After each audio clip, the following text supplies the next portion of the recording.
Chapter 593.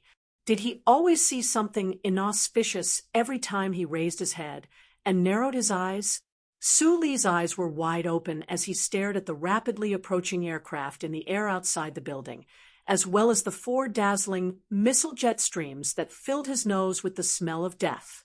In the Federation's understanding, the imperial family should be a supreme existence in their star field, an existence that no one dared to look down upon. But how could there be someone who dared to assassinate that young imperial officer? They even sent out fighter jets. Death was about to arrive in an instant, but Su Lu was still unwilling to give up. He hurriedly breathed in the air mixed with smoke and dust as he ran a few steps toward the corner of the building.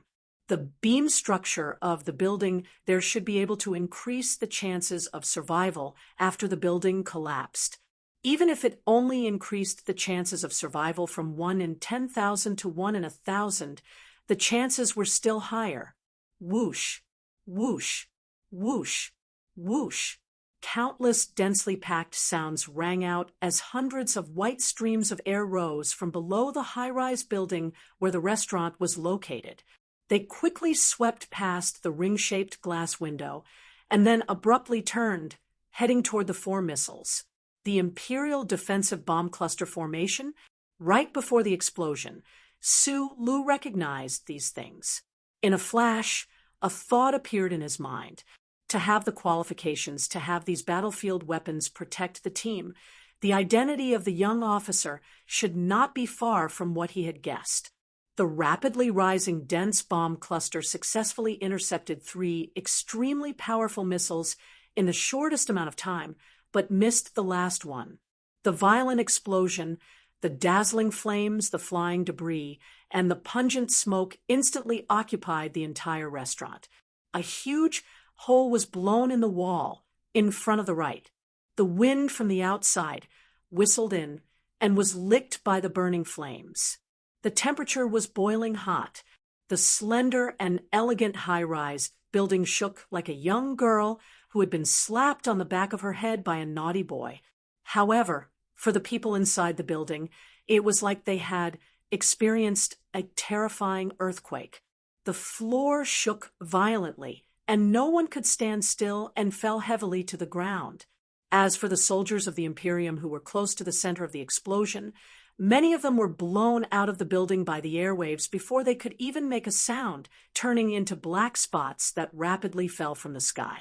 Some of them crashed into the wall on the opposite side and died while spraying blood. Some of the soldiers were set ablaze, screaming miserably before they fell to the ground and twitched, unable to get up again. Su Lu was very lucky.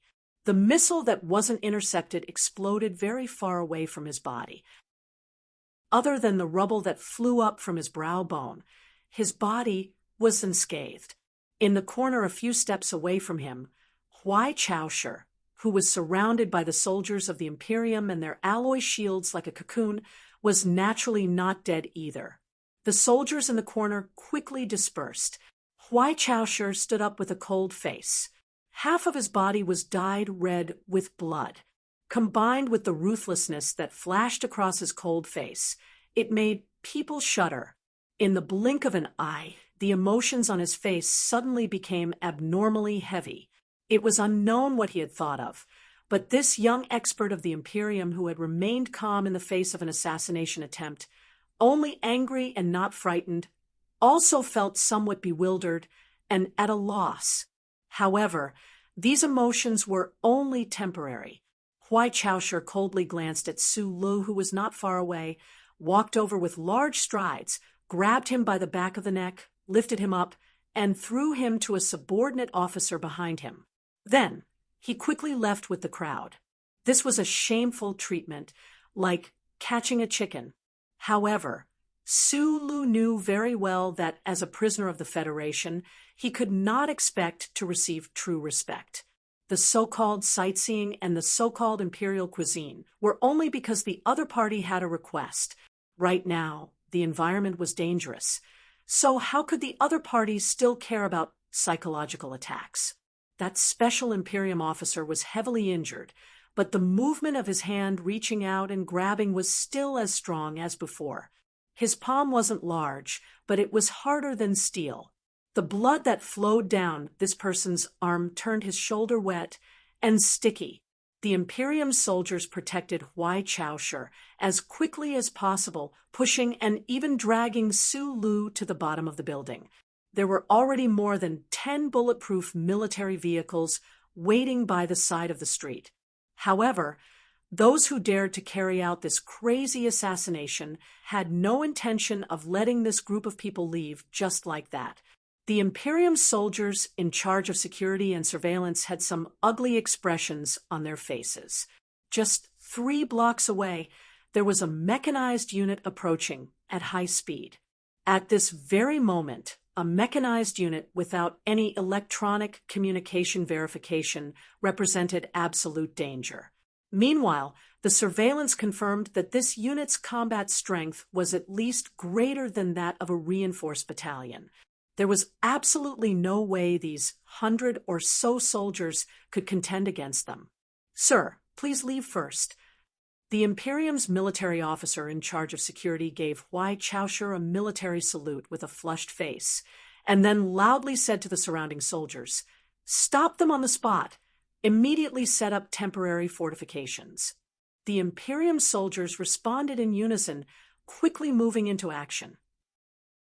They shouted loudly, blowing down the giant electronic signboards on both sides of the street, blocking the center of the street as a fortification to stop the enemy's mechanized vehicles. At the same time, they drove over the military vehicles that they had decided to leave behind, also blocking the street. Even though they knew that this was a mission to stop the enemy, these Imperium soldiers didn't hesitate in the slightest.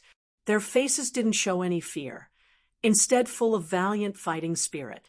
In order to protect the Imperium's pride, their most respected officer, they truly did not fear death.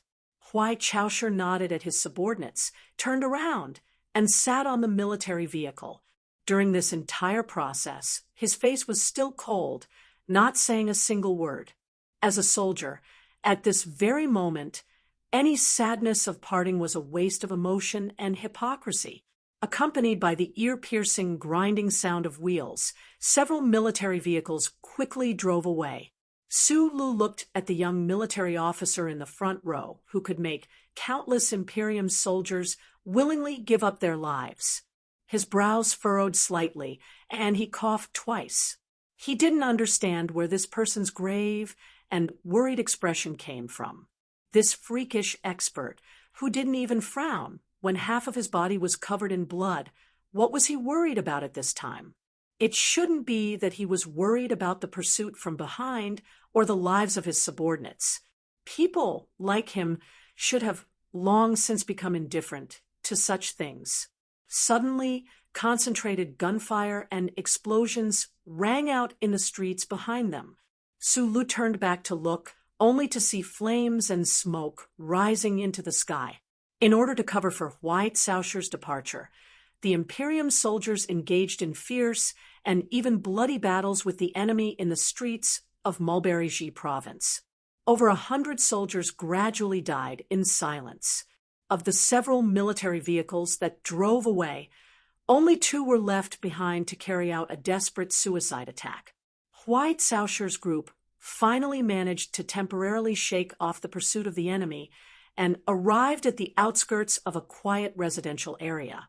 The door to the underground garage slowly opened, and 3 military vehicles filed in. As the door closed once more, no one was able to discover the abnormality of this place. In the dim underground garage, Huai Chaoshi's expression was still heavy. He looked at the electronic map and said, "Cut off all contact with the outside world and stay here for 20 minutes to observe the situation." "Yes, sir," a soldier replied. "This is the latest meeting point set up by the Bureau.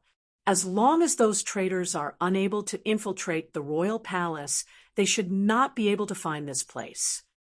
They had some guesses as to who dared to carry out the assassination, but no matter who it was, if they dared to assassinate the emperor, then they were, without a doubt, traitors. Huai Chaosher made a sound of agreement. For him, the most important reason for choosing this meeting point was not because it was hidden, but because it was the source of his confidence in moving unhindered through the universe. The history of the empire was written with blood. He knew this very well since he was young. However, ever since the emperor inherited the throne, the empire and the noble class were unprecedentedly united.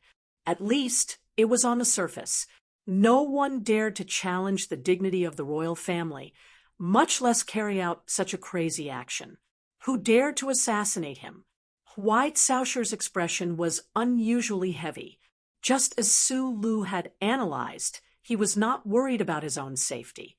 Instead, he thought that if those people dared to assassinate him, they would definitely know how angry the emperor would be. Then, would the emperor's safety also be threatened at this moment? Suddenly, the alarm rang. The Empire officer looked at the data feedback on the screen with a face full of shock.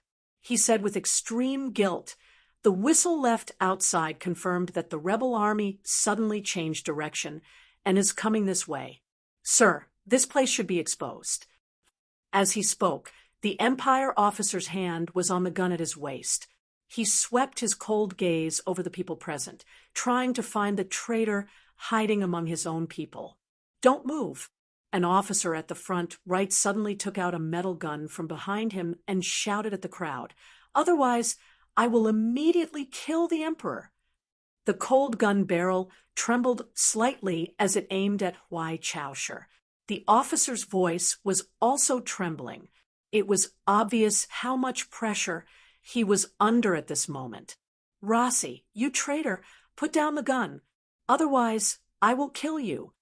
The Empire officer from before roared angrily. He wanted to rush forward and use his chest to block the muzzle of the gun, but because he was afraid that the opponent's bullet would hurt the emperor, he did not dare to move. "Our people will be here soon." The Empire officer named Rossi laughed somewhat crazily and said in a shrill voice, "When the time comes, I will kill all of you."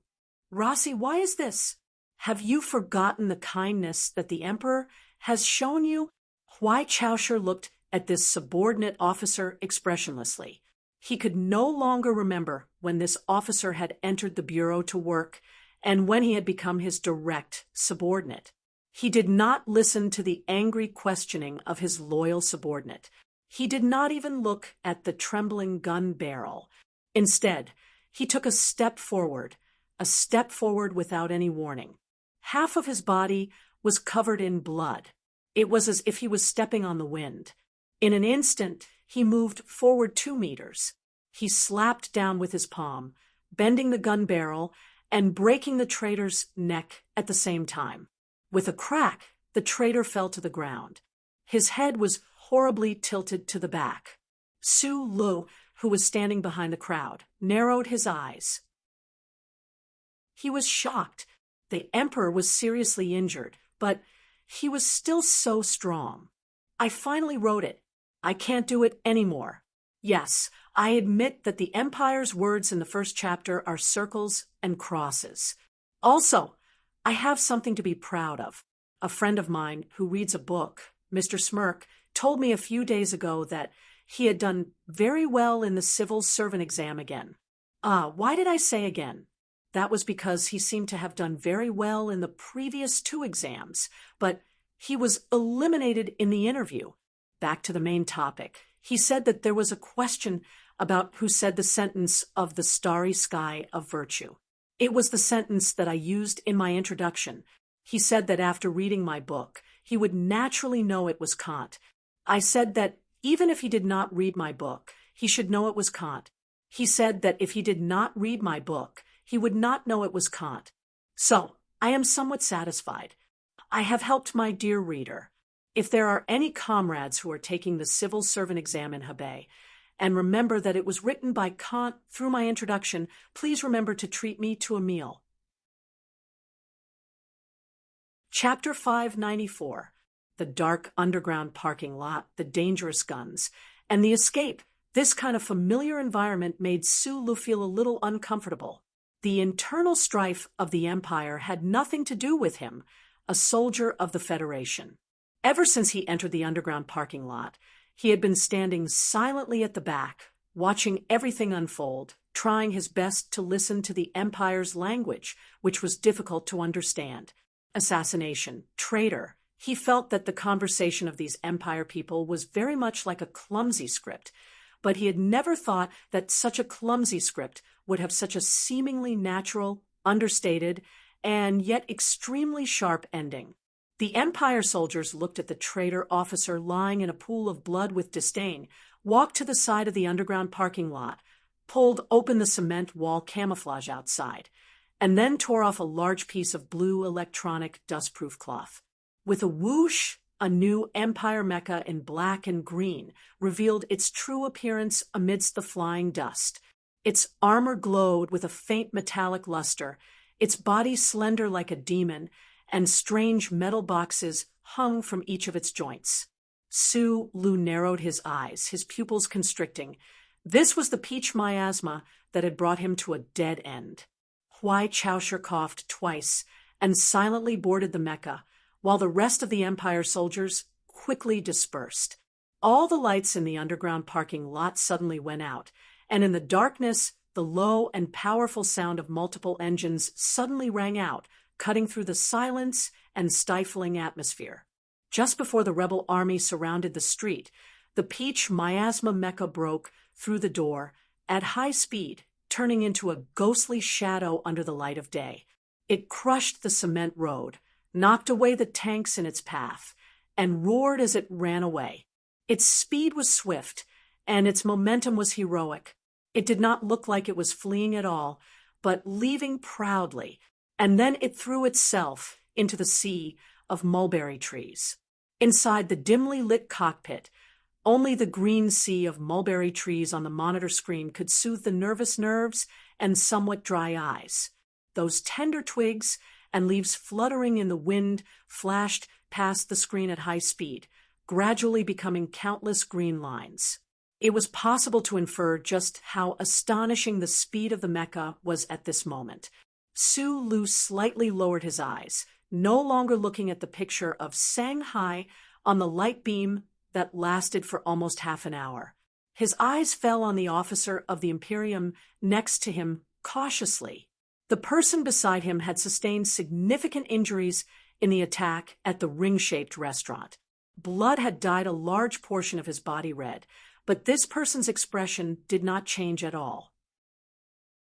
He continued to operate his mecha steadily, skillfully, or even exquisitely, dodging at high speeds through the sea of mulberry trees, avoiding what seemed to be an increasing number of enemies.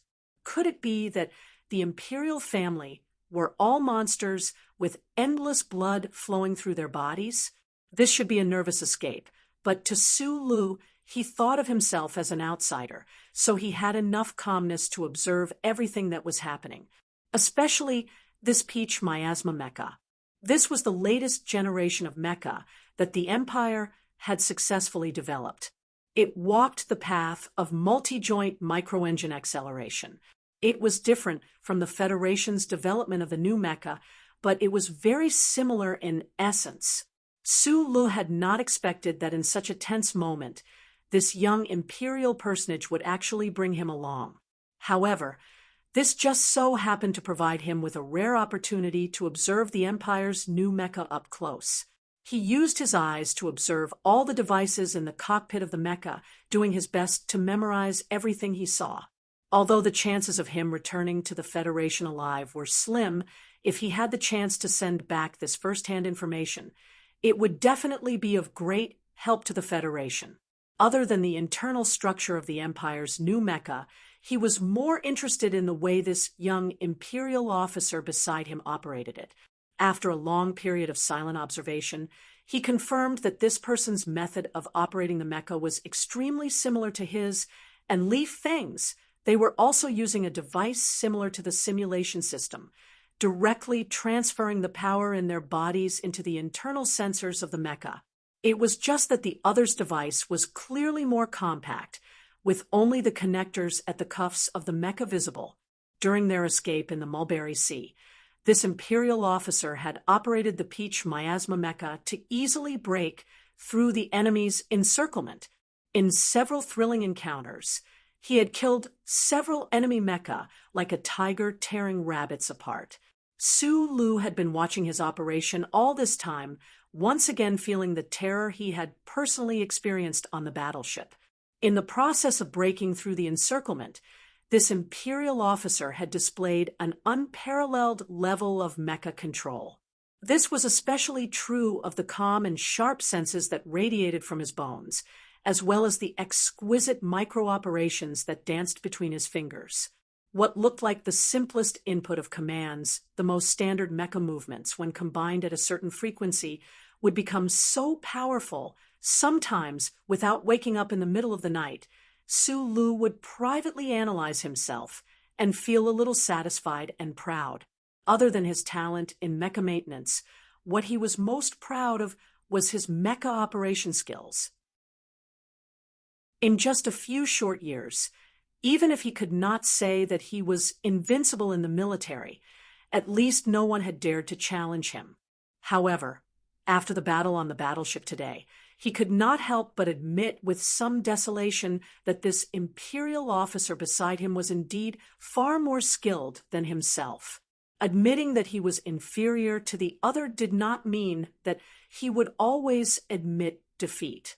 His personality determined his way of thinking, especially when he thought about how this Imperial officer beside him was really that legendary person. If he was really that person from the legends, then losing to this person would not be considered too shameful. At this moment, he missed dearly that black MXT that had self-destructed on that flagship. The Mulberry Sea in the middle of the night was like the sinister grasslands of the giant kingdom. Starlight cascaded down from the dome above, and those dense branches and leaves that swayed gently in the night wind were like the countless tentacles of a monster ready to bind and devour the people who were trying to escape at any moment. Those dense rustling sounds were like demons eating with a smile on their faces, making people shudder in fear. The Peach Miasma Mecha, covered in metal boxes, was currently lying on its side in an empty space in the forest like a giant pile of metal trash. The temperature of the mecha had already dropped significantly, so in the cool night, it should be able to hide from the infrared scanning systems of the pursuers. Su Lu leaned against a mulberry tree. The weeds beneath him were somewhat damp and cool, making his lungs feel uncomfortable. He used his hand to cover his mouth, stopping all the coughing, his face showing an unhealthy flush. The dog-eat-dog of the Empire had nothing to do with him. Those pursuers had heard the coughing and rushed over. Killing that Empire officer did not make him feel the slightest bit of guilt, but for the sake of his own safety, he still needed to be a little more careful. He narrowed his eyes and looked at the empty space beside the mecha more than 10 meters away. The night was dark, but his eyesight allowed him to see everything clearly. That Empire officer seemed to have tried to contact someone earlier, but had failed. The Empire officer's expression was rather heavy. After using a first aid kit to treat his wounds, he had been sitting silently under another tree, eyes closed, resting. From that somewhat shocking amount of HP, it was possible to determine that the opponent had suffered a very serious injury. However, Su Lu did not have the urge to help the opponent. Even for the sake of his own safety, he was willing to let this powerful opponent be a little weaker. Moreover, this kind of freakish human resembling madman, Lee probably would not die so easily. In the darkness of the mulberry forest, the two of them did not speak, each thinking about their own concerns. Earlier in the dining hall, Su Lu had been puzzled as to why this Empire officer had such a heavy expression. Now that he was more and more certain of the other's identity, he could more or less understand. Thus, the only question that truly troubled him was that gunshot at the beginning of today's assassination. Why would the ACW secretly developed by the Federation appear within the Empire's borders? Why would it appear in the hands of those assassins? Sulu pondered in silence for a long time. He could only think of one explanation, and that was that in these past few decades, the Federation had never stopped infiltrating the Empire, and might even be secretly collaborating with certain Empire factions. The night gradually deepened, the stars gradually shifted, and the temperature gradually dropped. Under one of the mulberry trees, Sulu narrowed his eyes and looked at the Empire officer under the other tree. Seeing that his breathing was gradually calmer and his shoulders naturally shrunk inward, he understood that under the condition of blood loss, this person should be feeling somewhat cold. Other than shivering clothes, humans also had a way to resist the cold. Although this kind of sleep was often fatal, it was always hard to resist the instinctive choice. The wind was still blowing the branches of the mulberry trees, rustling them in a monotonous manner that induced sleep. Sulu remained motionless. He silently looked in that direction, counting the other's breathing rate. Only after counting for nearly an hour did he lower his gaze and slowly take off his shoes. Immediately afterward, he took off his dusty and blood-stained silk jacket, gently wetting it in the small hole under the tree and tying it around his neck. Then he silently stood up and carefully took a step back. His bare feet stepped on the soft, wet grass without making any sound. Not even the insects in the grass were startled. He took a second step and once again approached the mulberry forest behind him, forcibly suppressing his heartbeat and controlling his breathing. Then came the third step. As long as he entered the sea of darkness behind him, who could catch him? However, at this moment, a silent vibration suddenly came from his shoulders, causing his footsteps to freeze in place. Lowering his head to look, the bracelets tied to the two bloody holes above his shoulder blades weakly lit up 3 times. After a moment of silence, Sulu inwardly sighed and lightly shook his head. Under the mulberry tree, 10-some meters away, Huai Chaosher slowly opened his eyes. His eyes were abnormally bright as he looked at Sulu and said in a hoarse voice, "I always thought you to be a smart person. Now, it seems that you have made a few mistakes in your judgment." His voice was suppressed to an extremely low level. The night birds resting in the forest were still in their sweet dreams, undisturbed. However, he knew that Sulu should have been able to clearly hear his words. The enemy of my enemy is not necessarily my friend. Those people who want to kill me are probably also very willing to kill you. Huai Chaosher said with an indifferent expression, "The Empire is covered in chip detection equipment. Do you really think you can escape?" Sulu was silent for a moment. Naturally, he would not explain his final card to his opponent. He walked back to his own mulberry tree and somewhat tiredly sat down as if he had done nothing. In addition, this time, I don't know if I can survive. Huai Chaosher looked at him and said, "But before I die, I will definitely kill you first, so you had best pray that I can survive." Chapter 595. What followed was silence. The forest was silent. Sulu and Huai Chaosher were like 2 statues, sitting silently under their respective mulberry trees. Only when the willow trees began to turn white on the horizon did they suddenly open their eyes at the same time. It was not because they were startled awake by the light, but because they had smelled a dangerous scent coming from the mulberry forest at the same time. Sulu placed his palm on the ground and focused on feeling that faintly discernible vibration. Huai Chaosher, on the other hand, came under the peach miasma mecha. Looking at the external sound wave monitoring equipment on the side of the mecha, she slowly frowned. "Let's go," Huai Chaosher said briskly. Sulu did not hesitate. He got up and walked towards the mecha. Accompanied by the clear sound of electricity, the peach miasma mecha stood like a god, crossing the branches of the mulberry trees to face the rising sun. The two of them climbed up the Mecha, coughing loudly as they climbed. The coughs were hoarse and dry, like dried mulberry leaves being torn apart by angry silkworms, but they also carried a sense of unbridled joy. The injured and tired duo had held back their coughs for an entire night. Now that they had confirmed that the enemy had caught up, they naturally did not need to hold back anymore. Of course, they would cough to their heart's content. The rebel army, more than 10 kilometers away, should have heavy armored vehicles or mecha. Otherwise, they would not have left such clear curves on the surveillance equipment. The Peach Miasma Mecha's hatch closed, and its engine roared once more. The crystal ores that made Su Li's heart ache underwent primitive atomization, powering the heavy body of the mecha to become a giant bird in the morning. It swept up at an angle, cleverly bypassing the dense mulberry trees and advancing at high speed.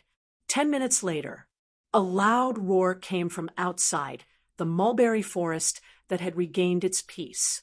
The entire ground began to tremble. The forest birds that had just woken up and the insects in the grass fled in all directions in fear. Almost 20 black and green Imperial Knight wolf mechas surrounded them. Their heavy alloy bodies crushed the grass in the forest into a mess, sending mud and stone tumbling. After confirming that the target had once again left, this mecha troop did not blindly scatter in all directions. Instead, they stopped temporarily. The cockpit of one of the mecha opened up, and an Empire military officer with the rank of colonel walked out with a gloomy expression. He crouched down under a mulberry tree and carefully searched for any traces. The Imperial officer's fingertips gently slid across the tree trunk, touching a smear of blood that was about to solidify. His gloomy expression seemed to relax a little, but no one noticed that his fingertips were trembling violently. In front of his subordinates, this officer had to maintain absolute calmness and confidence, but in the depths of his heart, to carry out such a terrifying mission, to hunt down that important figure, his heart had long been endlessly terrified. In the next 10 days or so, in the sea of mulberry trees on planet Liban, 7 or 8 teams like this mecha troop appeared. These Imperial troops of unknown power silently and patiently pursued that mecha. No reinforcements came. The Peach Miasma Mecha was alone in the sea of mulberry trees, dealing with these rebel troops. Even though the two people in the mecha's cockpit were the strongest mecha warriors in the universe, facing the pursuit of almost 200 mecha, they could not actively choose to fight head-on. Moreover, Su Li's internal strength was completely destroyed, and Huai Chaosher was heavily injured. The situation was very critical. Fortunately, the mulberry trees on this planet were shockingly large, giving the Peach Miasma Mecha enough space to escape. In the process of escaping, the Peach Miasma Mecha braved the danger of being monitored by the enemy and finally succeeded in contacting a certain intelligence source. However, Huai Chaosher still had no way of fully grasping the current situation on planet Liban. Right now, he could only try to find a safe escape route as quickly as possible.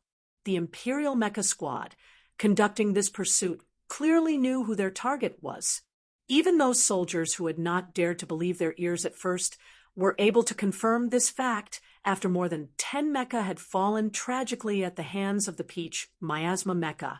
All of the Imperial soldiers were incomparably fearful of that Peach Miasma Mecha, or more accurately, the person inside the Peach Miasma Mecha. However, since they had chosen this path of rebellion from the very beginning, there was no turning back. Instead, because of the trembling fear in the depths of their hearts, they became even crazier. In the last few mecha encounters in the Mulberry Forest Sea, the rebel army's mecha had become crazier each time, more reckless than the last. They knew that defeat was certain, but they continued to surround the Peach Miasma Mecha like moths to a flame, attacking the Peach Miasma Mecha at all costs. It was as if even if they had to pay the price of destroying their mecha and losing their lives in exchange for the malfunction of one of the Peach Miasma Mecha's most important sensors, they felt that it was worth it. Watching silently from the sidelines, Sulu gradually understood the intentions of those rebel mecha. His face grew paler and paler, but he continued to operate the Peach Miasma Mecha like an emperor. The undefeatable Huai Chaosher also understood the rebel army's intentions, but he had no way of changing this situation. The Peach Miasma Mecha moved as fast as lightning, unparalleled in its evasion and retreat. Its close combat spear was swift and fierce. Not a single rebel mecha could last more than 10 seconds against it. On a normal battlefield, this mecha battle would have undoubtedly ended with the Peach Miasma Mecha's victory. This was because it could move around like a shark, cruelly searching for opportunities to attack shoals of fish, and then retreating again. If this simple cycle continued, the rebel army's mecha horde would eventually be wiped out. However, in this mulberry forest, the Peach Miasma Mecha could not do this. This was because there was no supply base here, and there were no components and materials needed to repair the mecha. The rebel army's mecha horde chased relentlessly and relentlessly, all because they wanted to force the person they respected the most to never have time to rest. Their injuries and exhaustion would continuously eat away at that person's strength. At the same time, they also wanted to continuously wear down the Peach Miasma Mecha's body. In this primitive agricultural area, if the mecha could not be repaired, then it could only be nibbled to death by shoals of fish during the process of their escape. Sulu had been diligently observing or studying the mecha controls of this empire elite. Even if tomorrow morning or the next moment, this innocent fish in the pond would be burned to death, he still devoted a great deal of energy to this task. This was because the other's level of mecha control was truly very high. From the perspective of someone at his level, he was able to experience much more, even gaining a certain sense of fierce beauty. What shocked him the most, or perhaps more accurately, terrified him, was that even though they had been on the run for more than 10 days and nights, this Empire officer beside him had actually been able to maintain a valiant combat prowess, as well as a vigorous desire for battle that he could not comprehend. Although this person's cheeks were becoming thinner and thinner, the light in those small eyes had never once dimmed. However, just as the several mecha units in pursuit had hoped, the heavily injured and bone-deep exhausted Huai Chaosher held on valiantly. Meanwhile, the Peach Miasma Mecha could not withstand the increasing wear and tear of its components and metal fatigue, finally collapsing at some quiet dusk. In the blood-red twilight, the heavy and massive Peach Miasma Mecha crashed to the ground, kicking up a cloud of dirt and dust. Fortunately, the dense mulberry trees around it blocked the dust from reaching into the air. Not too far away was a row of simple and crude village houses. Judging from the row of hydraulic gears behind the houses, this should be a mechanical mill used to process mulberry trees. This row of mills was bathed in the golden light of the setting sun, glowing faintly with a bright red light.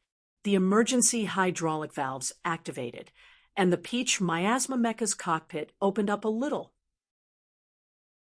The new model mecha lying diagonally on the ground now looked like a patient gasping for air, waiting for death. Huai Chaosher and Su Luk crawled out from the open cockpit. The two of them were covered in small wounds, looking rather haggard. However, from the silent expressions on their faces, not a trace of it could be seen. An hour ago, when Sulu had been considering whether or not to remind this person that the mecha's components had already passed the critical threshold, and that it could shut down at any moment, the central control computer of the Peach Miasma Mecha had blared out a shrill alarm. Huai Chaosher had silently operated the mecha to begin the fastest ambush they had made since their escape, all the way to this stretch of red mills. The rebel mecha should still be 20 kilometers away. Huai Chaosher stood under the overturned mecha, narrowing his eyes slightly as he looked up at the setting sun on the horizon, silently calculating the time. Then, he coughed twice and led Su Lu towards the row of red mills. The two of them entered the red mill to get some water, but they found no trace of anyone. It seemed that the faction that had betrayed the imperial family had at least taken control of the Mulberry province. They had cleaned up this vast farming region of mulberry forests very thoroughly. After drinking, Huai Chaosher walked to the west wall of the red mills and narrowed his eyes to look out. The Red Rose still had not been contacted. Right now, he only had sporadic feedback from the crows in the bureau. He had no idea how dangerous the current situation was, but there were more than 200 Imperial mecha chasing after him. It was easy to imagine that the situation on this planet was very bad. Would there really be a problem this time? Huai Chaosher narrowed his eyes. He looked like an ordinary Imperial military officer, but in reality, he was definitely not ordinary. He had never doubted himself in his life, but he had never experienced something like this. As long as he was in the mecha, he was an undefeatable god. However, at this moment, the Peach Miasma mecha had become a pile of alloy garbage outside the mill. In the entire sea of mulberry trees, there was no way to find the parts needed to repair it. What was waiting for him? Being killed by his own subjects in his own planetary sector? A self-deprecating smile appeared on Huai Chaosher's face. He suddenly felt that the red setting sun on the horizon was fake. Otherwise, why would his body feel so cold? Narrowing his eyes, he looked at the flowing water in the tunnel below the mill. After a long silence, he suddenly asked, "What do you think?" At this time, there were only two people in the red mills, so the person he was asking this question was very clear. Su Lu frowned and looked over, looking at the pale face of the Imperial Royal in the twilight. He did not expect that this seemingly ordinary but actually extremely arrogant person would ask for his opinion. Chapter 596. No opinion, Su Lu replied in a low voice. This is an internal matter for you Empire people, and I am a member of the Federation. If you are referring to the method of escape, I believe you have seen my file. My level of tactical deduction has never been high. These two people in the Red Mill were both extremely cold and ruthless. For different reasons, they were used to silence. However, for some reason, Su Lu became more talkative in front of this person. For a second, he thought of his own childhood. Back then, he had lived with his parents and sister. He seemed to have a lot to say. Even when he was an orphan, he still spoke a lot. Perhaps it was because he later met a nagging uncle that he became less and less talkative. Actually, I think the key question now is whether or not your emperor will survive this assassination attempt. Su Lu woke up from his momentary daze. He looked at him and said, "If he dies, even if you escape this planet, you won't be able to survive." Huai Chaosher frowned. She did not expect this Federation member to see the most fatal part of the situation so quickly. Su Lu paused for a moment. He looked at the Empire officer and continued, "Your Highness, those people even dared to assassinate you. Naturally, they will kill your father first." Hearing the words, "Your Highness," Huai Chaosher narrowed her eyes. A glint flashed through her eyes. After a moment of silence, she still did not give any response. Su Lu looked into her eyes and said, "Rumor has it that you passed Mecha Level 6 at the age of 12. I have a proud friend who has you as his goal. After these days of escape, I can confirm that you are indeed the most talented and powerful pilot in the universe. So, I don't understand why you didn't choose to break out of the encirclement at the beginning of the attack. Instead, you chose to enter this mulberry sea."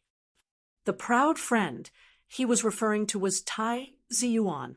This Federation's Shadow Prince had once said that there were only 5 people in the entire universe who were his goal. I don't know the situation outside. Mulberry Sea is suitable for guerrilla warfare and escape. Huai Chaoshu replied expressionlessly. I didn't expect that so many Imperial soldiers would dare to betray the Imperial family. First, they would use the ACW, which no one in the Empire knew about, to launch a long-range attack. Then, they would use a missile attack. Finally, they would use a mole. Finally, they would tear off the disguise and directly use the heavy armored forces to launch a frontal attack. Su Lu knew the power struggle within the Empire, but in his opinion, this assassination plan was very reasonable. If he was not so familiar with the activation curve of the ACW, perhaps the pride of the Empire in front of him, the powerful princess, would have died under that terrible big gun. However, this kind of assassination arrangement also revealed some kind of information. The force that dared to betray the royal family obviously only wanted to solve the problem in the simplest and fastest way in the beginning. They didn't want to make too much of a commotion. It was only later that they were forced by the situation that the whole incident gradually escalated. From this, it seemed that the force that betrayed the royal family didn't completely control the situation on this planet. You should contact a reliable subordinate on this planet, Su Lu suggested. I can't contact Red Rose. There are too few sources of information. I can't judge who is trustworthy. Huai Chaoshu glanced at the watch on her wrist and said, The traitors will need at most 3 hours to see through my last disguise and find this red mill. I hope you can provide some meaningful suggestions. Su Lu lowered his head and coughed twice in pain. He squinted at the princess and couldn't help but shake his head. Why did the princess ask for help from him, a member of the Federation, and make it sound so natural? I think the Empire's satellites should also have a micro-positioning system. He looked up at the blood-red sky outside the window and said, The fact that the traitors haven't been able to surround you means that they can't use the satellite positioning system. So it's very simple. Whoever has the authority of the satellite positioning system is your people. Huai Chaoshu said, The authority of the satellite positioning system is in the hands of Governor Ku Bowning. After a pause, she continued coldly, Even if you can contact this person, you can't escape without a mecha right now. Seeing this person's attitude, Su Lu felt a little strange. The traitors wanted to kill him, but why was this princess so cold and calm, as if it had nothing to do with her? I don't think it's impossible to escape without a mecha. You are one of the most powerful people I've ever seen. Su Lu looked at her pale cheeks and suddenly said, Of course, if you think I'm a burden, you can let me go. After all, I can't escape the Empire. I can only stay in this sea of mulberry trees. Huai Chaoshu narrowed her eyes. She was about to ask who this person was, but when she heard the last sentence, she almost laughed coldly. She said, Don't try to leave my side. Then maybe you can put that jinchi in my body? Take it back. You should be able to judge that having a fighting force like me will be very helpful for your escape. 1, that's impossible. Huai Chaoshu looked at him coldly. 2, your tactical deduction skills are really bad. In this kind of flat, non-man-made forest, facing more than 20 military-use mecha, no one can rely on their own physical strength to escape the encirclement. Just now, when you were staring blankly at the sunset, I checked this mechanical mill. After a moment of silence, Su Lu suddenly said, I found a lot of mechanical farming tools below. This should be the farm owner's warehouse. Farm owner, Huai Chaoshu corrected him expressionlessly. She frowned and asked coldly, And I can fix the peach miasma for you, Su Lu said, staring into her eyes. Huai Chaoshu looked back at him silently, as if she was looking at an idiot. I'm the designer of the MX Mecha. I'm the Federation's most talented mechanic. No matter how good a mechanic is, it's impossible to use a bunch of farming tools to fix an intricate military use mecha, replied Huai Chaosher coldly, clearly not believing him. When the war god traveled thousands of miles to assassinate your grandfather, he had been using parts from your empire's mecha to repair himself. As far as I know, that M37 mecha also used a lot of civilian machine parts in the end. Su Lu looked at her and said, I may not be as good as you in terms of mecha combat. Of course, I'm definitely not as good as Lord War God, but when it comes to mecha repair skills, the two of you combined won't be as good as me. Of course, with just these farming tools, it's impossible for your peach miasma to become invincible again, but it can at least make it output 30% of its original power and run again. Hearing the two words war god, Huai Caosher's gaze suddenly sharpened, but she was somewhat convinced by Su Li's words. However, she believed that this Federation member must have some ulterior motive for voluntarily displaying his strength at this time. What do you want? She asked directly. I want freedom, replied Su Lu. Impossible. Huai Caosher's answer was extremely concise and powerful, like a long spear coldly cutting through a piece of metal, so firm that it made one's heart palpitate. Inside the Red Mill, it was silent. The two of them both knew that their pursuers were getting closer and closer, that the footsteps of death were getting clearer and clearer, but neither was willing to be the first to back down. They only stared calmly into each other's eyes, engaging in a battle of mental wills. It was like two battleships flying at high speed in a narrow waterway, seeing that the explosion of death was about to arrive, but each gripped the rudder firmly, unwilling to back down. The water below the Red Mill flowed, silently and quietly.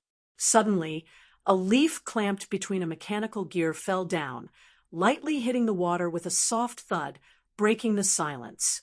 You give me the mecha, and I'll give you a dignified death, said Huai Chaosher expressionlessly. Su Li's eyes narrowed. He knew that this was the princess' bottom line.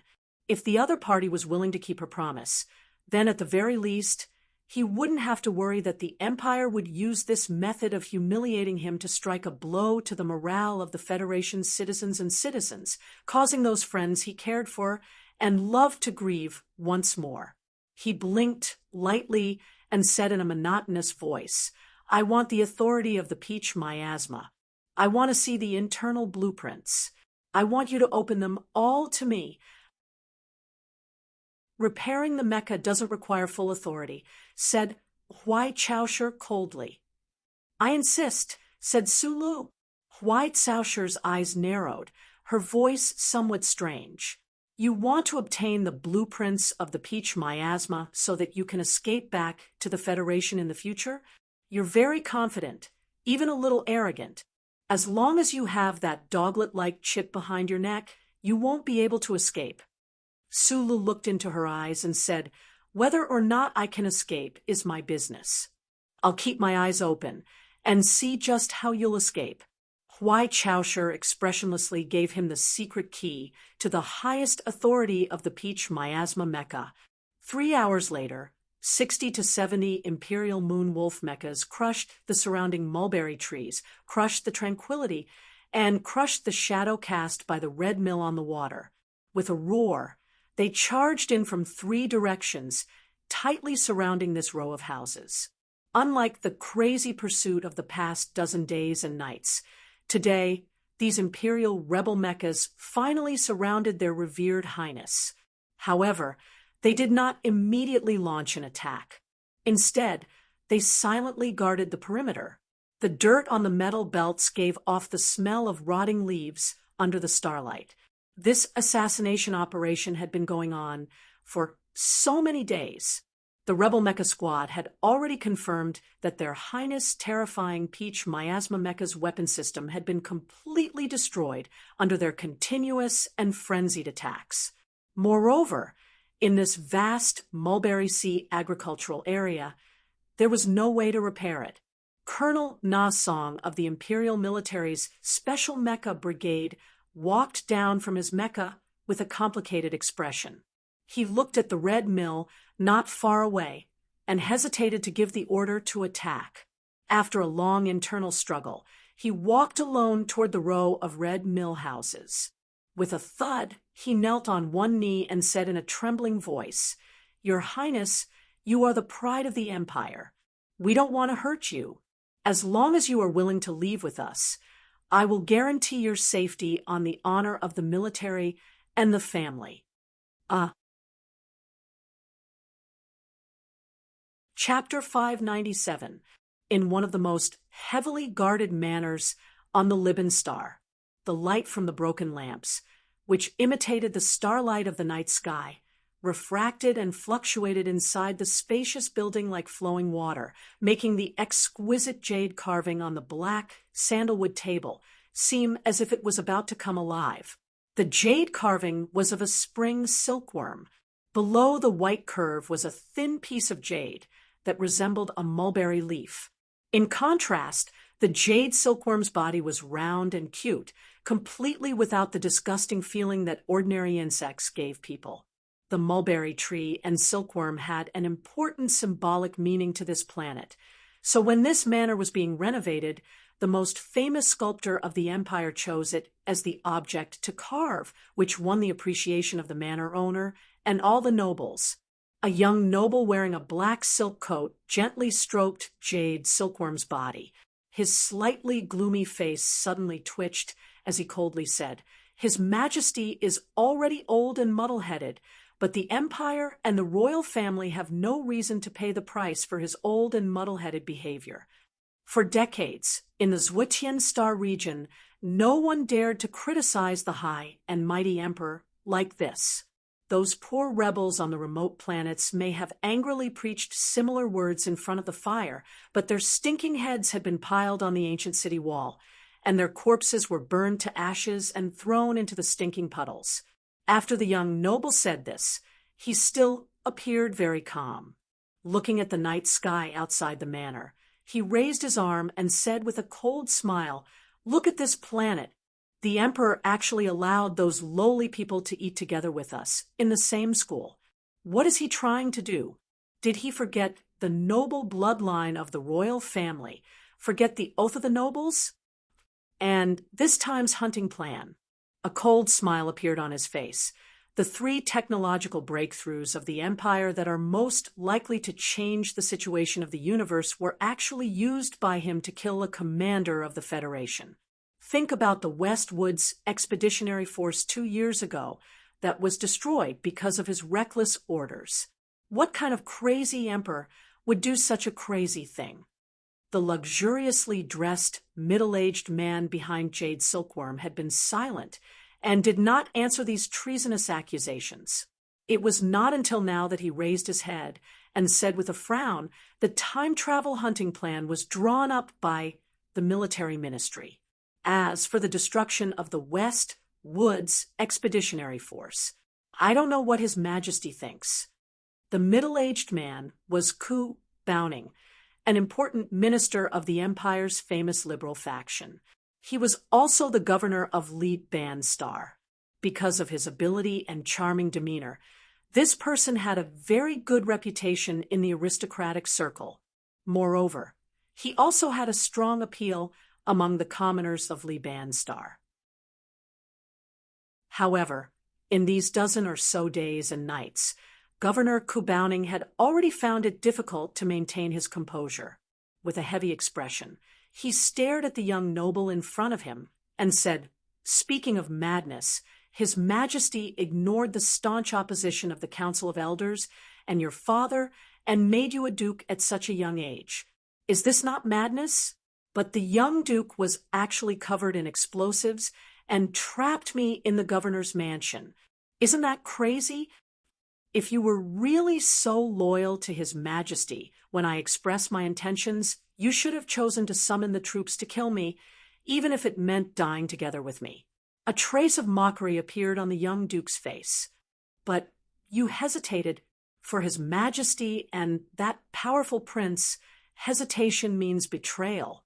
If His Highness was allowed to live, do you think you would still be able to survive? Governor Kubauning's expression became even darker.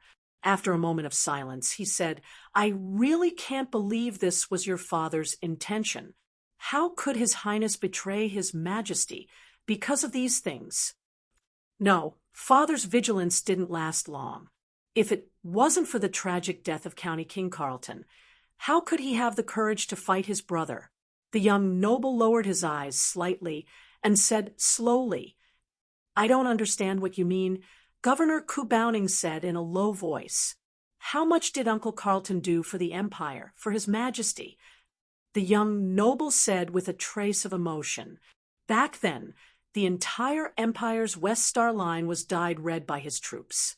For the stability of the Empire, he killed countless lowly people, but he only received the title of butcher. Those people who hated him to the core, who would have thought that he was actually just a knife, but the knife has always been in His Majesty's hands." He turned around, stared into Governor Kubauning's eyes, and said coldly, "Right now, the most brutal and persistent untouchables in the Empire have all been killed by this blade. Our Emperor is carrying out interracial education on this planet, and the great class harmony movement. He wants to play the role of a benevolent and fair king in front of billions of untouchables. How can he allow this blade to continue appearing in front of people and remind those untouchables how many of their family members the royal family has killed?" "What are you talking about?" Governor Kubauning stared at the young noble and said loudly, "County King Carlton sacrificed himself on the battlefield for the Empire. What does this have to do with His Majesty?" "Died on the battlefield." The young noble's pupils slightly dilated, with a trace of crazy mockery. "With your intelligence, do you think you'll believe this? Or does His Majesty think that the intelligence of all nobles has dropped to this level?" A spaceship of the Federation, a member of the Federation, forced his way through the space channel, and then, in the Empire's star region, faced with a powerful ghost fleet, he easily killed the commander of the fleet and blew up the flagship. Is this possible? Is that member of the Federation Li Pifu? The young noble widened his eyes and said coldly, "The most chilling thing is, Our Invincible Highness was on the flagship at that time. Who could kill Uncle Carlton in front of him?" Governor Kubauning was silent for a long time, and then said with a pale face, "Think this is all a scheme?" "Of course." The young noble's voice gradually calmed as he said coldly, "No one knows when the butcher's knife in His Majesty's hand will be swung again in order to please those lowly commoners and to create his image as a benevolent ruler. Who will die under his butcher's knife next?"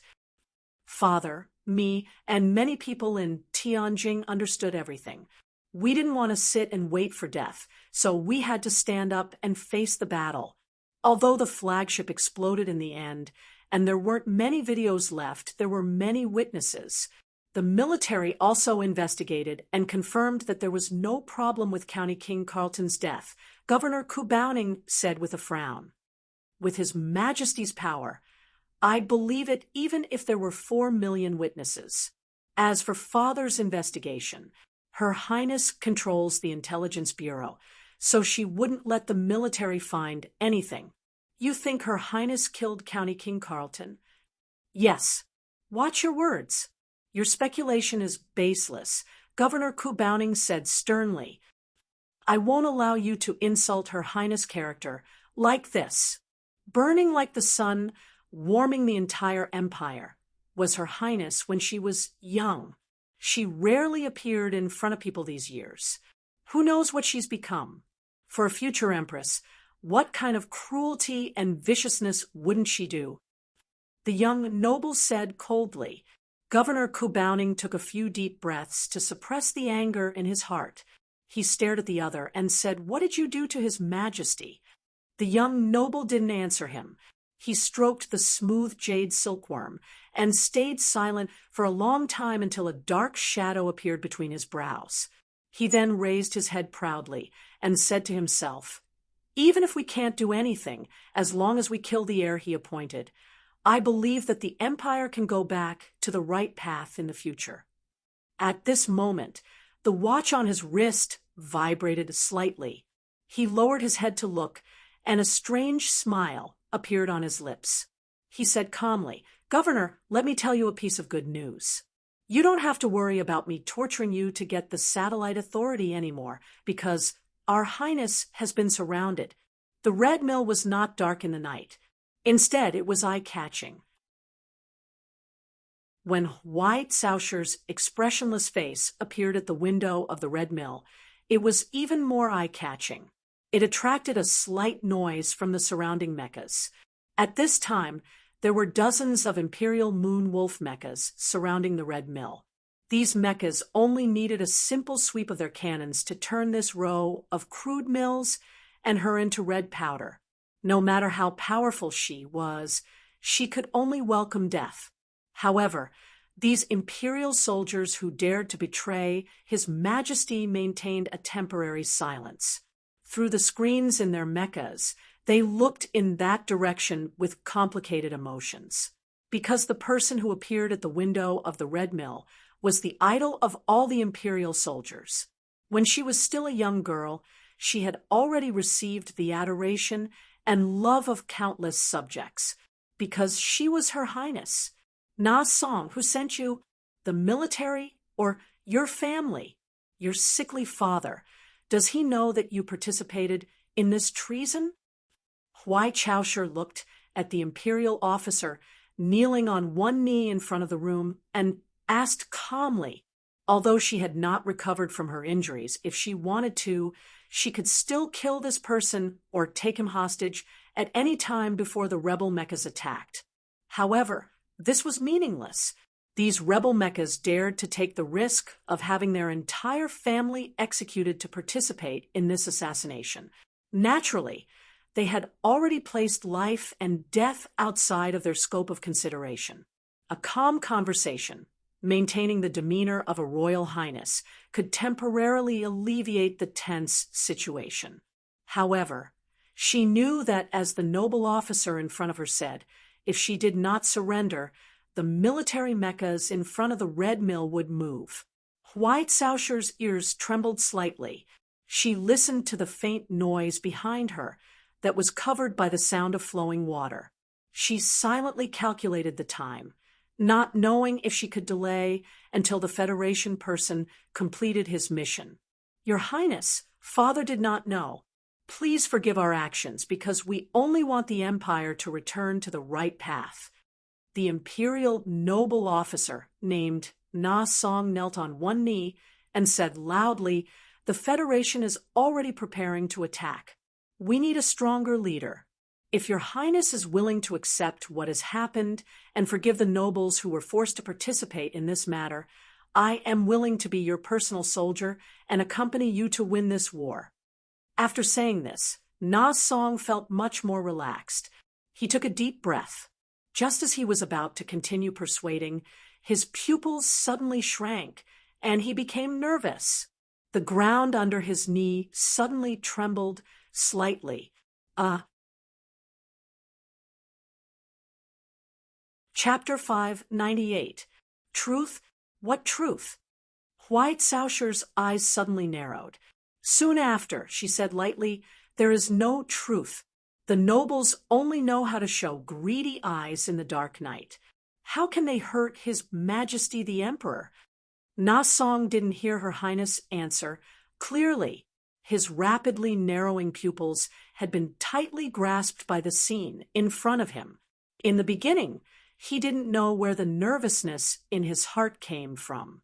It wasn't until the ground under his knees suddenly began to tremble slightly and a faint buzzing sound came from the Red Mill shrouded in darkness that he finally understood what was happening at this moment. Impossible.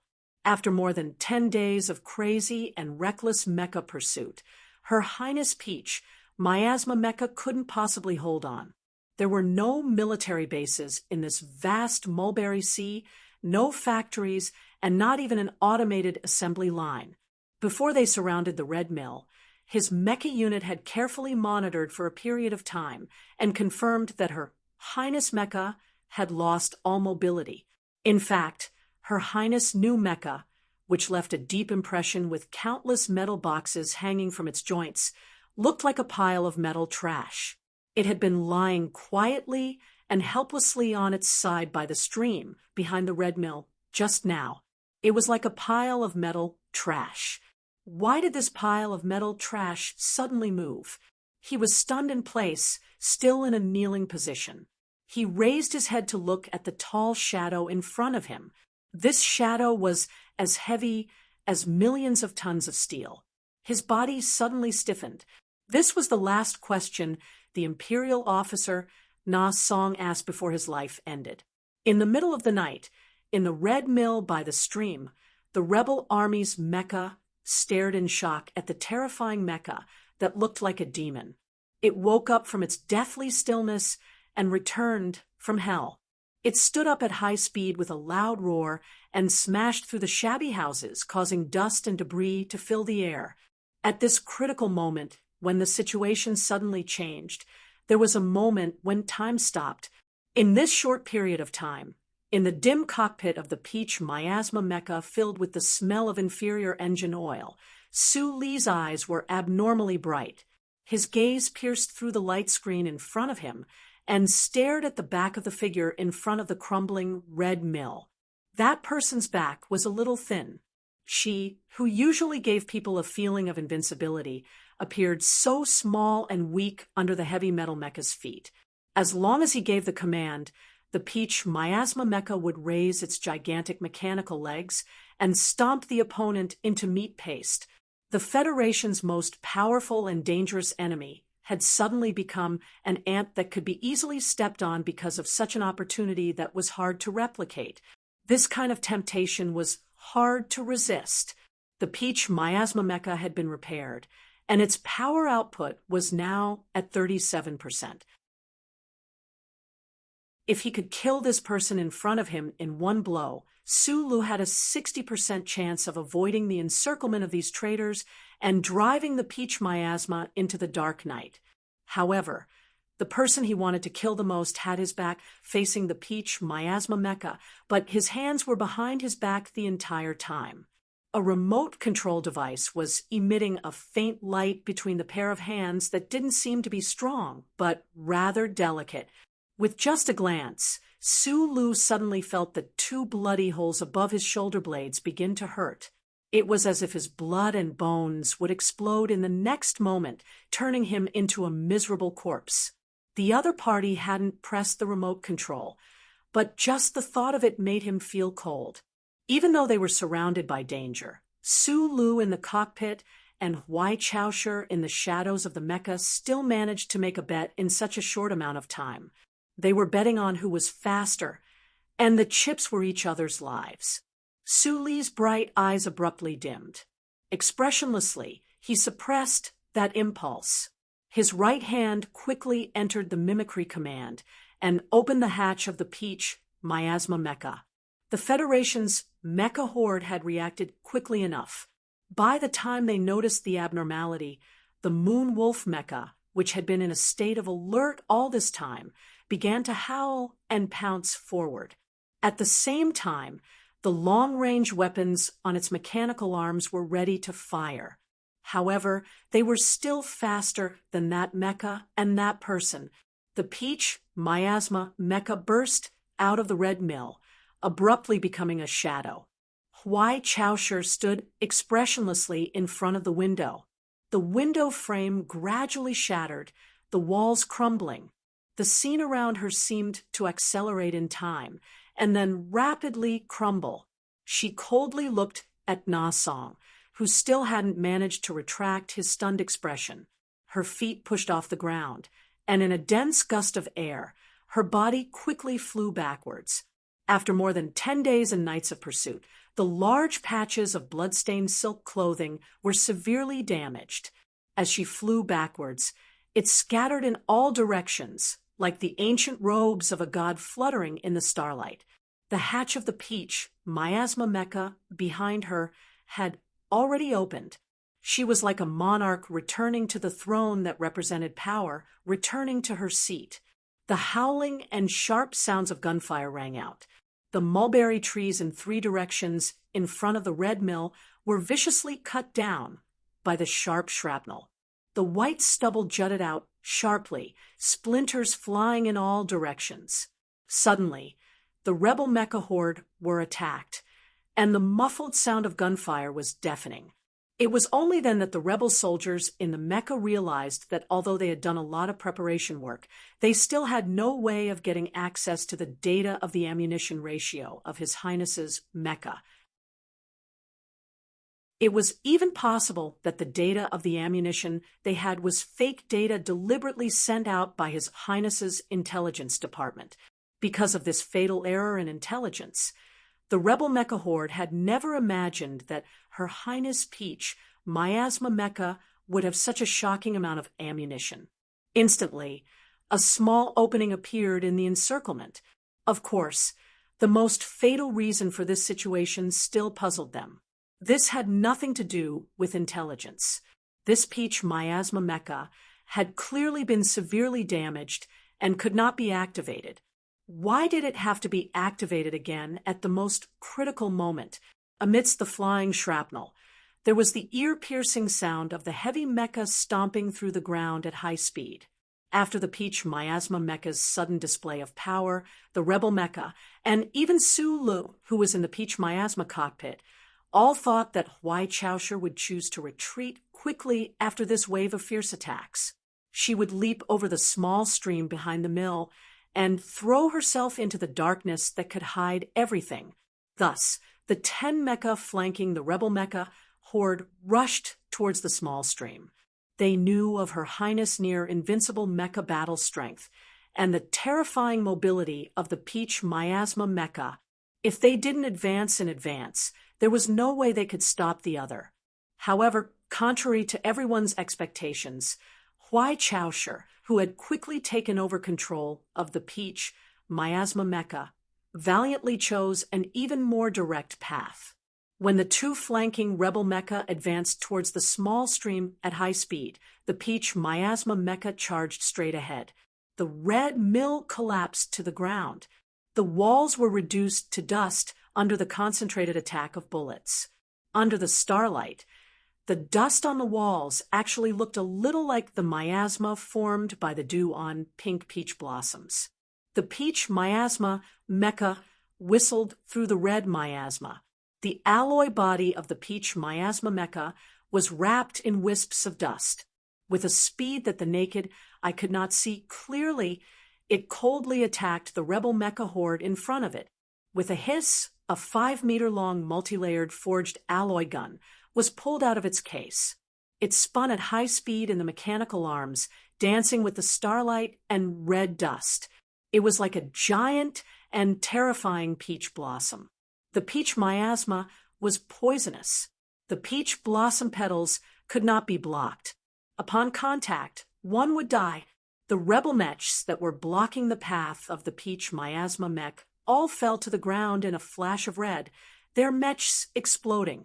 In the mulberry forest, filled with the smell of burnt flesh, 6 Empire Moon Wolf mecha lay wretchedly on the ground. Their outer armor was damaged and curled up. Sparks flew in all directions. There were 2 mecha that had been knocked down that did not completely lose power. Their metal joints crackled, causing the mechanical arms to contract futilely and even sorrowfully like patients on their deathbed. The night wind blew past. The red mill had already been reduced to ruins. The dust gradually settled. The Empire officer named Nason had been crushed to death by the falling wall. His eyes were wide open and unwilling to close. The Peach Miasma mecha had long disappeared without a trace. The cockpit of the Peach Miasma mecha was silent. The lights were dim, and only the rising and falling of the mecha indicated that it was running at high speed. After breaking through the encirclement of the mecha swarm, Huai Chaosher did not take revenge on Su Lu for the trace of killing intent that had leaked out from the Peach Miasma mecha behind her. After a long period of silence, she suddenly said, "If you can repair the Peach miasma mecha for me like you did today, even if it can only maintain 30% of its power output, I can still clear out all the rebel mecha in this sea of mulberry trees." Humans were the #1 machines. Hearing White Sausher's calm and confident judgment, Sulu suddenly remembered what the uncle had once said. This princess seemed to never feel tired. The strength in her body was inexhaustible. Her mind could always maintain a high level of concentration. She was like a cold machine, but she was still human. There is no such possibility. After coughing twice, he replied hoarsely, "You have to admit, your luck this time was too good. There just so happened to be enough parts in that storeroom, and the core components of the Peach miasma mecha were not damaged. The miniature repair arm is also still functional. But even if you can find enough parts in this agricultural area, this kind of repair cannot be continued indefinitely. Using agricultural machinery to replace precision military mecha, even if it can be activated, as long as the mecha's engine is running, the severe wear and tear between the components will continue, and it will only worsen until the structure explodes." The cockpit once again fell silent, as a mecha combat genius. Although Wai Chaosher was far inferior to Su Lu in the field of mecha repair, she must have done some research. She knew that Su Li's judgment was correct. This person's repair skills were indeed shocking, but in the end, it could only be a temporary replacement and support for a period of time. After a long period of silence, she spoke again and asked coldly, "A few hours ago in the Red Mill, you once told me how Li Pifu assassinated my grandfather." Su Li's eyes narrowed. Looking at the side of her face, he said, "Back then, the war god traveled thousands of miles, hiding along the way, attacking the Empire's lone mecha. Then, he used these broken mecha parts to replace and repair them. Can this method still be used now?" Huai Chaosher asked. "They are all Empire mecha. It should be easier to use," Su Lu replied with a smile. "Then let's do it this way," Huai Chaosher said. "I will be responsible for hunting down those traitors' mecha. You will be responsible for repairing them."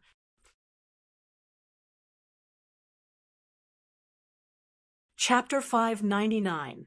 A cold, powerful, and greedy specter of a mecha was floating in the sea of mulberry trees. In order to encircle and annihilate the specter, the rebel army, which had already arrived outside the Liban planet's atmosphere, had sent a large number of mechas and heavy armored troops into the Sea of Green. While the Governor-General, who controlled the most powerful military on the planet's surface, had been forced to remain silent, the rebel army could sweep through the entire planet. However, in front of the Spectre mecha, in the sea of mulberry trees where day and night alternated, the mechas and heavy armored troops suddenly felt like they had changed from being hunters to being hunted.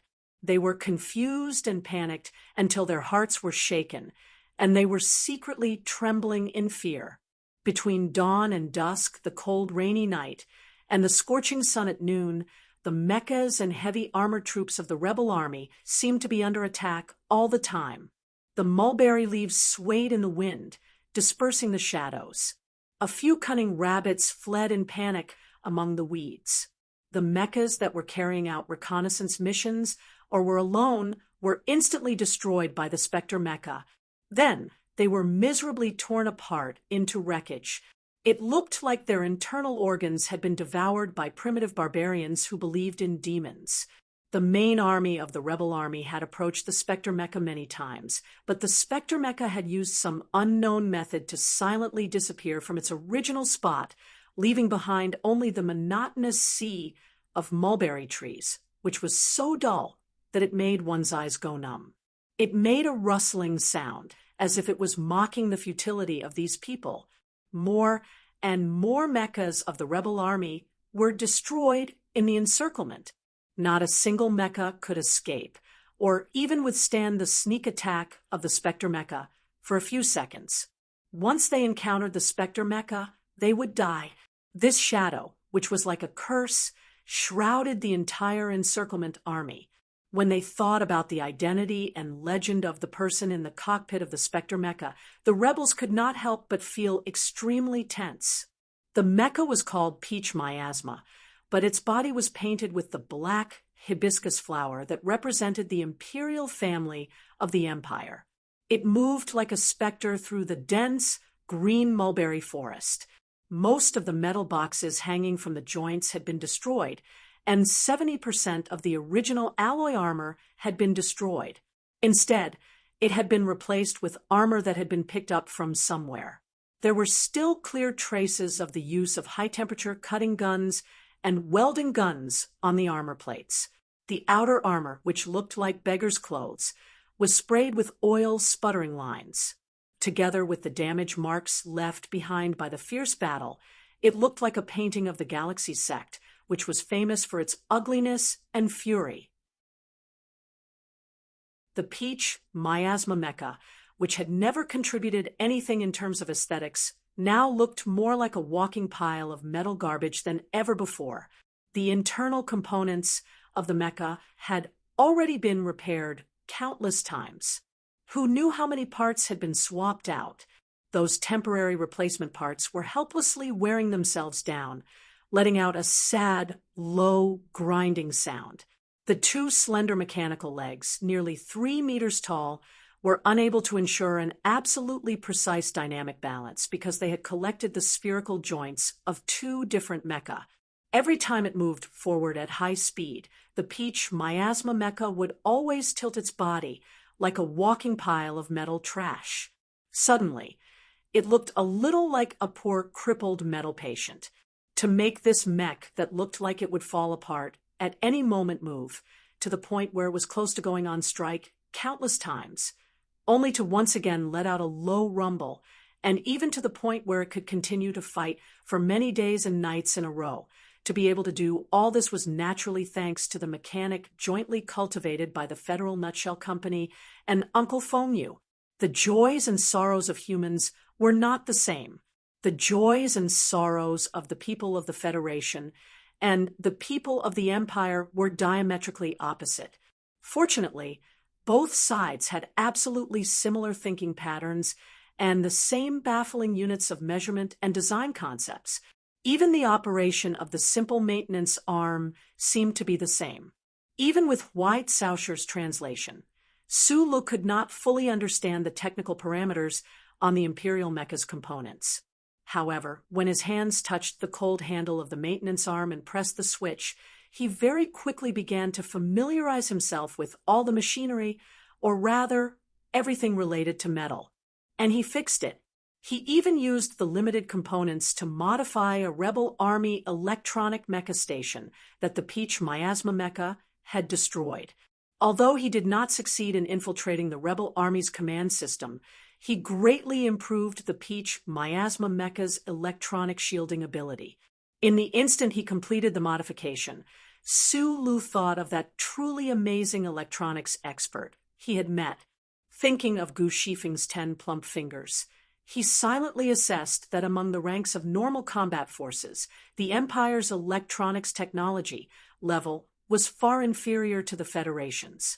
The Rebel Army encirclement and suppression forces in the Mulberry Tree Sea were shocked and even terrified by the fact that the Peach Miasma mecha was like a specter, as if it would never have any mechanical problems. No matter how many intense mecha battles it experienced, the next time it appeared, it would still be in perfect condition. Although this Spectre mecha seemed to be becoming more and more tattered, the combat strength it displayed did not decrease in the slightest. The Rebel Army could not understand how the other had done this. Even though the staff officers had deduced some things from the pieces of the Moon Wolf mecha, they still found it hard to believe that there was someone in this universe who could complete this kind of repair work that required expensive and heavy equipment in this absolutely agricultural region. Moreover, the other party had completely used the parts of the Moon Wolf mecha to repair it. The Rebel Army officers gradually developed a misconception that the highness they were currently encircling was not fighting alone. In this vast sea of mulberry trees, there seemed to be a large logistics base operating continuously, providing an unending stream of powerful support for the Highness's Spectre Mecha. However, this sea of mulberry trees had already been swept clean by the rebel army. Where could there possibly be a large logistics base? Huai Chaoshi had not made any comments regarding the level of mecha repair Su Lu had displayed these past few days. That ordinary face of hers did not even reveal a trace of emotion, but deep down, she was already deeply shaken. She knew that this Federation man beside her was an extremely powerful soldier, even qualified to engage in a fair mecha battle with her. However, she did not care about any of this. Her valiant strength and self-confidence were enough to support her contempt for Su Lu.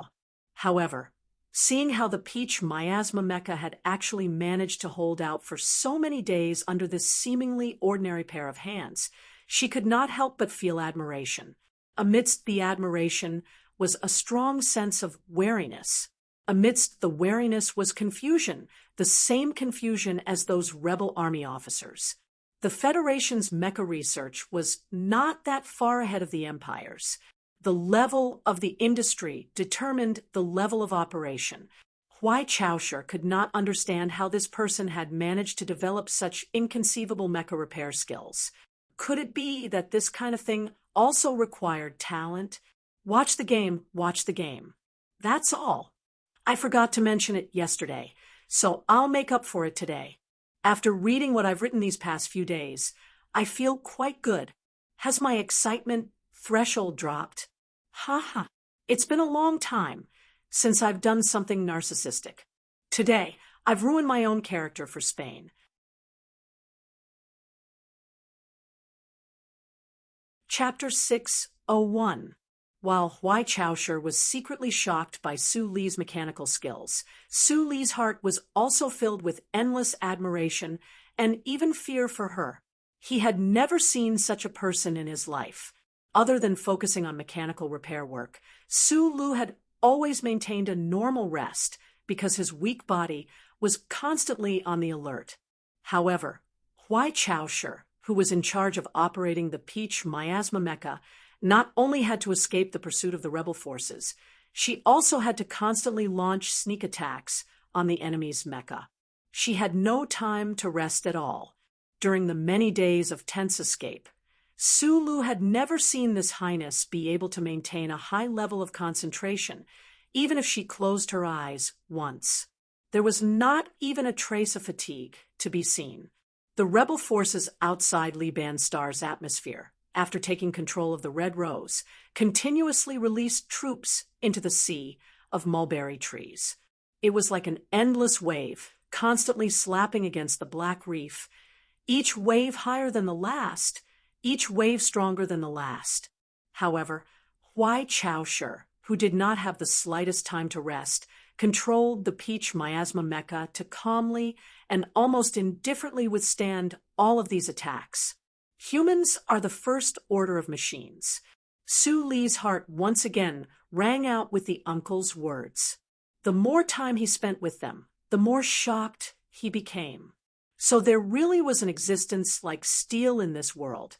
The tattered mecha moved at high speed through the dark forest. A young man and young woman in tattered clothes were silent in the dark cockpit. The roaring Peach Miasma broke through the heavy infantry barrier of the Exiled hills. Under the torrential rain, the encirclement only left behind violent battle shadows. A certain Empire rebel army division that had urgently parachuted into the sea of mulberry trees was suddenly attacked by the Peach Miasma as soon as they arrived on the ground. The division commander died, tragically in a decapitation plan for the promise of dying with dignity for the responsibility of the country. For some completely different reasons, Su Lu and Huai Chaoshi worked hand in hand day after day. They continued to escape and counterattack. Tense repairs and fierce battles became their entire lives. The The nobles who had betrayed the imperial family could not have imagined, nor could the madly searching for Her Highness the Princess in the Mulberry Sea. In truth, no one could have imagined that once the two most extraordinary individuals of the younger generation of the Federation and the Empire joined hands, they would erupt with such astonishing battle strength and accomplish an almost inconceivable goal. In the wee hours of the morning, the Peach Miasma Mecha, which had narrowly escaped the first aerial attack of the rebel army, welcomed a rare moment of temporary rest. The powerful Highness, like a demon, did not need to rest, but the soldiers of the rebel army could not endure this kind of intense battle. The morning light was dim, unable to spread across the entire land. The fog around the stream greatly reduced visibility. The tattered Peach Miasma Mech silently crouched on the rocky ground beside the stream.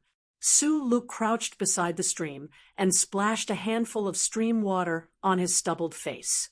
The cold stream water flowed down his tangled, dirty hair, spreading from his neck to his naked upper body. It made his body tremble, and he felt much more awake. He could not help but smile happily. Looking back, Huai Chaosher was silently looking at the electronic manual in her hands, the pen between her fingers moving incessantly. She should be conducting some kind of communication. The silk coat she wore had long been torn to shreds, and she had changed into a mecha combat uniform. It had not been washed for many days, and the sour smell seemed to be coming from it from afar. Paired with that face full of dust, she did not look like a noble princess at all. Through hunting the rebel army's mecha, they knew some of the situation on Liban planet, especially after Su-Lu successfully repaired the electronic mecha's equipment. Huai Chaosher contacted even more of her loyal subordinates. She had a better understanding of the current situation and the inside story of this shocking assassination. The rebel fleet had already taken control of the outer space around Liban planet, although they lacked long-range attacking battleships and were unable to control the situation on the entire planet. They had successfully cut off the connection between Tianjing and Liban planet. Now, no one knew what exactly had happened on Tianjing planet, or whether the emperor, who was in that vast and magnificent palace complex, was still doing well. This was the first rebellion led by the nobles in the empire's 100 years of history. Compared to the rebellion of the commoners and slaves, the nobles' rebel army had more resources and more powerful military force. The situation on Liban planet was dangerous and strange. A few great lords had already successively surrendered to the rebel army, but the numerous mechanized divisions under the control of the governor's office, the most powerful army on the planet, had maintained a strange silence, as if they did not know what was happening on the planet, nor did they see the fleets showing off their prowess outside the atmosphere. Through the information sent by the Intelligence Bureau's subordinates, along with Su Li's previous analysis, Huai Chaosher guessed the reason for the current situation. The governor's office should have been controlled by the rebel army, but Governor Ku Baoning did not surrender. The rebel army was worried that killing him would trigger a counterattack from the governor's office, so they left him alive. Probably only an idiot like Lewis would do such a stupid thing. He succeeded in ambushing the governor's office, but now he's stuck in the mud. Huai Chaosher thought expressionlessly. Then her eyebrows slightly furrowed as she thought of the key information sent by her subordinates. It was from these few pieces of information that she found out something that she did not understand after she was ambushed. Even though the empire's reforms in the past few years had harmed the interests of some of the great nobles under the powerful pressure of her father, these nobles still dared to launch a rebellion so hastily? They actually think that I killed Duke Carleton. Huai Chaosher subconsciously looked at the stream. That man from the Federation was currently bathing in the stream with his upper body naked, revealing a mouthful of neat white teeth, smiling somewhat irritatingly. If he knew that he killed Duke Carleton and caused such a huge disturbance in the Empire, Would he still be so carefree and happy? No, he would be happier. Why, Chaosher thought unhappily with her eyebrows furrowed. Su Lu felt her gaze and scratched his head in confusion. He walked out of the stream, his bare feet stepping on the hard stones, and walked in front of her. He calmly stood in front of Huai Chaosher, not in a hurry to grab clothes to cover his naked upper body, because after that luxurious silk coat was turned into silk, there was not a single piece of clothing on him, and he also did not have the habit of taking off clothes from the dead rebel soldiers to wear. The more important reason was that Su Lu found it very difficult to see this princess in front of him as the opposite sex, so there was nothing unnatural about it. There was once a joke. A man resentfully asked a strong woman, "Why are you so unlike a woman?" That woman coldly replied, "Because you are too unlike men." In front of a strong woman like Huai Chaosher, most men would probably have a hard time finding a clear sense of gender. The question you asked last time, I can answer you now. Huai Chaosher looked into his eyes and calmly said, "His Majesty is not dead." The information channels in the direction of Tianjing were sealed. The people on Libenstar had no idea what happened there, and she, who was in the sea of mulberry trees, had no information to confirm. However, it was precisely this suffocating silence that allowed her to confirm the Emperor's safety. If the rebel army really succeeded in assassinating the ruler of Zhuotianstar region, how could it be so quiet? For you, this should be good news. After a slight pause, Su Lu said, "But it won't be of much help to our escape. I have to warn you again. This peach miasma mecha won't be able to last much longer.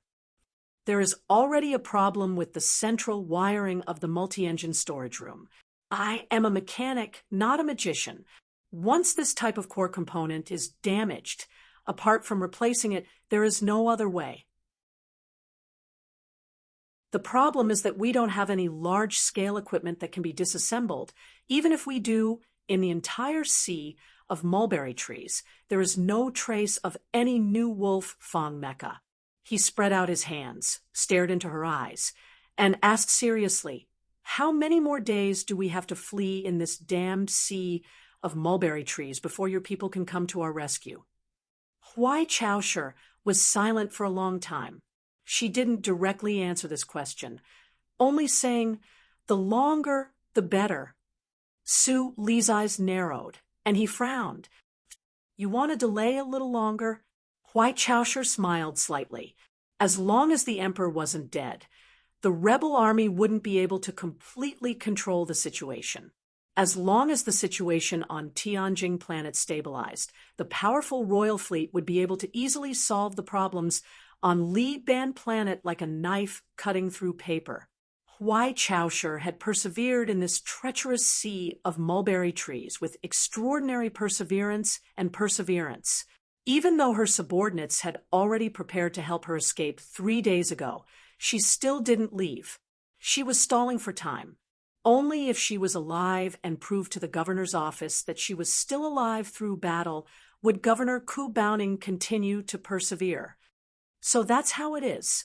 Hearing Huai Chaosher's calm explanation, Su Lu said, "If things really develop as you think, that Governor Ku Baoning will definitely be killed by the crazy and desperate nobles. I think that Governor Ku Baoning should have the self-awareness to sacrifice himself for the empire," Huai Chaosher said coldly. Su Lu shook his head. He casually picked up a rock beside her and sat down. Using his hand to cover his mouth, he began to cough silently and painfully again. The desperate battle in the sea of mulberry trees came to an abrupt end on a sunny afternoon. The rebel army, whose hearts and minds were filled with excitement and fear, finally succeeded in forcing the ghost mecha to reveal itself.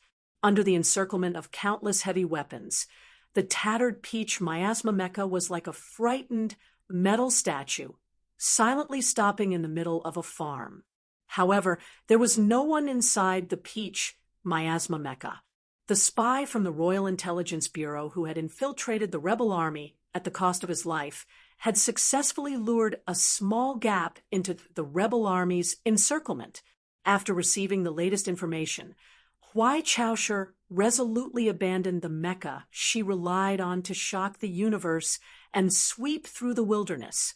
She and Su Lu braved the great danger and followed the gap, following a secret path in the sea of mulberry trees to arrive at a silk processing factory in the southwest.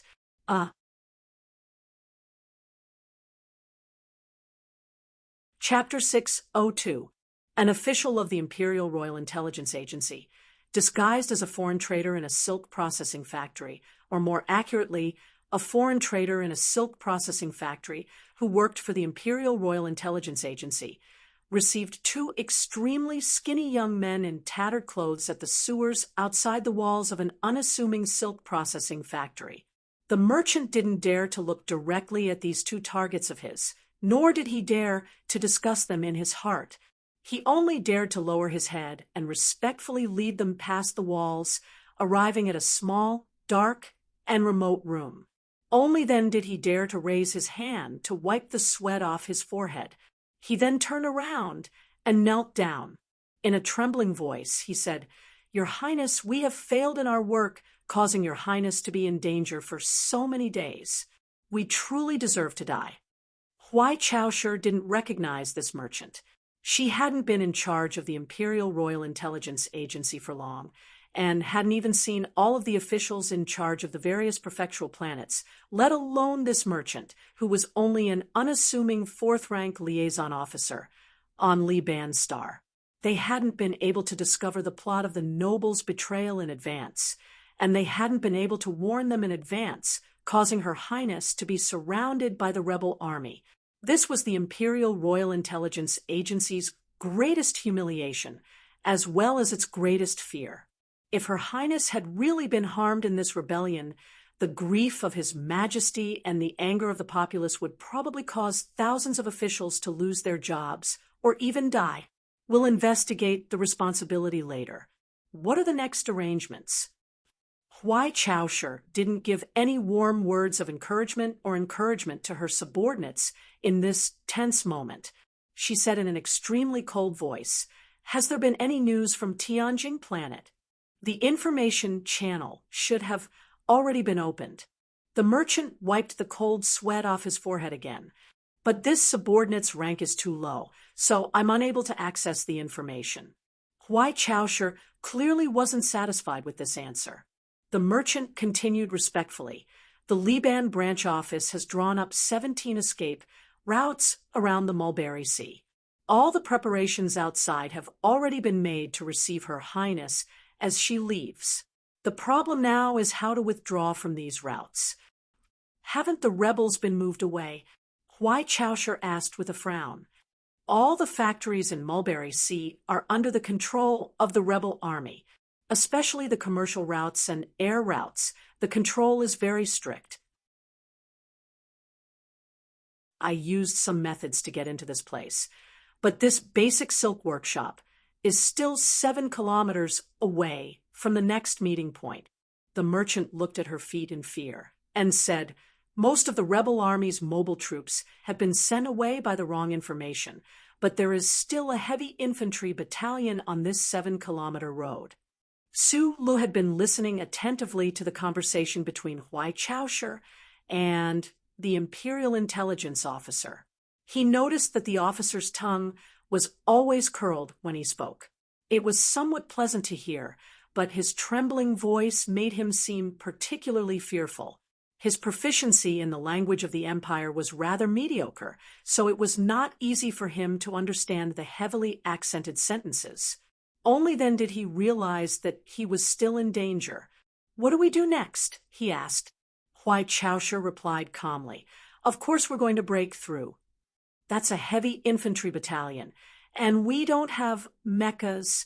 Su Lu frowned and asked in unfamiliar Imperial language, "Why don't we try other routes?"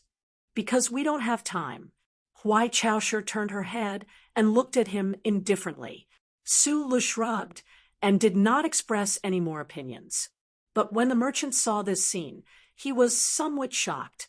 There was actually someone in this world who dared to use such a tone to speak to Her Highness. This person who spoke with a lisp as if he had not spoken for many years. What was his background? Is this a level 4 stronghold? Huai Chaosher no longer paid attention to Su Lu and asked the merchant. The merchant lowered his head and replied, "Your Highness, this is a level 2 stronghold." "Very good." Huai Chaosher raised her eyebrows and said in a clear voice, "Since this is a level 2 stronghold, then you should immediately prepare your firearms." The merchant and Su Lu were both stunned at the same time. Looking at this person with a thin face, they both thought that she was really going to take a gun and rush into that heavy infantry battalion. "I want a lot of guns, big guns." Huai Chaosher added, no matter how many guns a person had on his back, it was impossible for it to be as dense as a forest. But if she had 3 Gatling guns on her back, then the bullets would be more dense and violent than a rainstorm. The high-speed and sharp bullets were shot out from the rough barrels of the Gatling guns, accompanied by a pungent burnt smell and the strange smell of the cold system. The bullets tore the air above the grassy slope and formed countless terrifying rays, blasting the barracks in front of them into countless pieces of smoke and dust. With a pale face, Su Lu followed the moving human-shaped barracks in front of him and quickly ran forward. Looking at this scene, he couldn't help but think of a prehistoric monster that kept spitting out flames, and it was a female. Huai Chaosher was not very beautiful, but if she washed her cheeks clean, she could be considered delicate and pretty. She did not look like those terrifying prehistoric monsters at all. However, a skinny woman carrying 3 heavy Gatling guns and madly shooting while running, with clear muscle traces faintly visible on her arms under the military sleeves. Such a terrifying woman could no longer be considered a woman or even a human. Mother of asterisk Kerr, what a monster! Su Lu subconsciously muttered, but his voice was immediately covered by the deafening gunshots. In the eyes of the federal forces and the Empire soldiers who had fought with him before, he was without a doubt a monster. But now, he realized that this princess was even more of a monster than he was. How could such a skinny body contain such terrifying power? The Empire's Gatling guns were as famous as the Federation's Darlin cannons. They were extremely heavy, and in addition to the huge amount of ammunition required to continuously fire, anyone could estimate the weight of the guns to be jaw-dropping. But Huai Chaosher lifted them up as if they were light. Using her skinny body to carry a moving ammunition depot, she launched an attack at a heavy infantry barracks. "What did you say?" Huai Chaosher's slender waist turned slightly, and the 3 Gatling guns on her back roared as they changed their angle, blasting the military vehicle 300 meters away into pieces, causing a small explosion.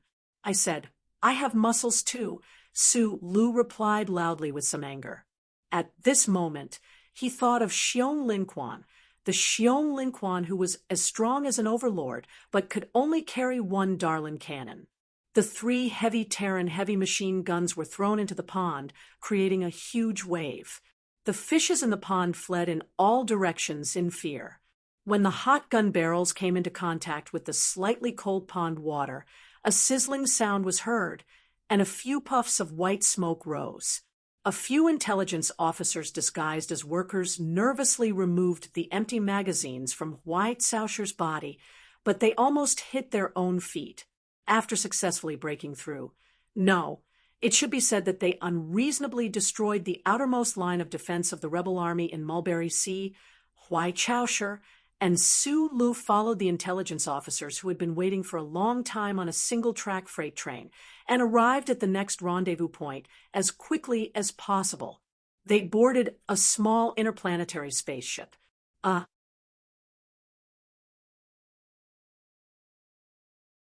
Chapter 603.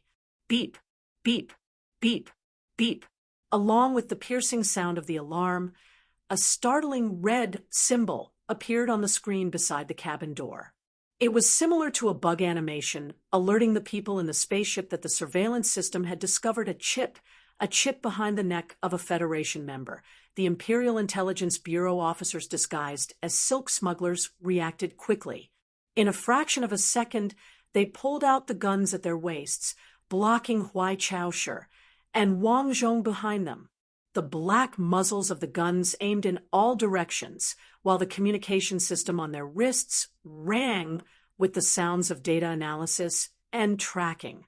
A few seconds later, the officers put down the guns in their hands with extremely strange expressions. Looking at the small-eyed man behind the princess, they realized that the source of the alarm was actually this person. This person was actually a member of the Federation. The officers thought back to the time when the spaceship was leaving Banban Star, and countless questions arose in their hearts. Could it be that the rumor of the aristocratic rebellion was true? Turn down the sound of the alarm system. Huai Chaoshi frowned slightly. Taking a step forward, she said in a cold voice, "I don't want to hear these ear-piercing sounds on the way back to Tianjin." Su Lu followed her forward, shrugging his shoulders at the strange expressions of the imperial officials on both sides of the cabin door, expressing his innocence. He was slightly disappointed that the princess did not order her subordinates to turn off the chip scanning system. This also proved that although the princess was known as the most ferocious person in the universe, she was still cautious and meticulous in her actions. With her hands behind her back, Huai Chaoshi stared coldly at her subordinates as they replaced the electrically controlled explosives on Su Li's shoulders. She was still unwilling to relax until her subordinates painstakingly found a set of heavy electrically shocked alloy shackles and placed them on Su Li's ankles. Only then did she truly relax and slowly straighten her body. Su Lu watched as her eyes slowly narrowed, like a book with a black cover that was about to be closed. Suddenly, his eyebrows jumped, and he said, "Don't fall." Huai Chaoshi suddenly opened her eyes and stared at him. "What did you say?" "Don't fall." Su Lu acted as if he did not feel her sharp gaze, and said firmly, "Don't forget what you promised me." What did he promise? A dignified death, or a dignified life? Huai Chaoshi frowned slightly. After a moment, he thought of something, and a rare, gentle smile appeared on his lips. He pointed at Su Lu on the chair with his right hand and said to the subordinates around him, "As long as he doesn't run away, treat him well." "Yes, Your Highness," the intelligence officer on the spaceship answered without hesitation. Hearing this, Su Lu was truly relieved. His feet that were tightly bound by heavy shackles moved, as if he was scratching an itch. Then, seeing Huai Chaoshi slowly narrowing her eyes again, he reminded the officials of the Imperium around him, "Hold her." The officials of the Empire did not know what this person from the Federation meant. More importantly, they had never imagined that Her Highness, who was standing by the porthole of the warship, would fall one day despite her slim figure and the feeling that she was invincible. Her Highness, who was about to become great because of her strength alone, would fall one day. That was why their reaction was a step slower. Huai Chaoshi's narrowed eyes finally closed gently. With the touch of her single eyelid, the eternally burning crystal engine furnace seemed to have been turned off. She still had her hands behind her back and proudly and calmly stuck out her chest. Maintaining this cool posture, she fell backwards. With a muffled bang, she fell headfirst onto the ground of the spaceship, making it tremble slightly. Cries of disbelief and angry shouts erupted from all around. The officials of the Imperial Intelligence Department rushed over as fast as they could. A moment later, they discovered with some lingering fear and some disbelief that Her Highness was not injured at all. She had just fallen asleep. The nervous officials escorted Her Highness to rest and hurriedly opened the healing pod. Meanwhile, the officials who stayed in the pod looked at Su Lu with strange expressions. On the surface, they did not understand the true relationship between this Federation member and Her Highness. On the surface, they did not understand why this person could see that Her Highness was about to fall. Sulu lowered his head. His gaze followed the explosives on his shoulder and landed on the heavy alloy shackles. The corners of his lips curled into a smile. After fleeing and fighting for so many days in that sea of mulberry trees without a moment of rest, even a true metal body was probably about to collapse. After entering the spaceship, Huai Chaosher confirmed that she was temporarily safe. Once her mind relaxed, the fatigue and injuries gushed out like a flood. How could she not fall? If she still did not fall, in front of such a terrifying enemy, Sulu would really lose all hope. Fortunately, she fell in the end. The Empire was a society with a strict hierarchy. The 5 classes of royalty, nobles, commoners, peasants, and slaves were divided quite clearly. In the vast space era, the Empire was still able to maintain its imperial power. The Empire's royalty relied on the oppression from the top to the bottom and the incomparably bloody strength to maintain order. The history of the Empire was actually a history of suppression and resistance. The history of the Empire gradually turned the peasants and slaves into a class, the most miserable class. In recent history, the most miserable class in the Empire's star region had already become the Federation members. Although the number of Federation members who were captured and brought into the Empire was extremely small, this type of object that even the peasants and slaves could spit and throw eggs at on the streets could only compete with pigs and dogs for the treatment they enjoyed. The Federation members were the best targets for the peasants and slaves to vent their dissatisfaction. They were the supreme weapon that maintained the stability of the Empire's society, the bright light that guided the Empire forward. Thus, they naturally became the most unshakable part of the Empire's strict order. Anyone, regardless of whether they were the peasants struggling in the slums or the slaves with their backs to the sky in the mines, had already been nurtured an instinctive hatred for the Federation members, a fanatical bloodlust. Their existence was not necessarily reasonable, but they definitely had reasonable needs. If Sulu had not snatched those words out of Huai Caosher's mouth before she fell asleep, one could imagine how miserable his treatment on the disguised spaceship of the Intelligence Bureau would have been. Just like the 2 Imperial experts on the Red Rose, the officers of the Imperial Intelligence Bureau would not have minded slowly tormenting him as an experiment subject until there was not a single part of his body left unscathed, his organs and limbs torn apart, leaving only his last breath to swallow the past of the heroes of the Federation. Fortunately, at the top of the strict order of the Empire was the imperial authority that could not be challenged. Since the princess had spoken, even the lowliest Federation member would instantly become a guest that must be treated well. No matter how unwilling the officers of the Imperial Intelligence Bureau were, they had to do it, because the princess would wake up from her deep sleep one day. The disguised smuggler spaceship used some unknown method to break through the blockade of the star system by the rebel fleet.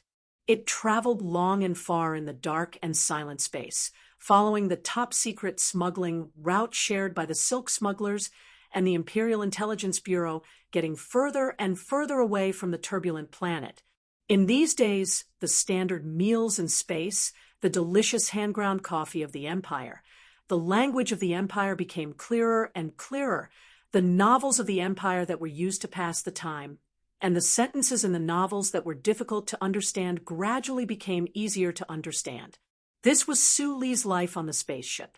If the heavy shackles on his ankles had not rubbed his skin to the point of bleeding, and if the explosives piercing through his shoulder blade had not been so painful, he would have been able to enjoy the journey. Other than that, he had been silently observing the actions of the officers of the Imperial Intelligence Bureau. He watched as the officers of the Imperial Intelligence Bureau dealt with the rebel fleet, talked to the smuggling bosses hidden in the darkness, and escorted Huai Chaosher away from danger seemingly dangerous, but actually casually. He could not help but feel more and more shocked. the Imperial Intelligence Bureau, an intelligence agency that was very similar to the Bureau of Proclamation but did not have a charter computer, displayed too much ability.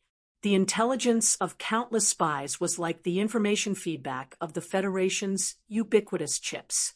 If the Federation's the glory of the charter relied on the powerful computing power of the central computer and the ubiquitous information nodes, then the Imperial Intelligence Bureau used to rule the universe relied on people everywhere, people like the sea, people like the mountains, people like the vast ocean, people like the mountains, people like the mountains, people like the vast ocean, people like the mountains.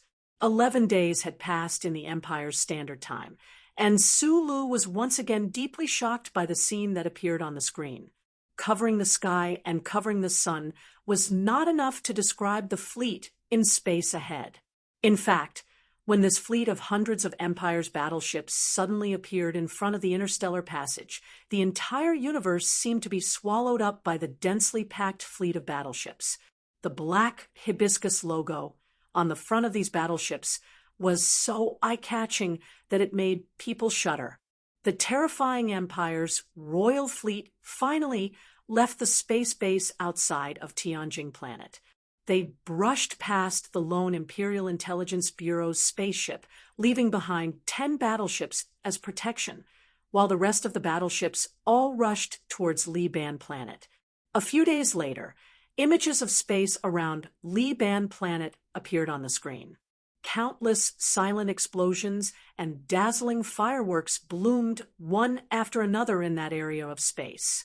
Sulu narrowed his eyes as he watched all this. He realized that the Intelligence Bureau's officers beside him did not have any excited expressions.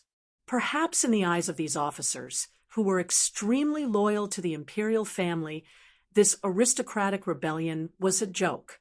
As long as His Majesty and Her Highness were still alive, these reactionaries would be torn to pieces sooner or later. "What are you thinking about?" A voice sounded behind him. Sulu subconsciously opened his mouth. He spoke in the Empire's language, but he immediately realized that the person behind him was speaking in the Federation's language.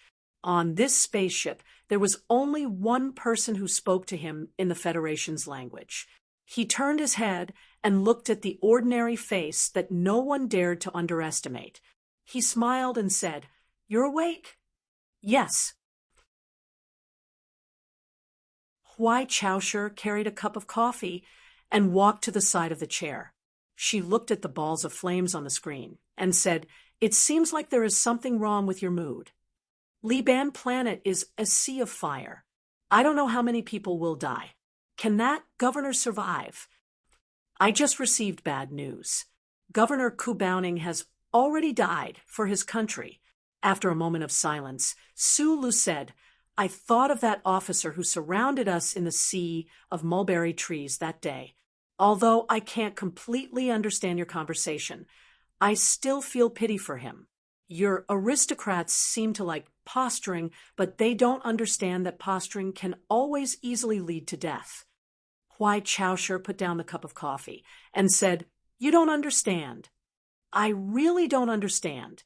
For example, why did that Governor Kubowning, who clearly knew that he was going to die, persist for you and your imperial father?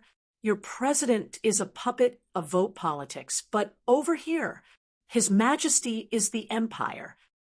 This discussion ends here." Sulu was silent again. Suddenly, he asked, "Can you explain to me the composition of the Empire's fleet that is going to quell this rebellion?" The two of them weren't the only ones in the room. Those officers of the Imperial Intelligence Bureau who were quietly working had actually been carefully listening to the conversation between Her Highness and that person from the Federation. Their profession meant that the Federation language was a compulsory subject, so they heard this conversation clearly. The first part of the conversation shocked them that the high and mighty Her Highness would speak to that lowly Federation citizen in a tone of equality, but the last part really gave them the urge to immediately kill Sulu. The composition of the Empire's fleet, whether it was the crudest ratio of functional ships or the most subtle increase in firepower, was, without a doubt, top secret information. Even the average aristocrat didn't have the qualifications to access this information, let alone ask a person from the Federation. The spaceship was silent. The officers of the Imperial Intelligence Bureau thought that Her Highness would perhaps fly into a thunderous rage, or perhaps unexpectedly not give any response. However, White-Sausher's following response was already beyond their understanding. This fleet is the Heavenly Thunder Fleet. It belongs to the First Royal Fleet. The flagship, Songlay, is powered by 21 sets of compound engines. Its armor is 3 layers of increasing thickness. White-Sausher was silent for a moment before she began to calmly explain the Empire's military's absolute secret information. It was as if she had completely forgotten that Sulu in the chair was a soldier from the Federation. The entire spaceship's officers were dumbfounded. Apart from her voice, there was a deathly silence. Even a night cat walking past could hear the thunderous footsteps. Only Sulu noticed the flash of light in White-Sausher's eyes. He was also the only one who understood why White-Sausher dared to tell him these things. What you're asking isn't anything important. White-Sausher finished explaining the composition of the fleet and lowered her head to look at Sulu with a smile, her face full of confidence. Are there really laser weapons in the outer space bases of Tianjin? We've been guessing this all this time, Sulu continued to ask without holding back. You'll naturally find out when you have the ability to attack. White-Sausher put her hands behind her back and said calmly, however, I can give you a rough estimate of the firepower.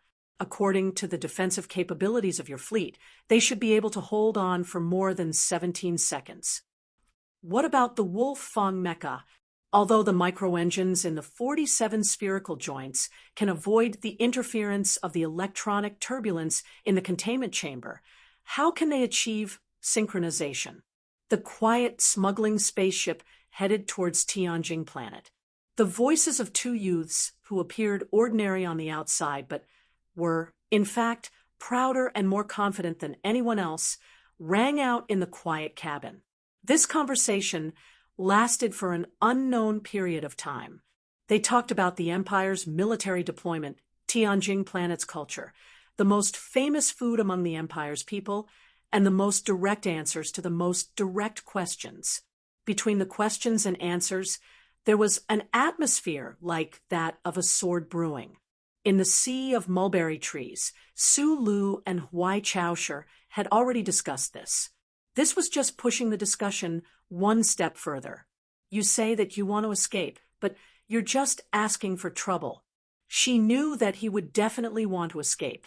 She knew that the moment he escaped, he would cause even greater harm to the Empire. However, she insisted on saying this because she firmly believed that he wouldn't be able to escape. On the contrary, the more he knew, the more he wanted to escape, but couldn't. This was a very interesting gamble. Sulu, the man who was already hanging upside down on the gallows, had steel chips tied to his hair. With every sentence that White-Sausher said, the chips would increase until they were thousands of tons, tens of thousands, tens of millions of tons, like seawater. Actually, you don't have to make this gamble with me. The royal battleships around the spaceship dispersed like ghosts, and a blurry nebula appeared in the distance. Sulu knew if that was their destination. After ending today's discussion and gaining a preliminary understanding of the Empire's literary history, he suddenly spoke to White-Sausher beside him. I never gamble. White-Sausher narrowed her eyes at the nebula that was only the size of a fingernail and said, since the start of the war, there have been a total of 27 Federation prisoners who pretended to surrender and then tried to escape. Among them, there were many who were much more cunning and powerful than you, but not a single one of them was able to escape more than 3 kilometers from the surface of the planet. Sulu was silent, knowing the reason she was talking about. White-Sausher coldly glanced at the back of Sulu's neck, a hint of disgust appearing in her eyes. She said mockingly, Just like how we can't enter the Federation, you guys can't either. To have a machine implant a dog's tail in your body, I really don't know what you Federation people are thinking." Sulu laughed, not intensely arguing with the other over the issue of the chip. Instead, he said, "This isn't something I can choose or decide. I sympathize with you and all of you." Huai Chaosha frowned slightly and said, "That's why I really don't understand why a guy like you can still laugh so happily as death draws closer and closer. I don't believe that you really have the confidence to escape." "Of course." Her pair of straight eyebrows raised slightly, and she said with narrowed eyes, "I'm looking forward to the surprises you can bring me." Could this be the so-called loneliness of the experts? Sulu scratched his head, his shoulder hurting a little, and his brows furrowed. "Probably so," Huai Chaosha replied. "In the magnificent interstellar era, the individual heroism supported by super strength had long since given way to the cold mechanical order. Under such a background, anyone who dared to express their feelings of invincibility to the princess by the porthole could most likely be classified as a lunatic or a pretentious idiot. However, history was so long, and the human population was so large, so there would always be peerless experts who had the qualifications to say such words. For example, Li Pifu, or the person who had his teeth smashed by Li Pifu.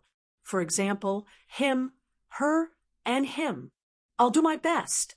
Sulu looked into her eyes and replied with the most serious tone he had ever used in his life. The spaceship landed on a huge planet, and the bulletproof limousine led the group out of the secret Royal Military Base. After driving for about 70 kilometers, they entered a heavily guarded manor. Sulu, who was wearing the helmet of darkness, could not see anything and could not even hear anything. All of this was completely based on the inference in his mind. The acceleration of gravity during landing, the speed felt by his body, and the time silently counted in his mind. Everything was just inference. Stepping on the protruding round stone road, Sulu was dragged forward by the dynasty's soldiers. He suddenly said, "I still have a very important question to ask about that Ba Dao." He knew that Huai Chaosha definitely had not left yet. If she wanted to leave, she would definitely say something to him. Sure enough, a moment later, he heard that person's cold and calm voice. "I'll tell you before you die." Sulu smiled and did not say anything else. Huai Chaosha narrowed her eyes and looked at the back of the figure that disappeared into the underground passage.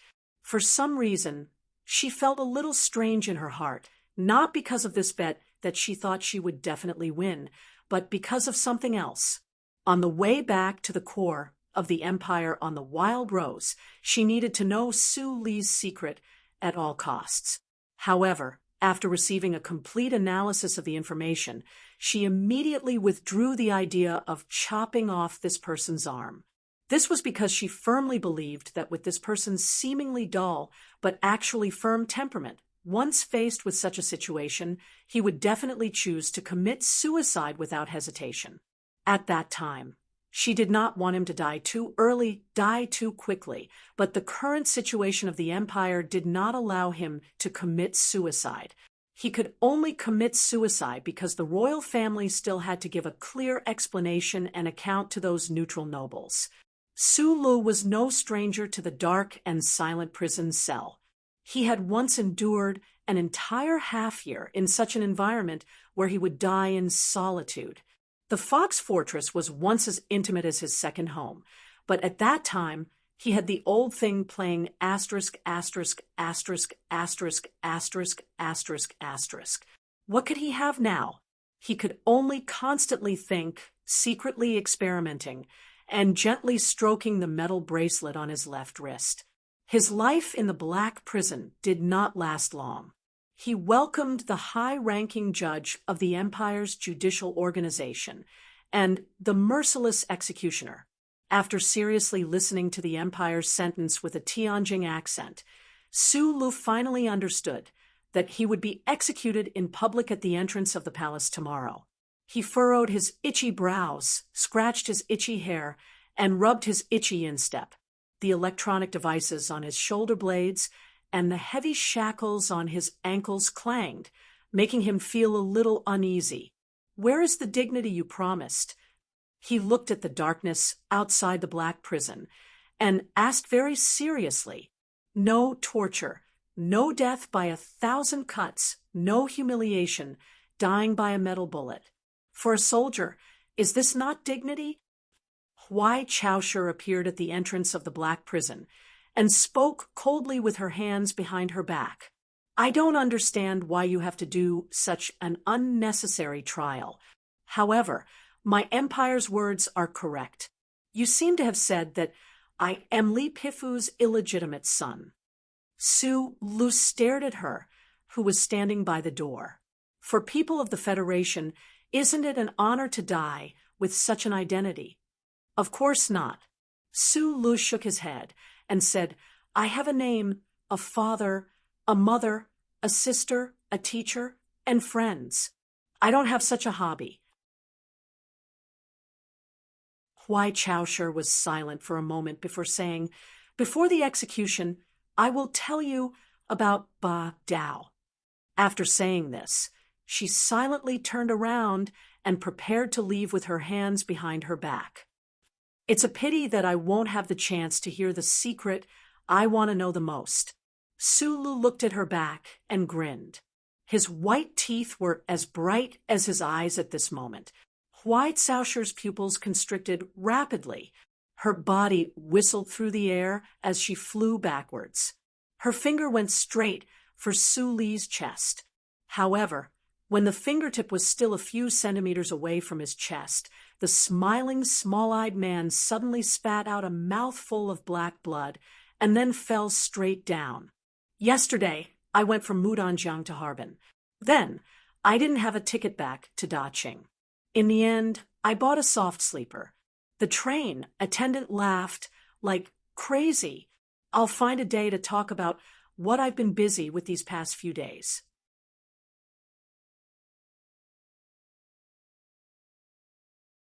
Chapter 604.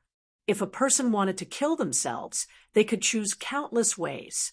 The variety of choices far surpassed the Federation's protein meat. A straw rope, a fruit knife, or a golden chain were all enough to end a person's life.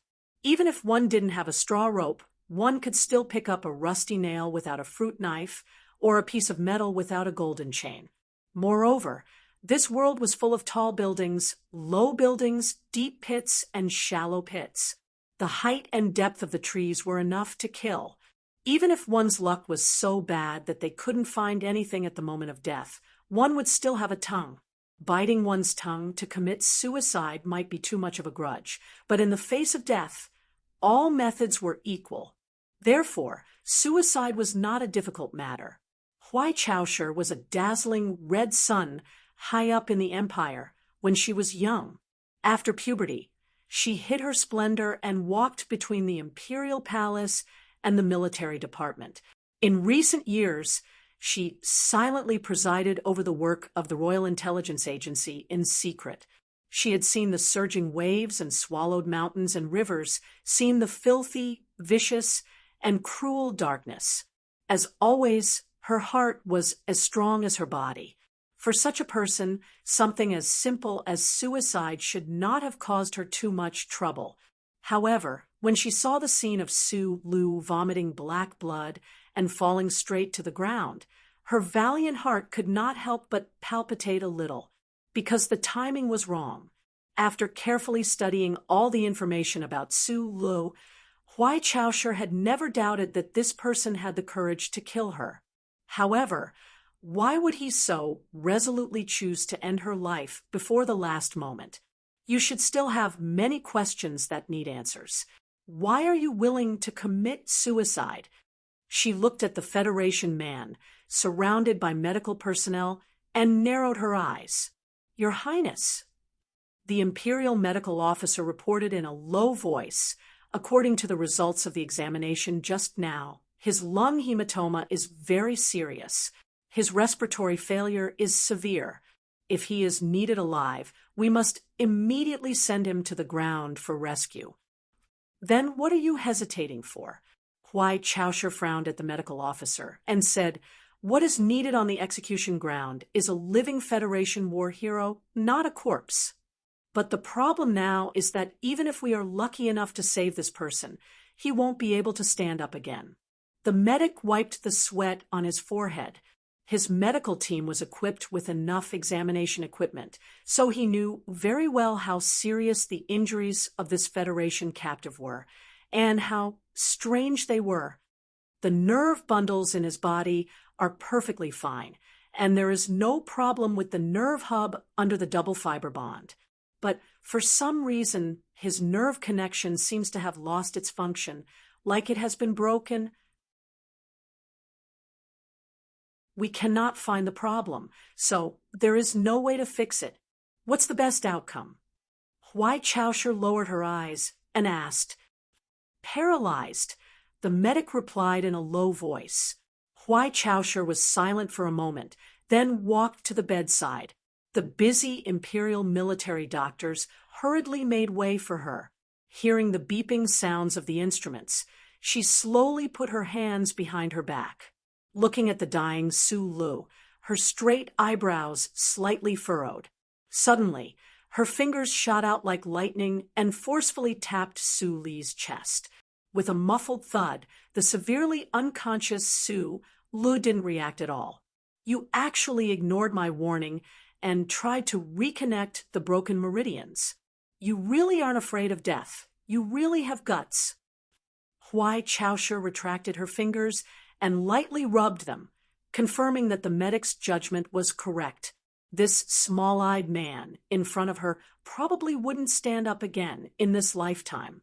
She thought of those continuous escapes and battles in the mulberry tree sea, but she didn't feel sentimental or sad because she never had the slightest bit of sympathy for her enemies. She only felt that it was a pity. There weren't many people in this universe who had the qualifications to fight side by side with her, and the only one who had ever fought side by side with her was Su Lu, who had vomited blood and fainted.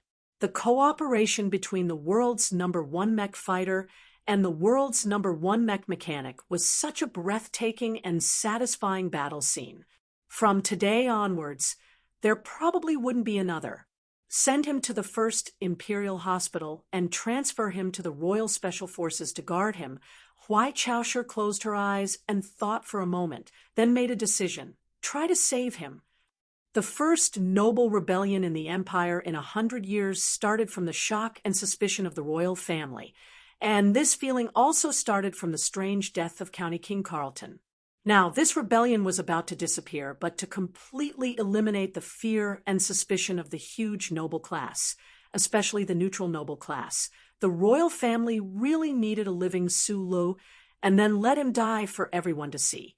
Many popular science and science books would mention near-death experiences, saying that at the moment of death, human beings would look back at the past at the fastest speed, feel the present, and look forward. Sorry, there was no future here, only a high-speed retreating hole condensed by a black wall, and on the other side of the hole was a pure white world, completely different from the bloodstains when human beings were born. Su Lu had never believed in this saying. This semi-illiterate, who didn't finish the Federation's legal education, was filled with mechanical principles and a mechanical worldview. In his opinion, there was not much difference between human beings and the stray cats that ate leftover beef outside the mine, except for aesthetics. How could they have the privilege to reread their lives before they died? Then what would the near-death experience of the stray cats be like? Countless fat, big-eared rats? Even though the uncle had taught him the 10 postures and the scorching, magical, trembling power was running through his body like countless fat rats, he still maintained an absolutely simple view of materialism. He sorrowfully and stubbornly believed that there was no heaven above his head, only the sky and the stars. Heaven could only be found in life. Sure enough, there was no black hole or holy white light, but there was a black dream, a very unoriginal black dream. However, the old charter computer didn't appear in the dream, wearing an old butler's uniform or really wearing a black silk skirt to talk about some mysterious things. In the black dream, there was only the painful tearing of the halo, the scattering of the breath, and no rebirth, gradually quieting down. Suicide was a very simple thing, and surviving was also a very simple thing, especially for a young man who had experienced countless life and death situations and whose body muscles and organs were extremely strong. All he needed to do was to try hard to open his eyes. Sulu opened his eyes with difficulty, and the light in the gap of his eyelids gradually dimmed and became clear. There was a majestic oil painting on the wall, and the signature below it was so messy that no one had any impulse to identify it. "He's awake." Along with this surprised shout, there were dense and chaotic footsteps in the ward and the nervous voices of the treatment team. All kinds of advanced medical equipment were connected to his body. The metal contact should be very cold on his bare skin. Sulu, who had a very unpleasant past in the Federation Army General Hospital, thought silently in his heart, and then his body subconsciously prepared to tremble. However, he couldn't tremble. He didn't even feel a trace of coldness. Only now did he realize that his body was completely out of the control of his brain, and he couldn't feel anything. He furrowed his brows. Fortunately, he could still move his brows, so he should be able to close his eyes. Lying on the hospital bed, Sulu opened his mouth and smiled happily. This smile that came back from death instantly shocked the people of the Empire in the ward and made them collectively speechless. A few days later, "I warned you, your Xinqi has already been scattered by me, and the meridians in the upper circulation have been blocked. If you try to force a breakthrough, only death will await you." Huai Chaosher stood by the bed with her hands behind her back. She looked at Sulu on the bed, looked at his extremely thin cheeks, and said expressionlessly, "I really didn't expect that you would actually use this as a means of suicide." Sulu smiled and didn't say anything. Now his entire body was paralyzed, and he could only move above his neck. Other than speaking, he could only use his expression to express his thoughts. He could no longer imitate President Pabre and forcefully wave his right arm to help his emotions rise. A human's expression could only choose between laughing and crying, joy and sadness, happiness and depression, calmness and depression, and these two opposite camps. So, Sulu naturally chose the former. According to the judgment of the doctor and me, you will never be able to stand up again in this life. Huai Chaosher looked at him and said indifferently, "How does it feel to be paralyzed? You can no longer carry the prosthetic arm to display your talent. Do you regret it?" "Why do I feel like your Highness has more regrets than me?" Sulu, with his thin cheeks, finally opened his mouth to speak. His voice was extremely hoarse and weak. He said, "The feeling of being paralyzed, and is a bit fresh. From the file, I can't judge that you are a hopeless optimist." Huai Chaosher turned around, poured herself a cup of coffee, and said casually, "That's because I have never fallen into hopeless despair, so I can't display my talent in this area." Huai Chaosher turned around with the coffee cup in her hand. After a moment of silence, she suddenly asked, "If you had died that day, and now you are paralyzed, would you really be willing?" Hearing this, Sulu was silent for a long time. He stared straight at the snow-white ceiling until the corners of his mouth lifted into a trace of a complicated and indescribable smile. Only then did he reply in a low and hoarse voice, "Of course I wouldn't be willing. I still have a lot of things I haven't done, a lot of secrets I don't know." For example, Huai Chaosher took a sip of coffee. "You have seen my file, so you should know about Zhang Xiaoming. Your first love." "That's right." Su Li's eyes narrowed. He sighed softly and said, "I used to always want to make love with her one more time before I die. Now, It seems that I don't have the chance. This is probably the biggest unwillingness. Hearing this unexpected answer, Huai Chaoshi was moved. She asked, "Why not your national girl Jianxue? Of course, in my opinion, among those ambiguous women in the Federation, only that female engineer, Nutshell, is worth dating." Without waiting for Su Li's reply, this imperial princess, who had never been in a relationship before, thought that she understood something. She shook her head and said, "Stupid first, love complex." Su Lu smiled and didn't explain. In the entire universe, probably only the prince of the Tai family knew the real reason for this kind of unwillingness. "Since you are unwilling, why do you want to commit suicide? Since you are a hopeless optimist, I always thought that you would persist until the end, at least until the execution. The Federation's proverb says that if the Grim Reaper tells you to report at 3 o'clock, you will never see the first ray of sunlight again. But I am a soldier. Even if I am facing the Grim Reaper, I have to compete with him in terms of strength." After a moment of silence, Su Lu replied, "You want me to go to the execution ground and let a lot of people watch me die. I don't know the specific reason, but if you want something, I will make sure that you don't get it.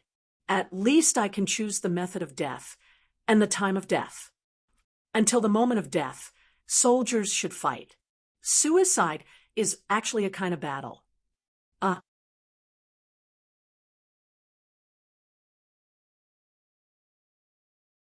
Chapter 605.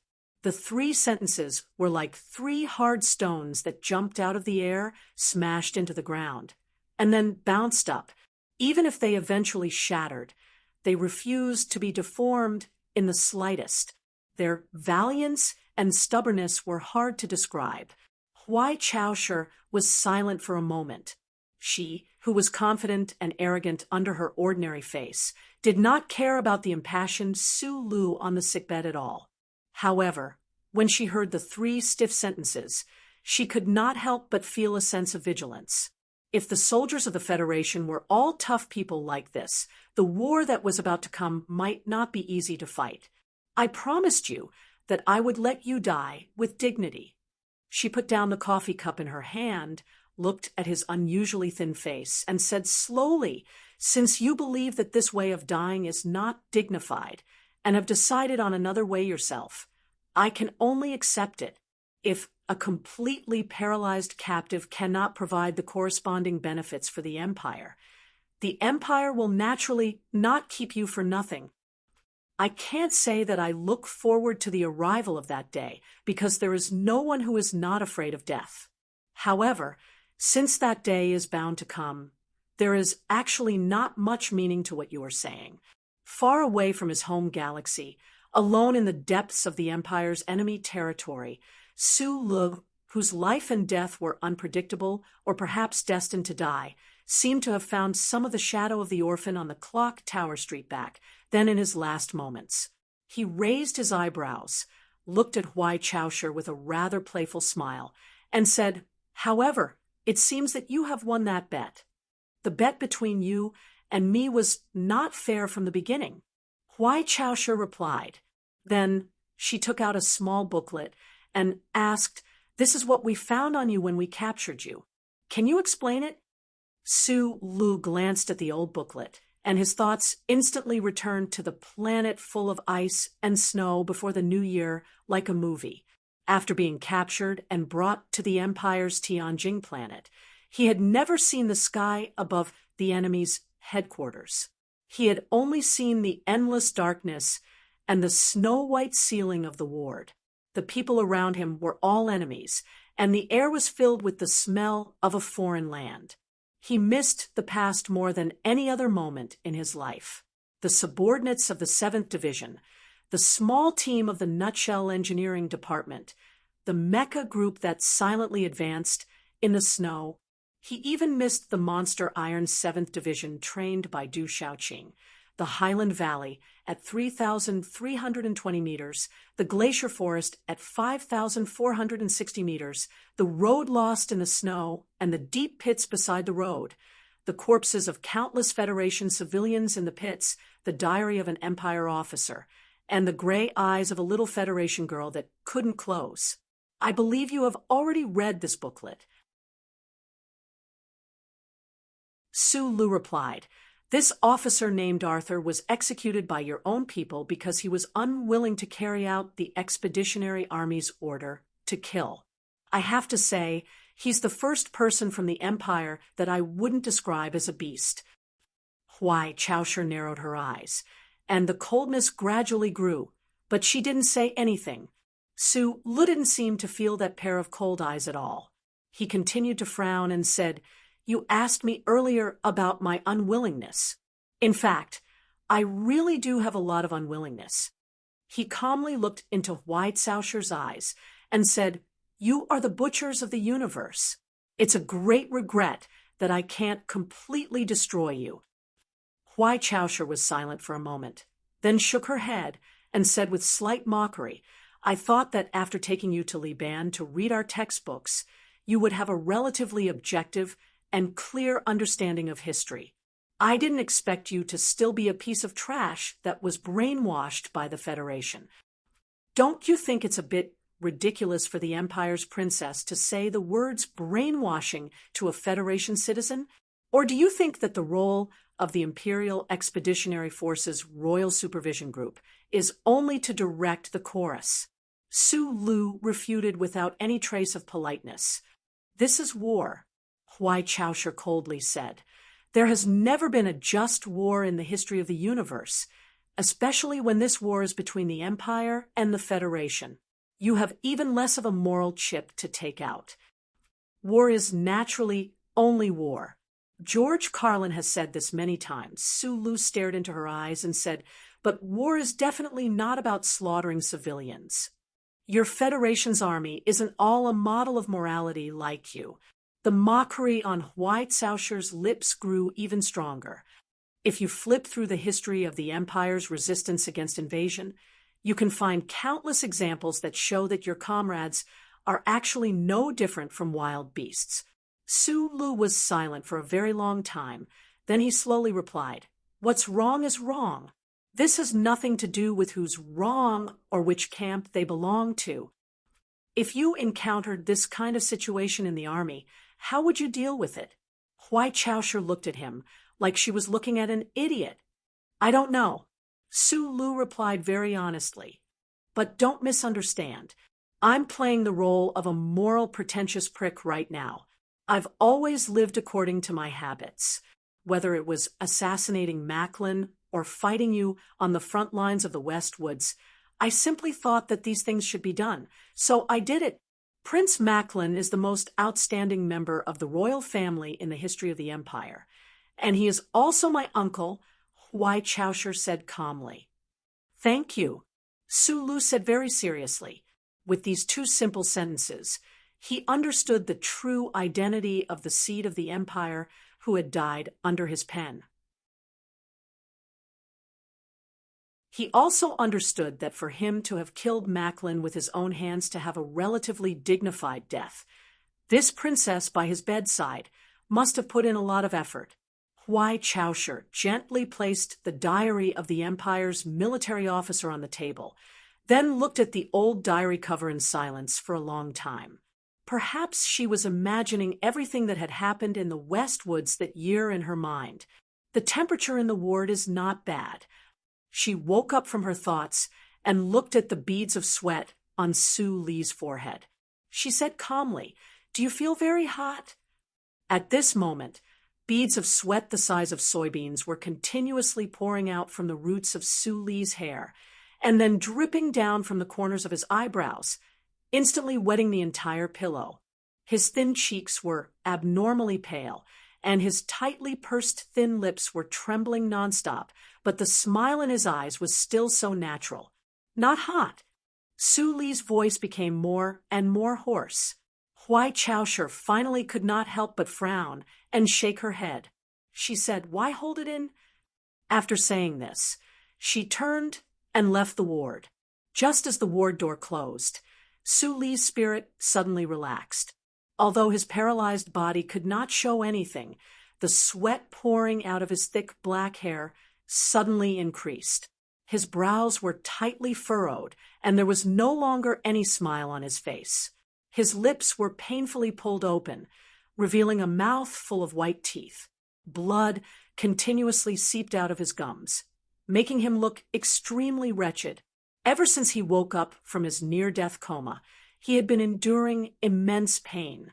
His body could not move, but his internal senses had become even more sensitive. The collapsed power channel had become countless sharp fragments, wantonly cutting in all directions. His nervous system had been severely damaged, but he could very sadly clearly feel the pain of these small knives cutting into his flesh. There was also the mysterious burning power that had finally broken through the barrier. Although it was no longer suppressed by the power of White Saoshir's finger, it could no longer be controlled. It ran up and down his body chaotically, turning into thousands of tiny scalding whips that lashed at every cell in his body, making him feel even the tiniest sensation. It was not a death by dismemberment, but it was even worse than that. Su Li's pain was unbearable. Even if he gritted his teeth until they were broken, he could not hold on for much longer. If Huai Chaoshir had not left just now, he might not have been able to hold on any longer. In order to die with dignity, one must first ensure one's own dignity. He insisted on this, so he smiled and mocked the conversation, refusing to let the muscles on his cheeks twitch because of the endless pain. Sweat flowed down his body like a river, wetting his pillow and bedding for an entire night. It was only when the unfamiliar morning light of Tianjing seeped in through the window that he, whose face was extremely pale and weak, realized that he had been fighting that kind of pain for an entire night. How many people in this world could endure this kind of pain? To be able to endure something that ordinary people could not. They were naturally not ordinary people. This kind of person would most likely achieve great things in the end, as long as they did not die in an accident in their career. This was because they had too strong of a willpower and will that supported them to fight to the death against something that they could not endure. Su Lu could endure it because he was unwilling. He had not worn his general's uniform and returned to the dark and boring Donglin mining area to take a look at the cafe, the pub, the library, the big recuperation center, the long-legged policewoman, and the police officer called Bao Longtao. He had not seen the men and women on S1 complete their stories. Tai Ziyuan had not gotten married. How was Miss Bai going to wrap things up? Would Zhou Yu carry little Lu Hua and stand under that building to wait for someone to return home? He had not personally caressed Jian Shuayer's black hair. He had not once again used Shang Qiu's greatness to warm his lonely right hand. He had not yet returned the kindness of that beautiful girl. He had not yet found out the truth behind that uncle's death. He had not yet driven the turbocharged MXT to the road in the middle of Lin Mountain to have a crazy race with that bunch of idiotic sons of the senators. He had not yet concealed his identity and gone to some crazy place to dance and have fun. He had not yet forced by Magnolia to cut off that annoying strand of hair that floated in front of his forehead. He had not yet brought Xiong Linquan to carry to Lin's gun to help De Wency snatch his sister from the 13th floor. He had not yet gotten sick of singing that song with Shi Qinghai. He had not yet had the time to tell everyone that he was Su Lu, the orphan of Donglin Su Lu, and not the soldier Su Lu. How could he be willing to die? Suicide was a battle, but it was also a new gamble. In a situation where he had nothing to lose, he could only gamble with his own life on this last gamble. With difficulty, he turned his head to look at the first ray of morning light from the willow tree outside the window. Su Lu breathed rapidly and tiredly. An abnormal blush appeared on his pale face. In the Empire, This ray of morning light should be called the white belly of a fish. Only a dead fish would show its ugly white belly to fishermen or tourists. He was not dead yet. This was good.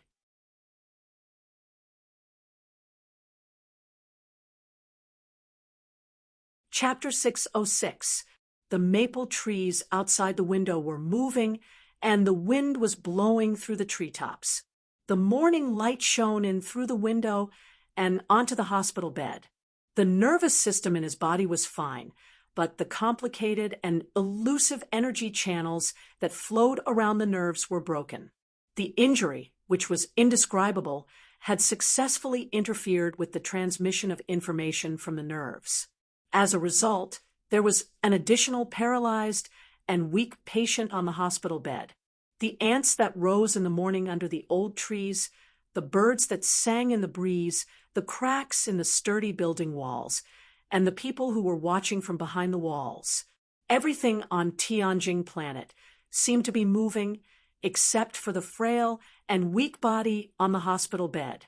Fortunately, his heart could move.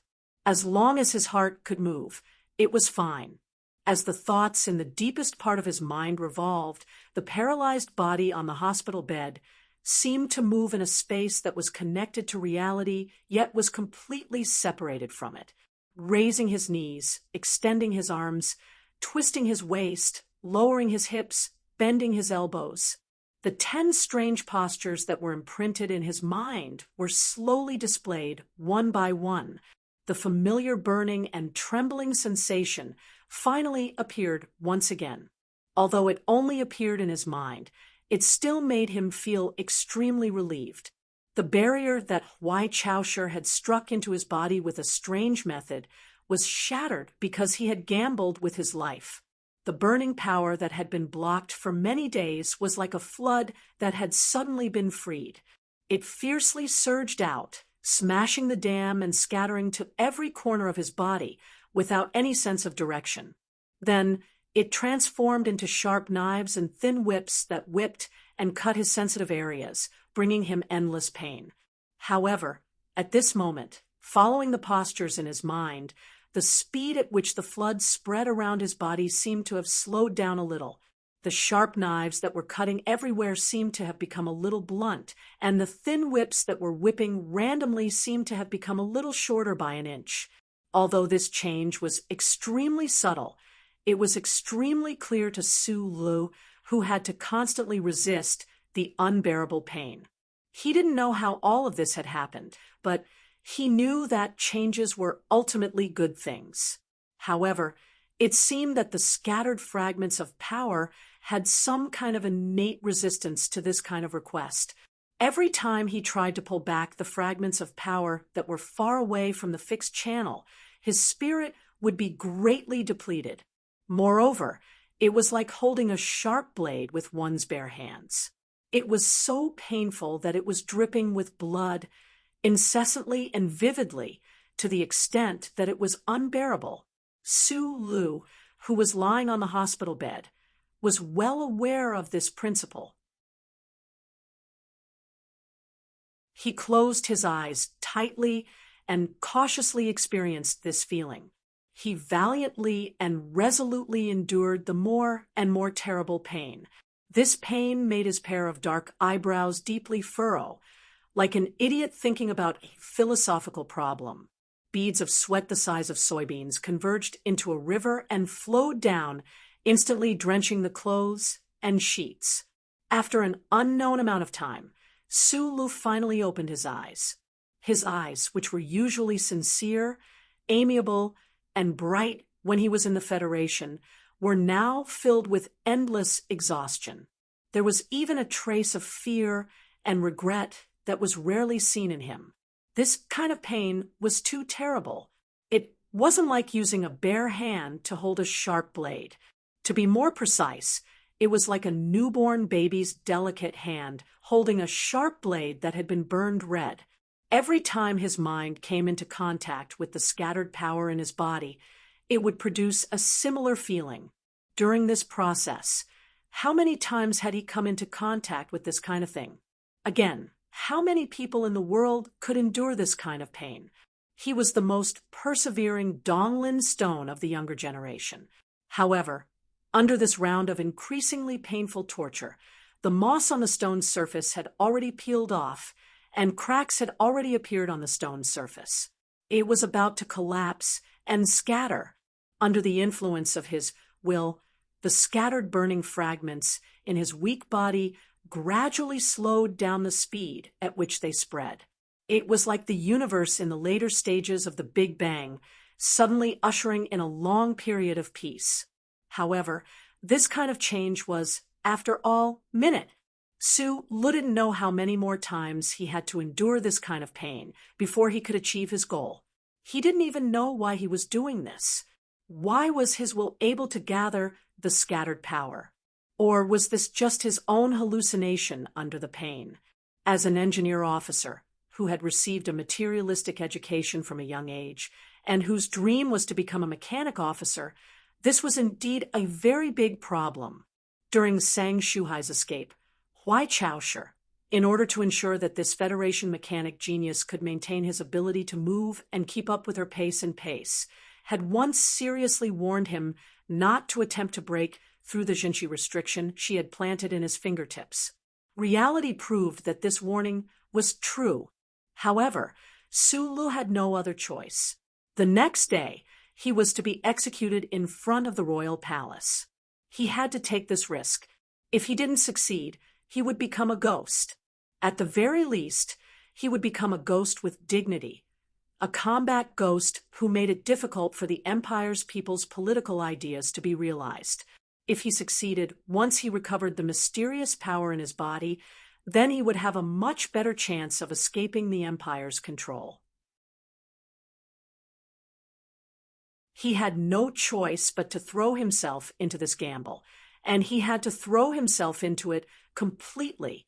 Unfortunately, the result of a suicide attempt to break through the Jinchi restriction couldn't be said to be success or failure. He didn't die, but he also couldn't recover his strength. His entire body lay paralyzed on the bed, but he still didn't despair. Feng Yu had once taught him that the human body was a machine of the first order. He didn't know what ate rice was, what Jinchi was, and he didn't know that the Empire's royal family had meridians. However, he could describe the channels of the burning power in his body with his eyes closed. He could describe the flow of power with extremely precise numerical differences. He could accurately draw countless three-dimensional structural diagrams in his mind, just like how he deconstructed the MX Mecha. Perhaps the three major systems of the human body were more complicated and even difficult to understand compared to metal, such as mecha and battleships. However, he was Su Lu, a mechanic genius that even Feng Yu secretly sighed with emotion. Just like repairing a mecha, he began to repair his own body. However, repairing the arm became a thought in his mind. In the past, probably no one had ever thought of such a solution to the problem. Li Pifa didn't. Feng Yu didn't. The strong people of the Empire didn't. No one. Because they weren't Su Lu, they weren't the guy who had lived with a mechanical arm since childhood and dealt with machines all his life. There were many body cultivation halls in Philadelphia. Did body cultivation halls mean to repair the body? However, it seemed that he had never heard of a body cultivation hall cultivating someone like him. Even Mr. Tian only had amazing skills and strength. Su Lu looked at the snow-white ceiling and thought silently. Huai Chaosher hadn't been here for many days. As the imperial princess and the highest-ranking officer of the Royal Intelligence Agency, she definitely had to deal with countless affairs, especially when the rebellion of the nobles had not been completely quelled. Several imperial doctors were quietly analyzing the state of his body beside the bed. The pain in his body was still constantly invading and destroying his will. If he didn't force himself to remember the past, he was really worried that he would faint from the pain. Other than recalling the past and secretly repairing his body, he spent most of his time thinking. He thought about the Federation Constitution, the computer problem, and his own problems. After all, the more he thought about it, the more confused and inconceivable he became. According to his personality, he usually didn't want to spend too much time thinking about things that he couldn't understand. However, he was paralyzed in bed right now. There was too much time and too much pain, so he didn't want to spend his days without thinking. The Imperial Medical Team didn't notice the subtle changes in his body. They only found that this captive of the Federation often had problems with the electrolyte balance. If they didn't save him in time, there were many times when he almost died due to excessive dehydration and circulation problems in his body. During these dozens of days, there were often nobles of the Empire who came to visit. Occasionally, there would also be people from the Imperial Military Department who came to torture some information. Fortunately, because of White Sausher's promise, he didn't suffer much. In fact, compared to the endless pain in his body, he didn't mind drinking some spicy water to distract himself. Other than that, no one in the hospital dared to talk to him on the bed, including the 2 female nurses from the Empire who had lush hair but were still beautiful. Only the snow-white ceiling and the pungent smell of antiseptic accompanied him. The maple trees outside the window were red, but Sulu couldn't see them. He could only infer this result from the faint light reflected from the snow-white ceiling. He didn't know how long he had stayed in this hospital. At the beginning, he still had the mood to count the days and take deep breaths to welcome the morning light every day. However, the repeated pain made him numb, and the overlapping loneliness made him depressed. The counting of days didn't last long. Sulu knew very well that this kind of days wouldn't last long. Once the Empire confirmed that he couldn't be squeezed out anything from him and couldn't stand up again as a target to explain to the nobles, he would naturally be killed. No matter how rich the nobles of the Empire were, they wouldn't raise a useless captive of the enemy. On a very ordinary day, the door of the ward was opened. A team of fully armed elite soldiers of the Empire walked in and took control of the entire ward in silence. Was it time? Sulu watched this scene with narrowed eyes. He took a deep breath and waited calmly and weakly. His right index finger, covered by the bedsheet, trembled slightly. At this moment, several nobles of the Empire in luxurious clothes walked in. One of them was about 40 years old. He looked at him on the bed, expressionlessly, and said, "Although a disabled person shouldn't be able to grasp the relevant etiquette, I still hope that you can learn something. Otherwise, you'll definitely know that being paralyzed is not the most painful thing in the world." The Federation language this person spoke was extremely awkward. Sulu replied hoarsely, "I can understand the Empire language." "Very good." The official raised his eyebrows in surprise and said, "You should be mentally prepared. His Majesty wants to see you." Hearing this, Sulu was extremely surprised. Why did the Emperor want to see him? But he immediately calmed himself down. After a moment of silence, he said with difficulty, "I don't think this is an honor." This was not an honor, but an opportunity. The index finger under the bedsheet slowly relaxed and then became motionless.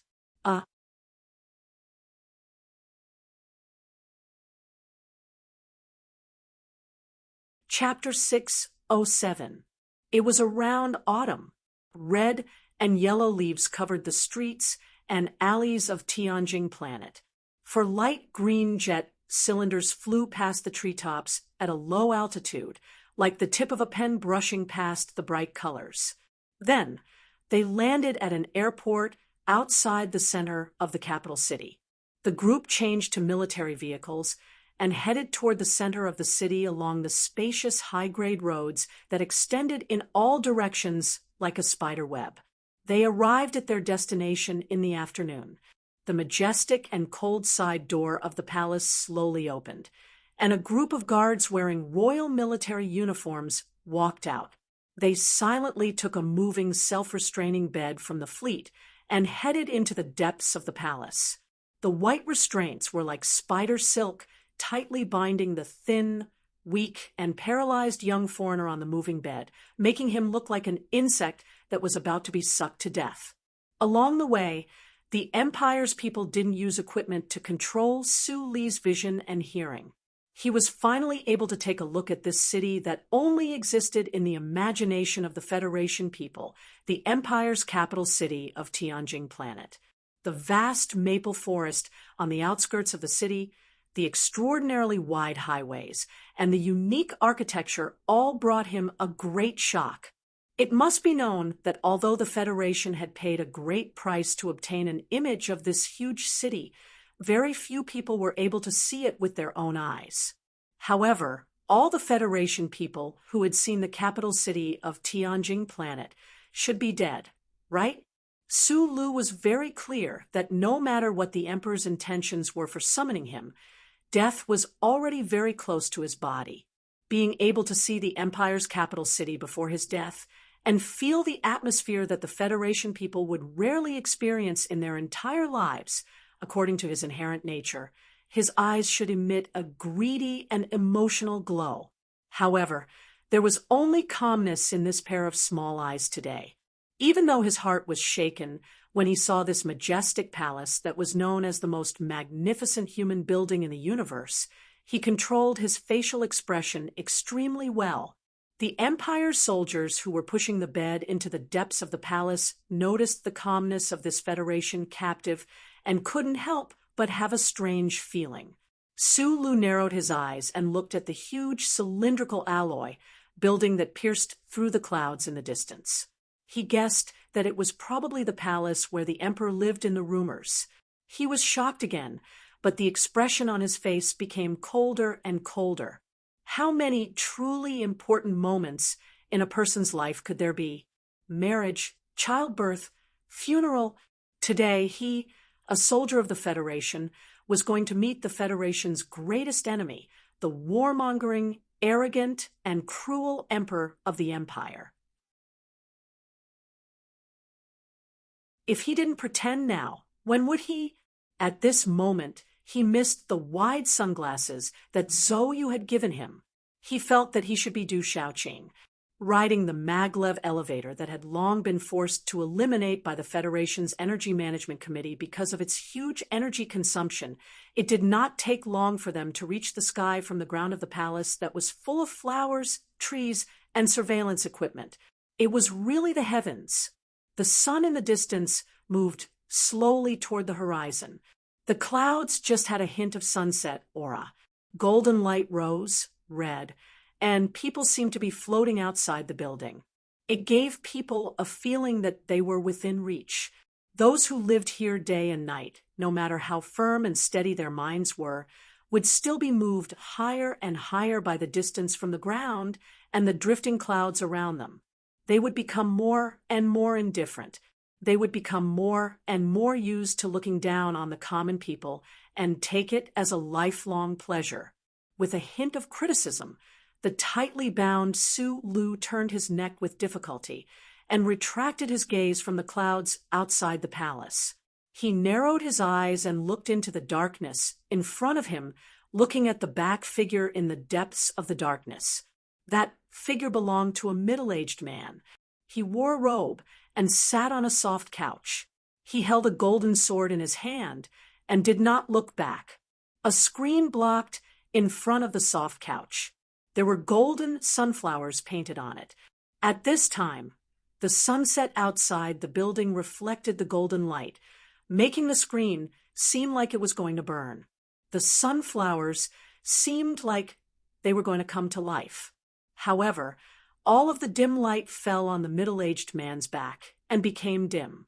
It was because he was the Emperor of the Empire, the man with the greatest power in the universe. No one in the Federation had ever seen the Emperor's true appearance. They only knew that he was called Wai Fuchai, the 79th Emperor of the Empire's White Hibiscus Dynasty, the unmatched monarch of the entire left sky star region. In reality, not even the empire's ordinary nobles and commoners knew what their emperor looked like. Ever since he ascended the throne, he had never appeared in any of the empire's media, nor were there any images leaked out. The Federation's research concluded that this emperor was deliberately maintaining a sense of mystery in front of his subjects. This was to facilitate the protection of the imperial family's shaky rule. In many relatively strange discussions, people even called this emperor and the intelligence chief of the Green Dragon Mountain anti-government army as the two most mysterious people in the universe. Sulu did not believe this. In his opinion, that uncle with a mouth full of rotten teeth was the one who truly deserved the word mysterious. But as a soldier of the Federation, to be able to see the emperor of the empire with his own eyes and come into contact with him at such a close distance, how could he not be excited? As the screen of golden sunflowers grew closer and closer, that robed figure grew clearer and clearer. Sulu grew more and more nervous. Ever since he fled Donglin, he had seen many powerful figures with extraordinary auras. He was also a frequent guest at the presidential residence's private banquets. However, for some reason, he always felt that the emperor under that robe gave him a particularly strong sense of oppression. Was it the smell of power or the smell of death? Was it the identity of the emperor or this person himself? Sulu could not tell clearly, but he could be sure that in his entire life, it was probably only when he first saw the war god Li Pifu in Qingqing's military prison that his mind would be shaken like this. Behind the screen stood Huai Chaoshi. In front of the soft couch, there was a white-haired aristocrat of the empire. He was half bowing and softly saying something. The emperor under the robe slowly raised his right arm. This simple movement was enough to stop the millions of soldiers at the same time. The faint mist outside the palace seemed to have paused for a moment. The aristocrat's narration came to an abrupt end. The emperor's voice was a bit low, like a thick book being blown by the wind. "Did you kill Prince Delin?" "Yes." Sulu did not look at Huai Chaoshi behind the screen. Narrowing his eyes, he stared at the back of the emperor and answered calmly, as if he was answering a small question in a cooking program. "Did you activate the charter on 3320? "Yes." "Did you kill Prince Carlton?" "Yes." The emperor did not turn his head. His eyes should have fallen on that old aristocrat. He let out a few strange laughs. "What's the relationship between you and Nasri?" "Never heard of him." "Well, I heard that his last name was Fengyu over there." The emperor slowly turned around. His face was cold and graceful. Hearing the last question, Suli's pupils suddenly shrank. He felt that the band around his neck suddenly tightened, making it difficult for him to breathe.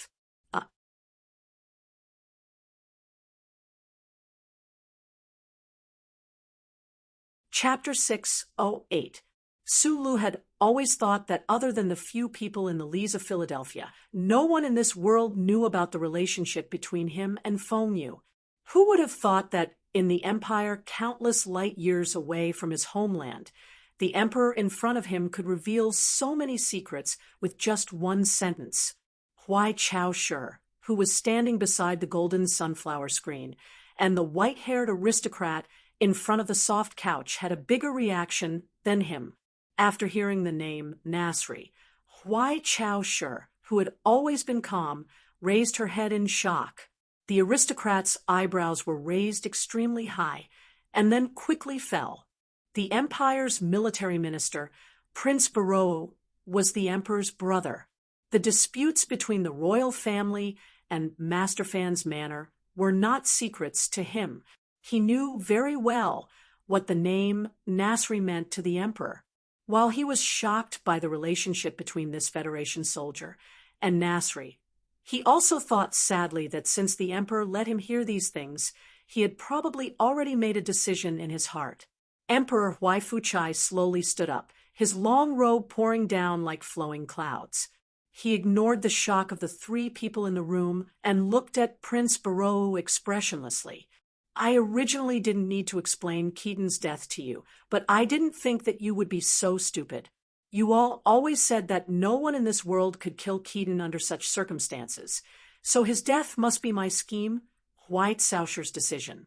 But now, Nasri's descendant has personally admitted that he killed Keaton. Do you have any new doubts? Prince Barreau was silent for a long time. Finally, he no longer humbly bent his body and slowly stood up straight. His back was as straight as a pine tree. He looked at Huai Fuchai and said calmly, "Actually, I really don't need to explain. You should know very well that I have always been afraid of you. Keaton's death made my fear into rare courage, but I really didn't think that Nasri was actually still alive and actually had a son. There are many things in this world that people can't imagine," Huai Fuchai replied coldly. Prince Barreau smiled bitterly and said, "In the end, you just want to convince me. You can rebel against me and try to overthrow my rule. In fact, ever since Father chose me as the crown prince, you have been doing this for decades." Huai Fuchai put his hands behind his back, his gaze distant as he gazed at the distant clouds. He said slowly, "But I find it very difficult to accept that you would act because of such a stupid reason. I am even more unwilling to bear moral responsibility for something I have never done." Prince Borowski didn't answer anything. He silently tidied up his clothes and then walked to the railing. At the end of the railing, several soldiers were waiting to arrest the mastermind behind the nobles' rebellion. Prince Bowu smiled and touched the railing with his wrinkled hand. Then he shook his head and fell down into the sunset. Huai Fuchai coldly looked at this scene. Seeing his own brother commit suicide by jumping off a building, his expression didn't change at all. Only his eyes that seemed to be able to see through the clouds looked down, as if he was chasing after the figure in the air. The tightly bound Su Lu silently watched all of this. He knew that he had personally witnessed a page of the history of the empire. He didn't know what the truth of this noble's rebellion was, what kind of dangerous assassination the emperor encountered, what kind of valiant suppression of the rebellion, who that old noble was. But he could guess that with the death of that noble, this rebellion finally came to an end. The emperor probably tied him up and brought him into the palace to make these rebellious nobles believe that he had nothing to do with Keaton's death. Su Lu pondered in silence, but he was startled by the burning gaze of the two people. He thought of that question again. From that sentence, it was obvious that the emperor knew the uncle. Could it be that the uncle was really a traitor? He looked up at the middle-aged man in front of him, narrowed his eyes, and asked hoarsely, "Can I know who Nasri is?" The emperor didn't answer his question. Instead, he looked at his face with a complicated expression and asked, "Where is he now?"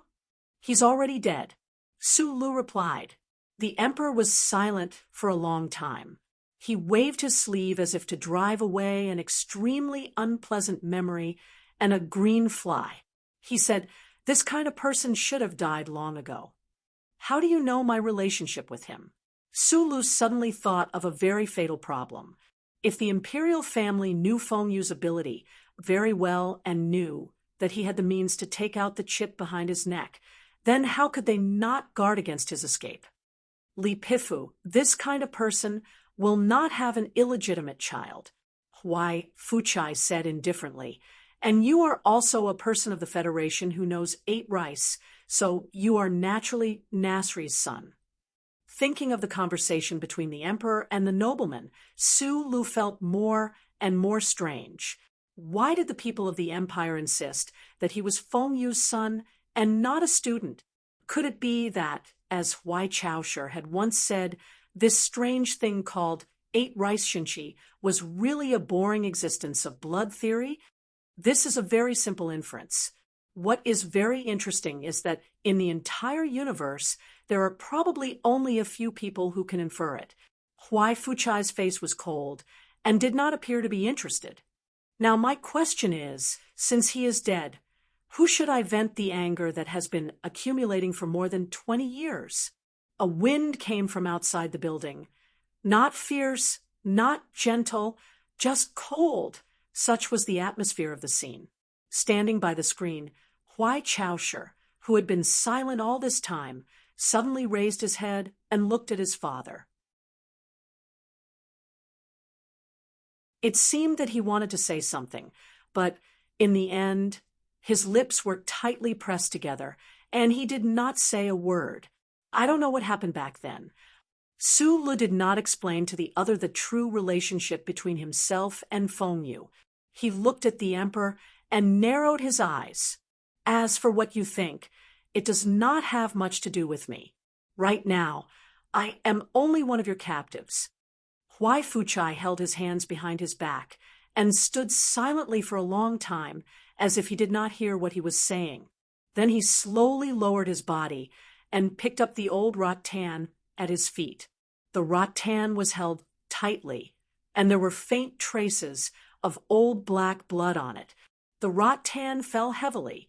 It did not dance like a flower, but viciously split open the air and then tore at the bandages and restraints on Su Li's body.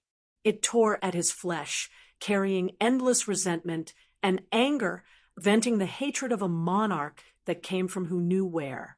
Pa, pa, pa. There were countless small metal hooks hidden in the rattan. Each swing was like the terrifying kiss of a tiger's tongue, scraping off a thin layer of flesh, causing extreme pain. Huai Fuchai silently and forcefully swung the rattan like a calm madman, whipping the completely paralyzed young man. The sound of wind breaking and the sound of cloth being rolled up mixed together in the palace. Su Li's face was abnormally pale, his eyes abnormally bright. Paralyzed, he should not have felt pain, but this kind of humiliating torture seemed to hurt his heart. The wind whistled past, and a miserable wound appeared on his chin. He did not close his eyes. His bright eyes were round with anger as he stared at the crazy monarch in front of him. He spat out blood and roared, "I'll fuck your mother." Missing 6 chapters and 2,000 words. Because his father was also reading, he originally did not want to explain, but thinking of the resentment of the people, he had to explain. At night, when I was picking up the leader from work, there was a traffic accident. I was fine, but the 3-wheeled motorcycle was not. I was tossed around in the hospital and the traffic police for too long and only returned home late at night.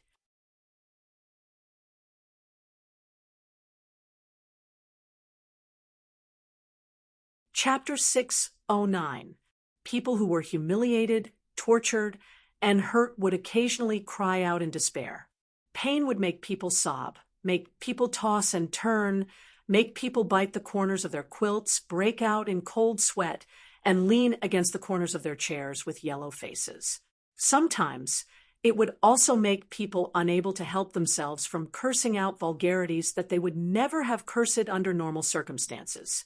The merciless and humiliating whipping of the thorns, the bloody marks on his chin, and the flying red bandages stimulated Su Li's heart. Therefore, he angrily shouted out a profanity about the emperor's mother, F***CK, your mother, in the vast universe, who dared to say such words to the emperor of the empire. Not being afraid of death was far from enough. That person had to clearly understand that they were going to die. Coincidentally, Su Lu met these 2 conditions. Therefore, he wantonly said those words, pleasing his cold and angry heart and balancing the fear before death. The 4 words that the paralyzed and weak person seemed to have used up all of his strength and energy to burst out were like a clap of thunder, instantly spreading throughout the entire palace. The servants of the empire in the distance looked up in shock.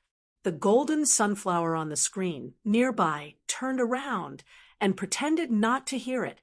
Huai Chaosher opened her eyes wide, and looked at the pale-faced person under the flying thorns in disbelief.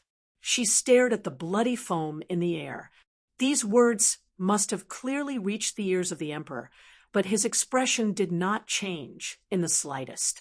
The hint of madness in his indifferent and graceful appearance continued, and the thorns in his hand continued to fall down one after another, landing on Su Li's body, venting his many years of frustration.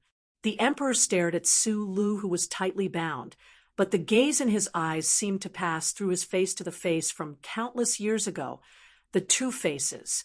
The thorns in his hand swung down slowly and steadily in a gentle but heart-palpitating rhythm, breaking through flesh, splashing blood, and bringing pain.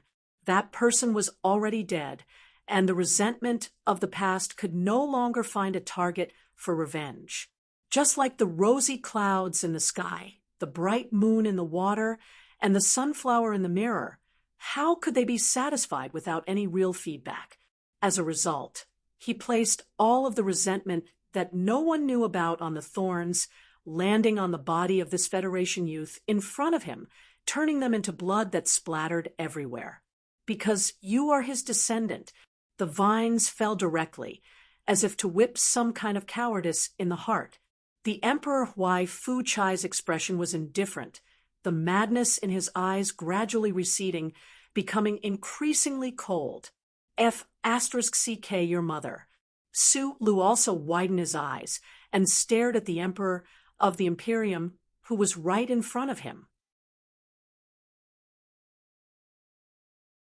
Every time his body was hit by a thorn, his grayish-white thin lips would open and repeat the same profanity. Compared to the first time, his voice was much weaker, but it was still clear enough for the Emperor in front of him and Huai Chaosher beside him to hear it clearly. With a bang, the ratchet fell down. Fuck your mother. With another bang, the ratchet fell down again. Fuck your mother again. As many as the ratchet fell down, I'll fuck your mother again. F***ck is a kind of attitude towards life. This is a kind of attitude of not lowering one's head, not blinking, not narrowing one's eyes, only staring at you, unyielding, unavoiding, and fearless. Even if you are the most powerful person in the universe, even if you can make millions of people shed blood into rivers with a single word, you still can't not let me F***ck you. You can use a red iron needle to sew my mouth shut, but I can use my finger to write a large F***ck character. You can cut off all of my 10 fingers, but I can still silently chant the bright F***ck character in my heart. Of course, you can kill me, but since death is already here, why not F***ck me a few more times before death? The Emperor didn't have anyone seal his mouth, only lowering his head slightly, as if he was carrying out some kind of ritual, slowly and forcefully whipping his body. Su Lu also lowered his head slightly, staring straight at his face, as if returning some kind of courtesy, slowly, softly, and forcefully uttering a curse. Pa F***ck, your mother. At the time, the situation in the royal palace was like this. The great emperor and the brave Federation hero, because of the unique part of each other's temperament, became two seemingly expressionless, but in reality, unusually crazy fighting cocks with black and red coxcombs raised their necks and looked with disdain at the world and the other side, carrying out a childlike confrontation with each other using one curse word after another. The trembling imperial servants and female officials kneeling outside the palace would find it difficult to forget the scene they saw today for a long time in the future. In reality, at the time, they thought that after hearing the countless dirty curses of the Federation madman toward the Emperor's mother, they would certainly be immediately executed to prevent the filth from spreading to more people's ears. Unexpectedly, the Emperor didn't execute them afterward. Perhaps it was because the Emperor was too tired. The blood-soaked bandages fluttered in all directions like the feathers of a bird. They then fell and spread out around Su Li's body in a large area. Some of the blood had solidified into black paint, while others were as bright as new blood. There was even more blood that flowed out from the large and small wounds on his body and dripped down his thighs to the ground. It was an unusually terrifying sight. Sulu did not faint.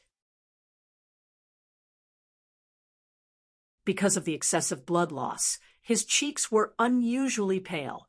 A trace of indifference and ruthlessness still hung on his face. His head drooped weakly, but his eyes were still forcefully open.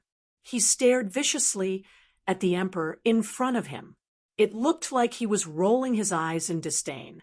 Huai Fuchai's right hand held the whip tightly. There was a trace of loneliness in his cold expression. Under the robe, his chest rose and fell continuously. The long period of whipping seemed to have used up a lot of the emperor's strength. His gaze was still calm, but there was an additional trace of complicated and indescribable emotion in his expression. He looked silently at the bloody man in front of him and listened to the last curse word that was so slightly hoarse that it was almost inaudible. Suddenly, his brows furrowed, and he let go of his right hand. The blood-stained whip fell into the pool of blood and bloomed with a few blossoms of blood. Huai Fuchai silently turned around and walked past the giant golden sunflower screen.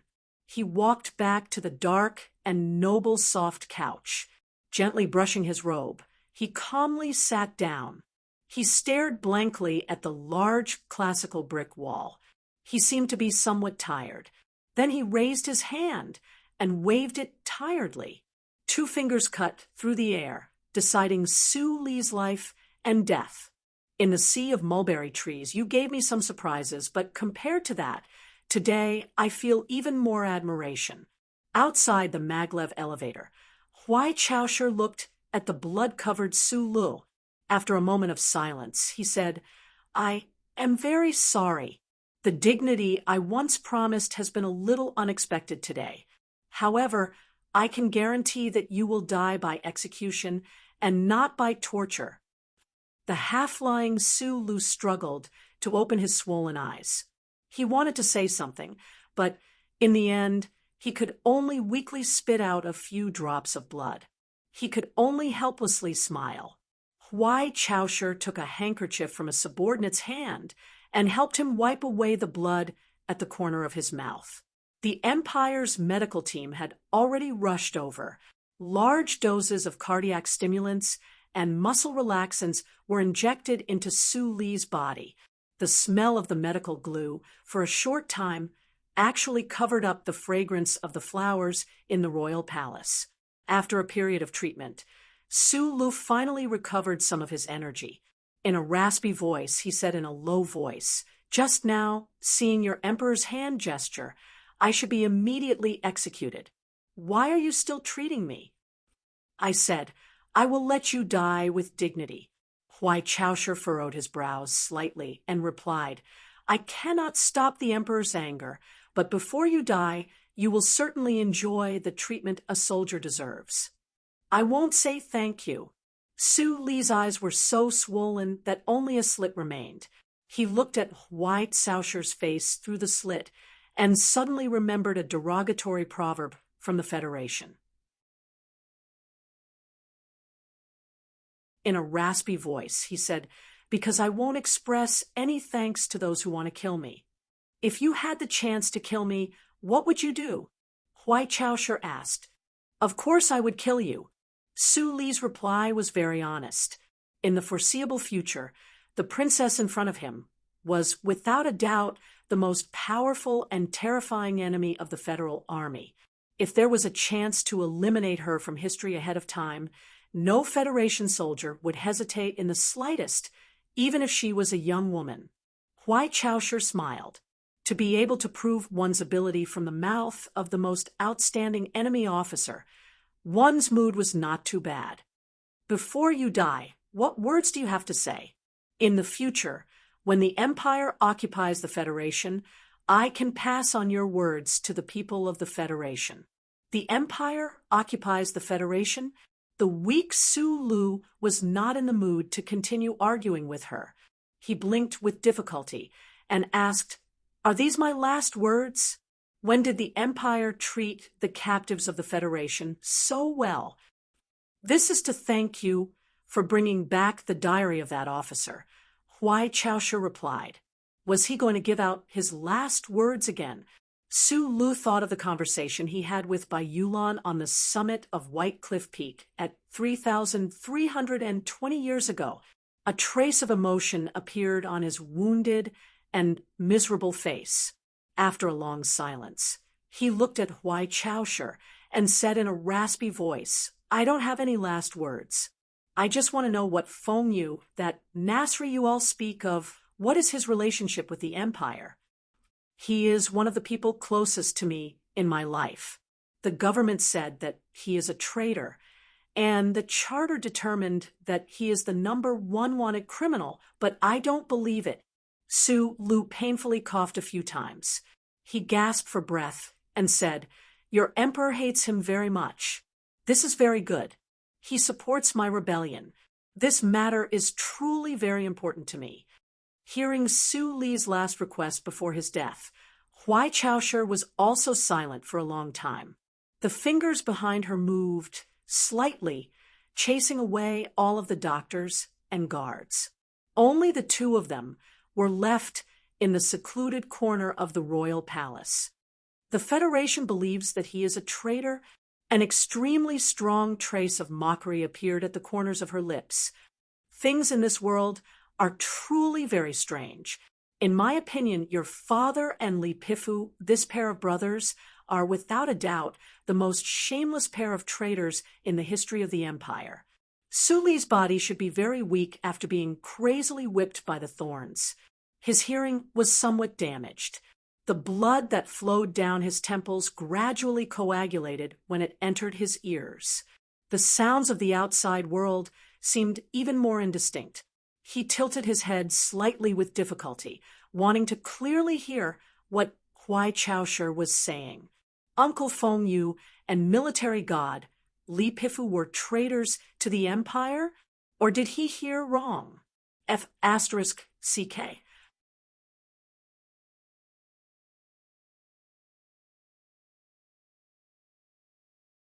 Chapter 610. A few years ago, in the mech combat training room in Section H1 of the Yue University Library, Su Lu used the channel of burning energy to replace the nerves and veins in his body, transmitting the instructions from his brain to every part of his body. From that day on, he became one of the most thick-skinned people in the universe. Until now, when the channel collapsed, the burning energy was still wandering in his body, and his nerves were even thicker than before.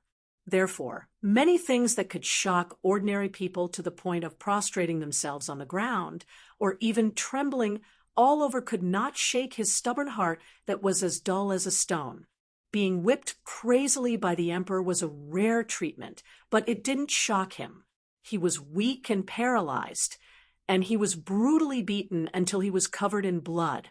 His wounds were so horrible that even so, you might not be able to recognize him, but he was still able to smile. He didn't care, and he wasn't shocked at all. Even when the emperor revealed the secret he had buried for a long time, the secret between him and Uncle Feng Yu, the surprise in his heart calmed down, and there wasn't much shock left in him. Until now, when he heard Huai Chaoshu's words full of mockery and resentment, he was finally shocked and could not speak for a long time. The god of war, Li Pifu, galloped in the universe, shining brightly and reaching the peak of personal strength, almost like a god. Uncle Feng Yu's body shook, fighting against more than 10 military mechs with his bare hands. He was so strong that it was dazzling. No one knew when this pair of brothers suddenly appeared in the Federation, showing their extraordinary strength in different fields and light and shadow, fighting against the glory of the Empire and the Charter. However, their ability was not passed down. No matter how many close combat masters there were in the Philadelphia cultivation gym, even geniuses like Mr. Tian, no one could approach the level of the brothers. According to Huai Chaoshu, the Zhenqi that Uncle Feng taught him should be called 8 rice, And this Xinqi was the secret ability of the imperial family. It seemed that this was enough to explain many things. They are from the empire. Su Lu did not need to squint his swollen eyes to express his inner feelings as usual. He stared at Huai Chaoshi in front of him and asked in an incredulous tone. After a long silence, Huai Chaoshi narrowed her eyes and said, "Fortunately or unfortunately, the people of the Empire can hardly learn the ingratitude of the people of the Federation." Su Lu understood this sentence and suddenly felt a wave of relief mixed with lingering fear. If the Federation's war god and his teacher were really brothers of the Empire, he really found it hard to accept this absurd fact. However, following Huai Caoshi's denial, even more questions poured into his mind. If the brothers Li Pifu were not from the Empire, where did they learn their amazing abilities? Why was the imperial family so familiar with Uncle Feng Yu's incarnation? It was almost evening, and the red clouds were flying diagonally outside the high palace walls. The faint golden afterglow shone through those unknown trees and sprinkled on this quiet corner. They came to the Empire to study? When did that happen? Su Li's mechanic mode of thinking was calm enough and precise enough to immediately grasp the core of the problem. Nasri definitely came to the Empire when he was young, but the story between him and His Majesty should not be known by anyone in this universe. As for Li Pifu, there is no evidence to prove that before he led the army to invade the Empire, he came to planet Tianjing to study. "I don't understand," Su Lu said hoarsely, his voice extremely weak. Huai Chaoshi glanced at him, shook her head, and said, "You're about to die. Why are you still concerned about this?" "It's because I'm about to die that I have the urge to know these secrets." Su Lu coughed and replied, I don't want to die with 800 question marks in my head. A hungry ghost is uncomfortable, but a curious ghost is even more uncomfortable. "Yes, you're about to die." After a moment of silence, Huai Chaoshi said, "There's no harm in letting you know about the past of your father and uncle. Maybe you'll understand why the Empire is angry." "This must be a very long story." Su Lu smiled with difficulty. "I don't know if I can finish listening to it before I die. I don't know much about the details of what happened back then." Huai Chaoshi looked at him and pressed the electric button beside the self-restraining table. She said expressionlessly, "This is a very simple story. It's always good to have a story to listen to before you die." Huai Chaoshi returned to silence and walked towards a corner of the palace. The self-restraining table that bound Su Lu made a low electric sound and followed his back as he moved forward, walking further and further away under the bright red sunset. The Empire's military officers and doctors behind did not hear the conversation between the two of them. They looked at the two long and narrow backs that were gradually moving away and could not help but look at each other. Then, they quietly followed from afar. This scene was very interesting. A death row prisoner wrapped in restraints, bandages, and medical glue like a Nanling specialty brown rice bag was like a paralyzed old man who could not walk. He leaned against the self-restraining table and followed the young man in front of him who had his hands behind his back. His body was thin, but gave off an aura that was more valiant than the huge palace. They slowly walked under the high palace walls in the twilight. It was like two people who appreciated each other were saying goodbye. It was a farewell. "Do you see that building?" Huai Chaoshi stood on the high palace wall and squinted at the civilian district in the west shrouded in the twilight. She pointed at a completely white courtyard in the midst of the low residential buildings. Su Li's eyes were swollen. He looked with difficulty for a long time and then nodded. He did not know what the little story before his death had to do with that inconspicuous courtyard. That is the most sacred place in the entire empire other than the imperial palace. Huai Chaosher had a leisurely expression. The Great Master Fan Manor. The Great Master Fan Manor. Su Lu silently repeated this strange name in his mind. He felt like he had heard of it somewhere before. The Great Teacher is the most respected title in the empire, but not many people know about it because they do not care about the reputation in the secular world. Huai Chaosher slowly explained. Every great teacher is a rare genius. Perhaps it is in the academic field, the economic field, or some other field. In short, they are the most secret and also the most important foundation of the empire. You mean? Su Lu was confused and asked, this position is hereditary. Correct. A family that always produces geniuses. After a moment of silence, Su Lu shook his head with difficulty and said, I am a member of the Federation. I believe in equality. I do not believe that fate itself will create this kind of unfairness. There has never been such a thing as innate fairness in the universe, Huai Chaosher said indifferently. Only those with royal blood have the chance to master the 8 rice true qi. This is unfair, but it is also the truth. So you have to admit that the Creator has chosen the royal family to lead the ordinary people of the empire from the beginning. The war god and the Nasri brothers are not people of the empire, so naturally it is impossible for them to have royal blood. I am also not from the empire, but we have both mastered it. Huai Chaosher narrowed his eyes, seemingly troubled by this question. After a long silence, he said, perhaps the Creator has chosen you and the Li brothers on your side. Should I feel honored? Su Lu shook his head. You should feel honored. Huai Chaosher gave a simple comment and said directly, now, let us begin the simple story. Please, after or before the Empire and the Federation met, an Empire spaceship passed through the space channel and entered the Federation's territory, landing in a place called Feiqing. Wait, there are many logical problems at the beginning of this simple story. Su Lu did not care about his weak body and firmly retorted, the Empire's space technology was even more backward than it is now. It was not enough to support a spaceship to cross the galaxy. Besides, even if that spaceship flew over, it would not have been able to hide from charter and silently land in the capital ring.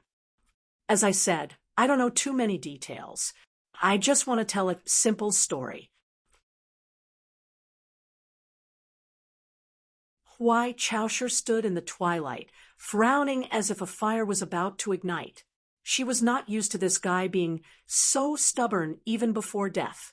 And I firmly believe that the spaceship can do it, because this is the foundation of the story, because the passenger on the spaceship is the former great teacher.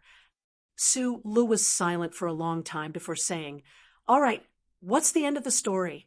The former great teacher of the empire found a pair of brothers who could cultivate the 8 rice true qi in the Federation's Feiqing. So he taught them. At that time, the pair of brothers were still children. They were pure enough and talented enough. They grew up very quickly, so quickly that they surpassed the great teacher's imagination. The problem was that when they grew up, they were no longer pure. The older brother changed his name to Li Pifu and participated in the invasion of the empire, completely ignoring the fact that the empire was his teacher's hometown. Then one day, this man called Li Pifu assassinated the emperor of the empire. In that battle, he even used the 8 rice true qi he had learned in the empire to kill his teacher. And then, there's no then. The setting sun outside the palace walls was like a crack in Su Li's eyes, from which countless streams of blood flowed. Huai Chaosher's simple words described a major event that had happened several decades ago. Perhaps this major event would never be recorded in history, but that great teacher who was far away from the empire, those 2 ignorant children who were learning true qi in Feiqing, had personally written a few lines of words in history that could never be erased. In this simple story, There was the former great teacher's inconceivable journey into space, the integration and separation of races, the friendly teaching and ruthless betrayal, and the great psychological struggle and painful torment of races. There was also blood. This is truly an extraordinary story. Sulu knew that she had no reason to lie to him at this moment. Although there were still countless questions that had not been answered, just this information alone was enough to make him shocked again and again, perplexed again and again.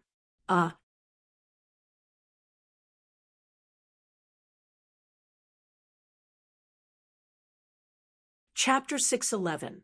Decades ago, even in the last constitutional calendar, an ordinary private spaceship swayed alone through countless stars and dust, through the complex and dangerous space channel of the Night Scorpion Nebula, and mistakenly entered a completely unfamiliar galaxy. Somehow, it avoided the omnipresent, the glory of the Charter, and came to the Federation, which had been in peace for thousands of years. It was so quiet that it was about to decay. At that time, the Federation, the first generation of anti-government forces without any political program, had just taken shape in the Green Dragon Mountain. The leader of Nanshui had not been born yet, and he should not have been born yet. This group of workers who escaped from factories in the 4 states around the mountains only had wrenches and heavy loading machines in their hands and other weapons in their hands. At that time, the Federation, the 7,000-year-old families, gradually hid their huge bodies behind the scenes of the historical truth. The government and the management committee became stronger and stronger, and the strength of the federal military was as scattered and weak as it had been in the past tens of thousands of years. Because there was no enemy, the West Mountain Compound was a forgotten corner of the people. At that time, the Federation was a peaceful society. People enthusiastically praised the countless different styles of Master Schiller's plays, and were content to find excitement from those bizarre and strange stories to pass the time of their stagnant lives. At the same time, they also balanced the boredom caused by years of eating synthetic protein meat.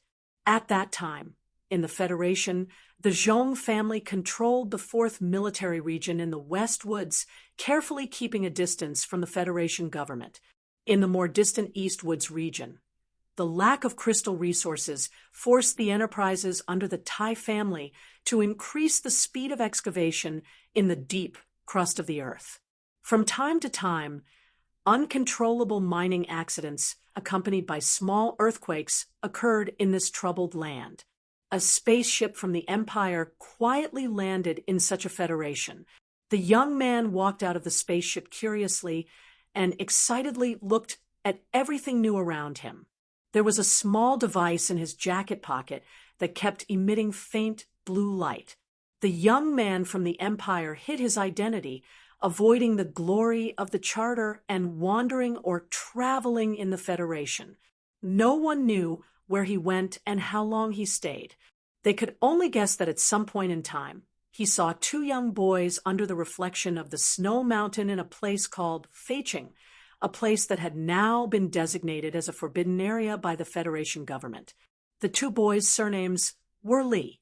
The young man from the Empire was pleasantly surprised to find that the 2 boys could actually sense qi. For some reason that no one knew, he chose to stay in a foreign and incomprehensible city to personally educate the 2 boys. Many years later, the young man from the Empire became a middle-aged man with a green beard. Homesick, he returned to his hometown. Many years later, the flames of war between the Federation and the Empire continued. After a night of painful psychological struggle, the 2 brothers chose a completely different direction in life. Because the way they treated war and the way they treated their teacher was completely different from the way they treated betrayal of kindness, these 2 equally brilliant and moving brothers had an intense quarrel and even a fight. Their palms fell down, their teeth bit their tongues, and they were shaken to the ground with blood. Ever since then, they had fallen out. The elder brother wiped away his pained expression and changed his name to join the military. He entered the first military region as a 17 mechanic. He wore a military uniform and piloted a mechanical suit, beginning a dazzling career as a military god. The younger brother wiped away his lonely expression and quietly disappeared into the sea of people. From then on, the Federation had one less mechanical genius, but the capital university had one more historical and political scientist. After a few years of blankness, the Federation Society had gained many more extraordinary characters. When the Federal Army entered the Empire's territory, a fierce battle broke out. Li Pifu rushed thousands of miles. That black M37 mecha was on the verge of collapse. Like a bolt of lightning, it blasted into the depths of the Empire's military camp that was heavily protected by countless Empire's royal mecha, causing an explosion that changed the direction of the battle. The explosion stirred up a cloud of dust. The Emperor of the Empire fell to the ground with an expression of disbelief. Beside him, an old man looked at the approaching shadow of the mecha with a complicated and inexplicable gaze until it was reduced to ashes. This old man had once been young. He had once traveled the universe. He had once taught two little boys in a puzzling city in the Federation. Many years later, he had inexplicably died at the hands of one of the little boys. At that time, in the dimly lit cockpit of the mecha, what kind of expression would Li Pifu have on his face? After knowing this, what kind of expression would Feng Yu have on his face? After a few more years, Li Pifu, who had already become the Federation's military god, led the Federal Army in a large-scale attack on the Empire. However, because of that strange explosion, all of his previous efforts had been wasted. What did this have to do with Feng Yu's expression back then? Was this how the number one wanted criminal of the Federation, the number one traitor of the Empire, was trained? In the blood-red twilight, Su Lu, bound by restraints, narrowed his eyes and looked into the distance. His face, full of red and swollen wounds, looked somewhat comical, but at this moment it was shrouded in a layer of seriousness and even solemnity. Ink painting needed to be left blank. Life also needed blank. Huai Chaosher had told an extremely simple story, but his mind automatically filled in the blanks left behind. Countless scenes flashed before his eyes like they were real. He was inexplicably shocked, and his heart was filled with endless emotions. What was history? This was true history. Those secret scrolls of the magnificent era gradually unfolded before his eyes. Moreover, these scrolls were also related to him. How could he not be moved? Under the twilight palace walls, there was a long silence. Huai Chaosher quietly looked at the luster on his face, experiencing the emotions in his heart at this moment. She suddenly felt a faint emotion in her heart. The great teacher. He must be an extraordinary person. A hoarse voice finally broke the silence on the palace walls. Su Lu narrowed his eyes and looked at the conspicuous white courtyard in the distant commoner district. Someone who could enter the Federation alone and avoid the glory of the Charter was obviously not simple. What was even more frightening was that he was actually able to teach Li Pifu and Uncle Feng Yu, these two terrifying powerhouses. Huai Chaosher didn't answer with her hands behind her back. In the eyes of the Empire's royal family, those fellows from the great teacher Fan Manor never needed to be suspected. But I still have a question. There is no way to find the answer from this story. Su Lu turned his head with difficulty and asked in a hoarse voice, "Why does your father hate Nasri so much?" Huai Chaosher slowly closed her slightly narrowed eyes. In the gradually cooling night wind, she pondered for a long time. She thought about the anger her father had when he launched the attack on the West Woods, the anger today, that Federation national girl, and the metal bracelet on her wrist. I don't know. She paused for a moment and suddenly said, "The Empire's royal family has been connected by marriage with the great teacher Fan Manor for generations. My mother is the youngest daughter of the former great teacher Fan, but I heard that she died many years ago." Vaguely, Sulu always felt that White Sausher's words revealed a trace of quiet emotion, as if she wanted to say something but couldn't say it. The setting sun in the distance fell a little lower, but the sunset in the sky was a little thicker. The twilight on the palace walls was even thicker. He looked at White Sausher's pair of black eyebrows that were about to completely burn on her delicate face and said, "Thank you for telling me this before I die. Yes, and thank you for telling me those secrets on the spaceship, although it seems that I can't win this bet." Thinking of the bet with Sulu without words, White Sausher's eyebrows raised slightly, and she smiled but didn't say anything. When it was time to say goodbye to each other, the two of them were the best of the younger generation in the Federation and the Imperium. They were destined to be enemies who could not live under the same sky, but they had fought together, escaped together, and talked to each other. "After you die, I might be even lonelier. This is indeed a regret." Huai Chaosher narrowed her eyes and said calmly, "You won't be lonely for too long." Sulu understood what she meant. He also narrowed his eyes and looked at the sunset on the horizon. He said with a difficult smile, "In the future, you will meet a guy called Li Feng.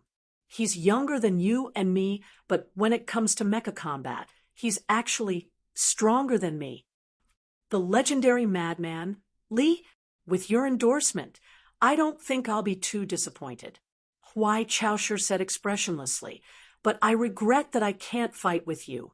After you die, it'll probably be difficult to find another partner in this universe who can fight with me." Yes, the feeling of fighting side by side with Sang Shuhai is really not bad. Sulu paused for a moment, and then smiled. "But the question is, if we work together, who has the right to be our enemy? No one. Humanity has never encountered a truly hostile intelligent species in the universe." Huai Chaosher suddenly raised the hand behind her back and stretched lazily in the twilight. She said calmly, "So we can only fight with ourselves. We're all humans. Both sides know this very well, but neither side will admit it unless one side completely defeats the other. Why bother?" Sulu shook his head.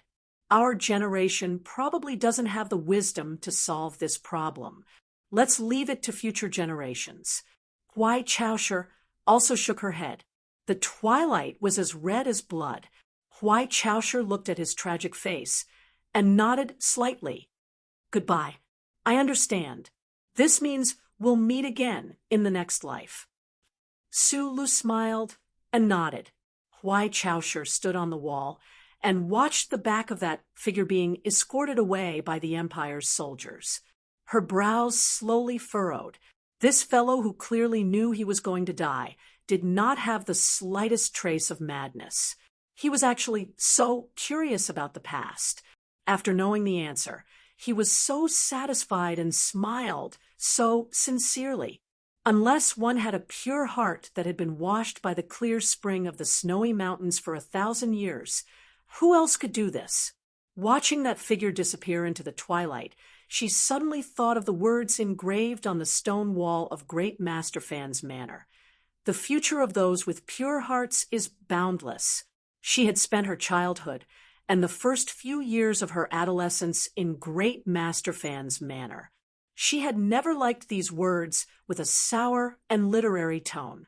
She had silently cursed them countless times, but today she suddenly felt that these words were somewhat reasonable.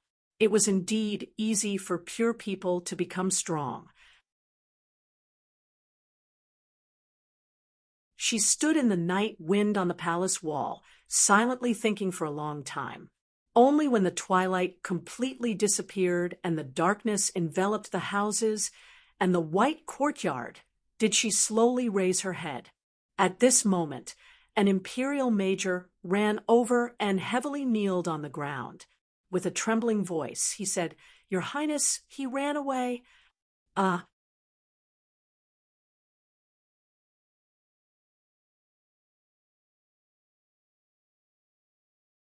Chapter 612. In the instant that Huai Chaosha raised her head, she was lamenting over Su Li's death. In her noble and lonely life, there was one less opponent who was qualified to be her enemy. As a rare person with sufficient strength and qualifications to sigh so deeply that no one would feel disgust or ridicule, in an instant, this sigh of regret quickly transformed into a firm determination. The late emperor and the great teacher had both died at the hands of Li Pifu. My life's goal is to defeat Li Pifu. Even if he is old and bedridden, I must still defeat him.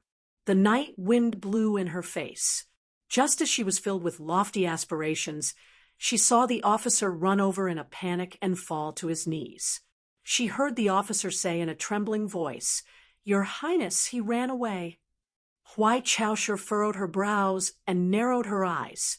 Just like how Su Lu had doubted her hearing a few minutes ago, she also began to doubt her ears.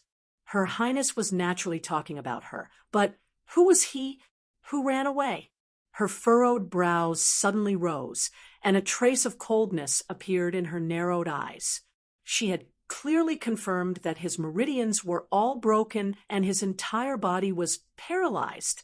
Today, he had been beaten to such a weak state by the emperor. How could he run away under the escort of a group of fully armed soldiers? Huai Chaosha walked down. Her military uniform was stiff and full of murderous intent. She slapped the officer heavily to the ground and scolded in a deep voice, "Useless thing!" The officer struggled to stand up and once again lowered his head and knelt at her feet, not daring to make the slightest argument. Location. She quickly walked out of the palace and took the communication device from the hands of her subordinate. She knew that this news should have already reached her father's ears. Jingbo Lake, a spaceship has crashed.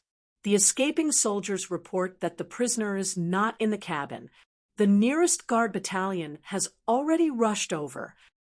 The officer stood up and didn't even bother to pat the dust on his knees. He staggered behind her and reported in as concise and accurate a language as possible. Inform the Royal Transportation Department to close all docks and stations. Inform all district defense offices to turn on all chip scanning devices. Order the 2nd Royal Mecha Battalion to rush to Jingbo Lake as quickly as possible. Huai Chaosha walked forward quickly. Using the equipment in her hands, she issued her orders to all the important departments on Tianjing planet. Her expression was unusually cold. She did not know why Su Lu suddenly had the ability to move, nor did she understand why the bomb on his shoulder did not explode. A faint worry surfaced in her heart. After a moment, she regained her composure. Thinking of the chip behind that guy's neck, she took a deep breath and said expressionlessly, "Send out all the ground troops in the Weishu district."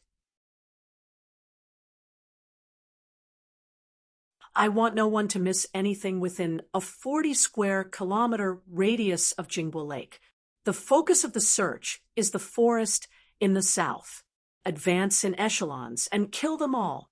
The chips on the back of the Federation peoples' necks were like lights in the dark night. The buildings in the Empire District were densely packed with chip pulse monitoring devices to guard against Federation spies. Under such circumstances, if Su Lu wanted to escape, the only way was to leave the city and enter the deep mountains and forests. A few minutes ago, the 4 jets at the belly of the near-surface spaceship developed by the Empire continuously spat out high-pressure air, driving the spaceship away from the setting sun quickly and steadily. It brushed past the tall, ancient triangular maple trees and flew towards its destination in the south of Tianjing planet's capital. The bright yellow and red leaves retreated quickly outside the window, blending into the last of the blood-red twilight and returning to darkness.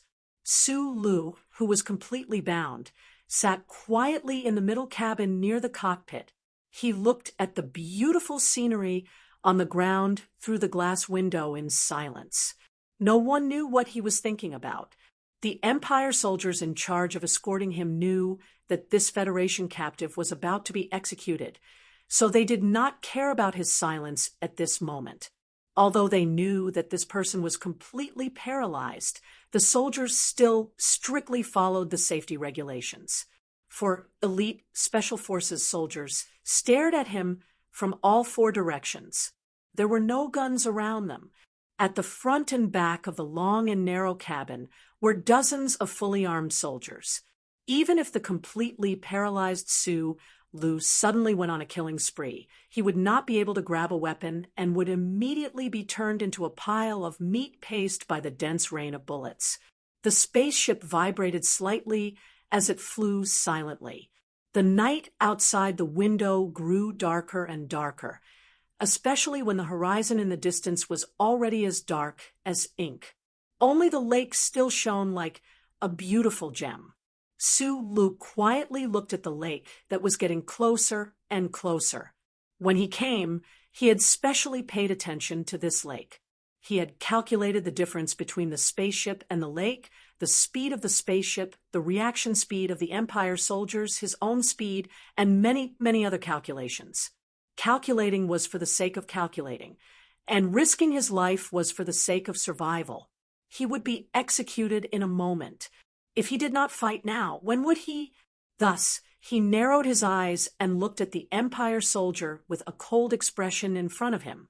He smiled and then lowered his head. The movement of lowering his head seemed ordinary and gentle, but just as his chin was about to touch his chest, he suddenly raised his head and pushed back. With a few shattering sounds, the restraints shattered. The back of Su Li's head smashed through the table and smashed into the forehead of the Empire soldier behind him. Almost at the same time, the bandages that tightly bound his body suddenly tightened.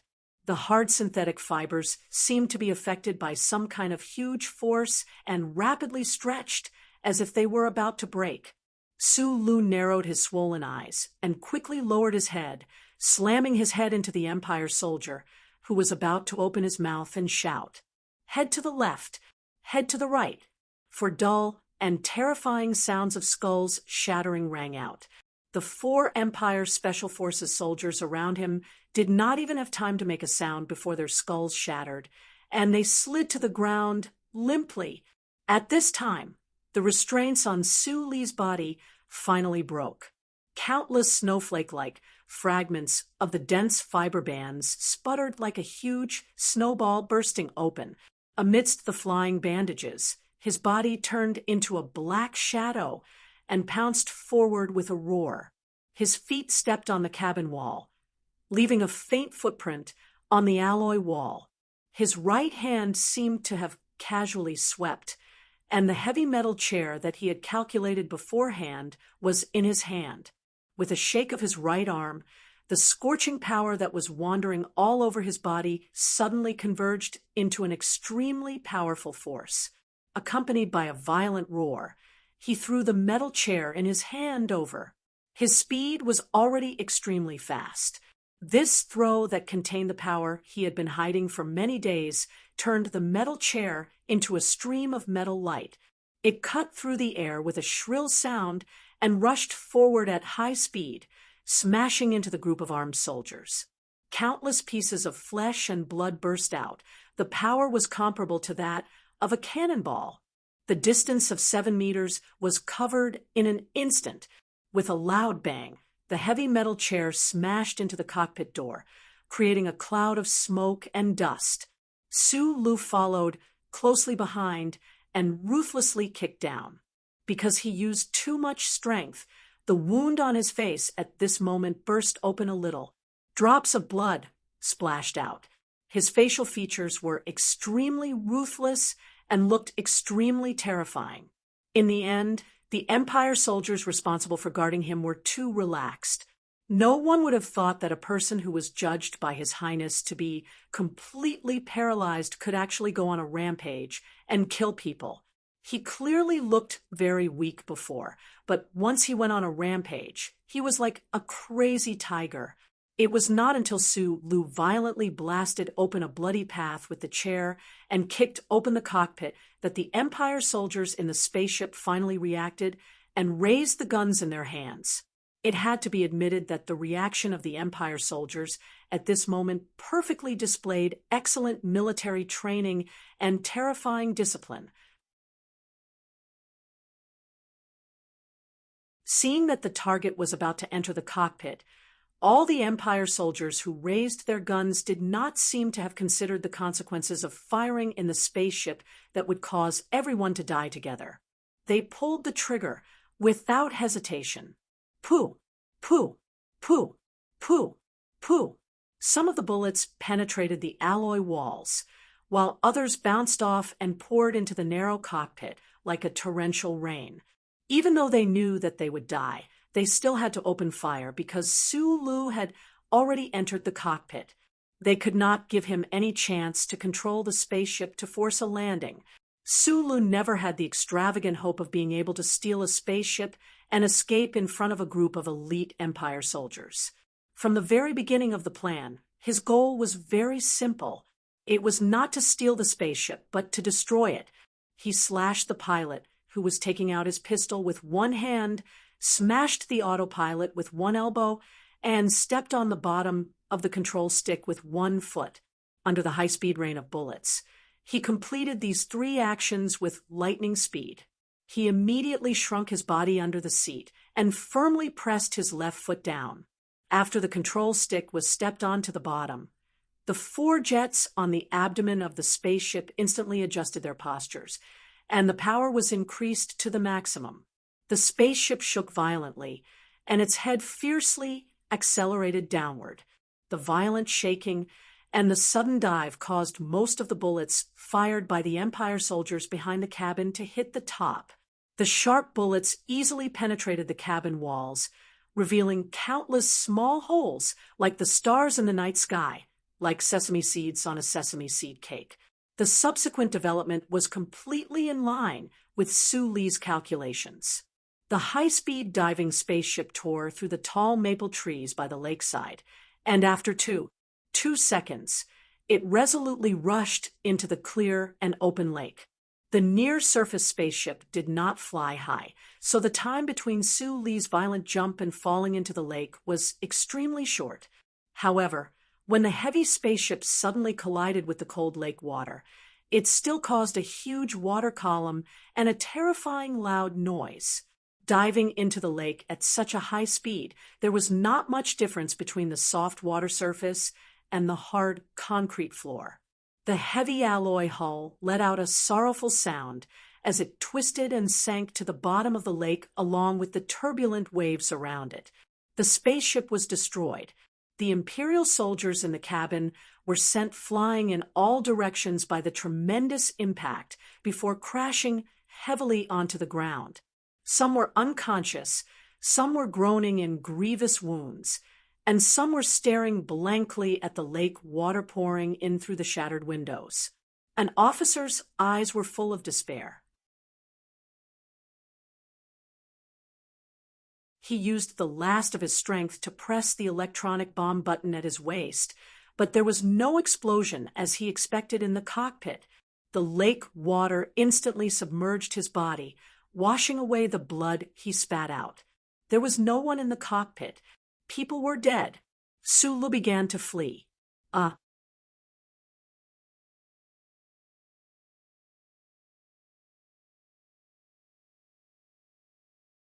Chapter 613. Like an arrow and a fish, a human figure drew a white line and plunged into the depths of the cold, dark lake. The tremendous force from the crashed spaceship was clearly reflected in this straight line. A few bubbles overflowed from the top of the figure, did not have time to float before they were crushed by the fierce, invisible waves. At this time, it was already late at night. The autumn lake water was bone-chillingly cold. hitting one's face painfully. The medical glue was diluted, and there were traces of blood seeping out. However, like those bubbles, they quickly merged into the lake water, and no traces could be found. The tremendous pressure from all directions invaded him, but Su Li's miserable face did not show any reaction. He was very used to this environment. After sinking and suffocating in the hundreds of millions of tons of lake water on the Red Rose countless times, he was no longer afraid of water, only a sense of closeness with peace. He struggled to open his swollen eyes and swam to the bottom of the lake, holding the box he picked up from somewhere. He did not move, but his waist occasionally swayed like a fish, and his speed that was just slowed down by the lake water would increase again. When he touched a big rock at the bottom of the lake, he closed his lips and slowly adjusted his posture. He put his obviously stiff left leg into the crack of the rock and wedged his body so that he would not float up. Then he quickly opened the toolbox in his hand and took out a small device. He slowly turned his head and looked at the electrically controlled bomb ring in the bloody hole on his left shoulder. The high-speed rotating probe did not make any buzzing sound at the bottom of the lake, only a few beautiful water swirls. 10 seconds, 20 seconds. Su looked up and squinted at the lake. He could vaguely see lights flashing and the huge spiral arms of helicopters dancing. The people of the Empire came quickly, faster than he thought. After the 4-cylinder floating spaceship crashed, the follow-up military aircraft in charge of escorting it did not land to rescue their colleagues. Instead, they directly began to search the lake, preventing him from escaping at the first moment. Then, more soldiers of the Empire came. He watched in silence for a moment, then lowered his head and continued his work. 1 minute, 2 minutes, 3 minutes, 4 minutes. In the depths of the lake, where there was no oxygen, he had forgotten to breathe. Faint wisps of blood seeped out of the wounds on his face and nostrils, rising slowly like red smoke. The scorching energy inside his body roamed freely like the bloody mist. It entered every cell of his body, nourished his lungs, refreshed his mind, and ensured his survival. A red light suddenly flashed on the electrical control strap on the wound on his left shoulder. Under normal circumstances, when the light of this color flashed, the plastic explosives locked in the alloy balls would directly blow his upper body into pieces. His injured and swollen eyelids had turned white from being soaked in the lake water. Su Lu closed his mouth tightly and continued to operate with his head lowered. He did not even blink. In fact, from the moment the spaceship crashed into the lake, the electronically controlled bombs on his shoulders had flashed red many times. Miraculously, there was no explosion. His mutilated and ugly corpse did not float up from the tranquil lake surrounded by the towering triangular maple forest, nor did a fish flip up its belly. The lake water in the depths of the lake slowly brushed against his black hair, like a clump of vigorous aquatic plants. He narrowed his eyes, silently and steadily disarming the bombs. From the moment he formulated this escape plan, the first thing he had to ensure was that the 2 bombs on his shoulders would not explode, and he had done it. Many days ago, lying in the intensive care ward of the Empire's 2nd Royal Hospital, his right index finger moved slightly under the clean white sheets. More than 10 days ago, the young nurse in charge of taking care of him lost a mobile phone. The corner of the bed was missing an inconspicuous metal screw and 2 even more inconspicuous steel wires. During those days and nights, he was like a real paralyzed patient, staring blankly at the snow-white ceiling above his head, the clean white sheets covering his thin body. None of the citizens of the Imperium could have imagined that, under the white bedsheet, his body could already move, but he did not. Instead, he turned the metal screws, wires, and mobile phones that had been dismantled into countless parts into slow-moving tools with his 5 fingers that were as nimble as a mechanic's genius. Disarming the sensitive, electronically controlled bombs required very professional equipment. Even if the electronically controlled bombs could not receive signals, extremely precise tools were also required. However, for this Federation mechanic, named Sulu, a phone, a metal screw, and a few steel wires were enough. There was still no sound from the depths of the lake. Sulu lowered his head to look at the electronically controlled bombs that were slowly peeling off from his shoulders. However, an extremely clear and pleasant click sounded in his heart. A hint of joy and relaxation flashed through his swollen eyes. After he was captured on the Red Rose, the electronically controlled bombs were bloodily tied to his shoulders. Even when he fought side by side with Huai Chaosher in the Mulberry Sea, that Highness had never intended to remove them for him, because the Empire could not underestimate his ability. Once the burden of a serious threat to his life was removed, the mental pressure also disappeared. Sulu suddenly felt that his body was a lot lighter. He could not help but grin. However, his cheeks were full of red and swollen scars, and his white teeth had an unhealthy blood-red color. This smile could not help but be a bit strange. Still smiling happily, he reached out his hand and waved in the lake. He summoned a handful of lake water and splashed it on his face symbolically. He lightly stepped on the giant rock at the bottom of the lake, swayed his waist, and quietly swam to the surface of the lake like a big fish. He did not know how long he had held his breath at the bottom of the lake. Right now, he seemed to be able to survive without breathing for a short period of time. What was the difference between him and a fish? There was a bright light flashing on the surface of the lake. There was a faint vibration that went deep into the lake. The water waves refracted and reflected the light, turning into a strange mirror. He swam to this mirror. The spaceship crashed. The fugitive was a fugitive. Her Highness was furious. The Empire's troops around the capital of Tianjing Planet moved at the fastest speed possible. In an extremely short period of time, thousands of soldiers firmly surrounded the lake. The high-powered searchlights were all turned on, illuminating the dark forest and lake as if it was daytime. Dozens of the Empire's latest model Wolf-Fang mecha walked with heavy mechanical steps, closely patrolling the wetland by the lake. From time to time, huge maple trees would be knocked down, causing red leaves to fall all over the sky and startling countless night birds. On the surface of the lake, there were more than a dozen helicopters circling around. The strong wind of the spiral arms caused the lake water to splatter in all directions, as if a monster was about to drill out.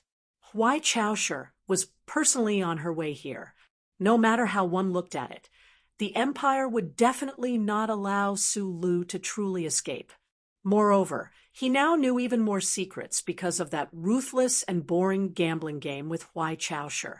Moreover, in the eyes of the Empire's emperor, his past was enough reason for him to die 800 times. On the western shore of the lake, in the low-lying water plants near the shadow of the forest, Sulu slowly poked out half of his head. The lake water and sand silently slid down his face. He narrowed his eyes and looked at the bright white lake surface. Looking at the light beams in the forest around the lake, he could not suppress his shock. The Empire's people really thought too highly of him. They actually set up such a large formation. Mournful dog barks came from several hundred meters away. Even closer to him was a military vehicle with an instrument's wave-receiving screen facing the lake water and slowly scanning. Sulu's pupils constricted. Without hesitation, he lowered his head and once again dove into the depths of the lake. The other party had actually mobilized military dogs and life detectors at the same time in such a short amount of time. Other than diving into the depths of the lake, there was nothing else he could do. Once he entered the depths of the lake, he was a fish a fish that happily swam around. He was confident that the Empire's people would definitely not be able to find him. However, just as he began to dive, before he had time to happily swim, the movement on the lake's surface and the waves stirred up by the fierce wind attracted his attention. Looking at that enormous floating transport aircraft and the submarine hanging below it, Sulu was tongue-tied. He was stunned speechless. Even a submarine was transported over. Huai Chaosher, you really are ruthless. Sulu silently praised in his heart. His body turned, and his legs quickly bounced as he swam toward the dark and safe depths of the lake. In the instant he emerged from the surface of the lake, Sulu saw many details. He saw the other party's valiant determination, saw the north and south he wanted to see, and saw the things he didn't want to see.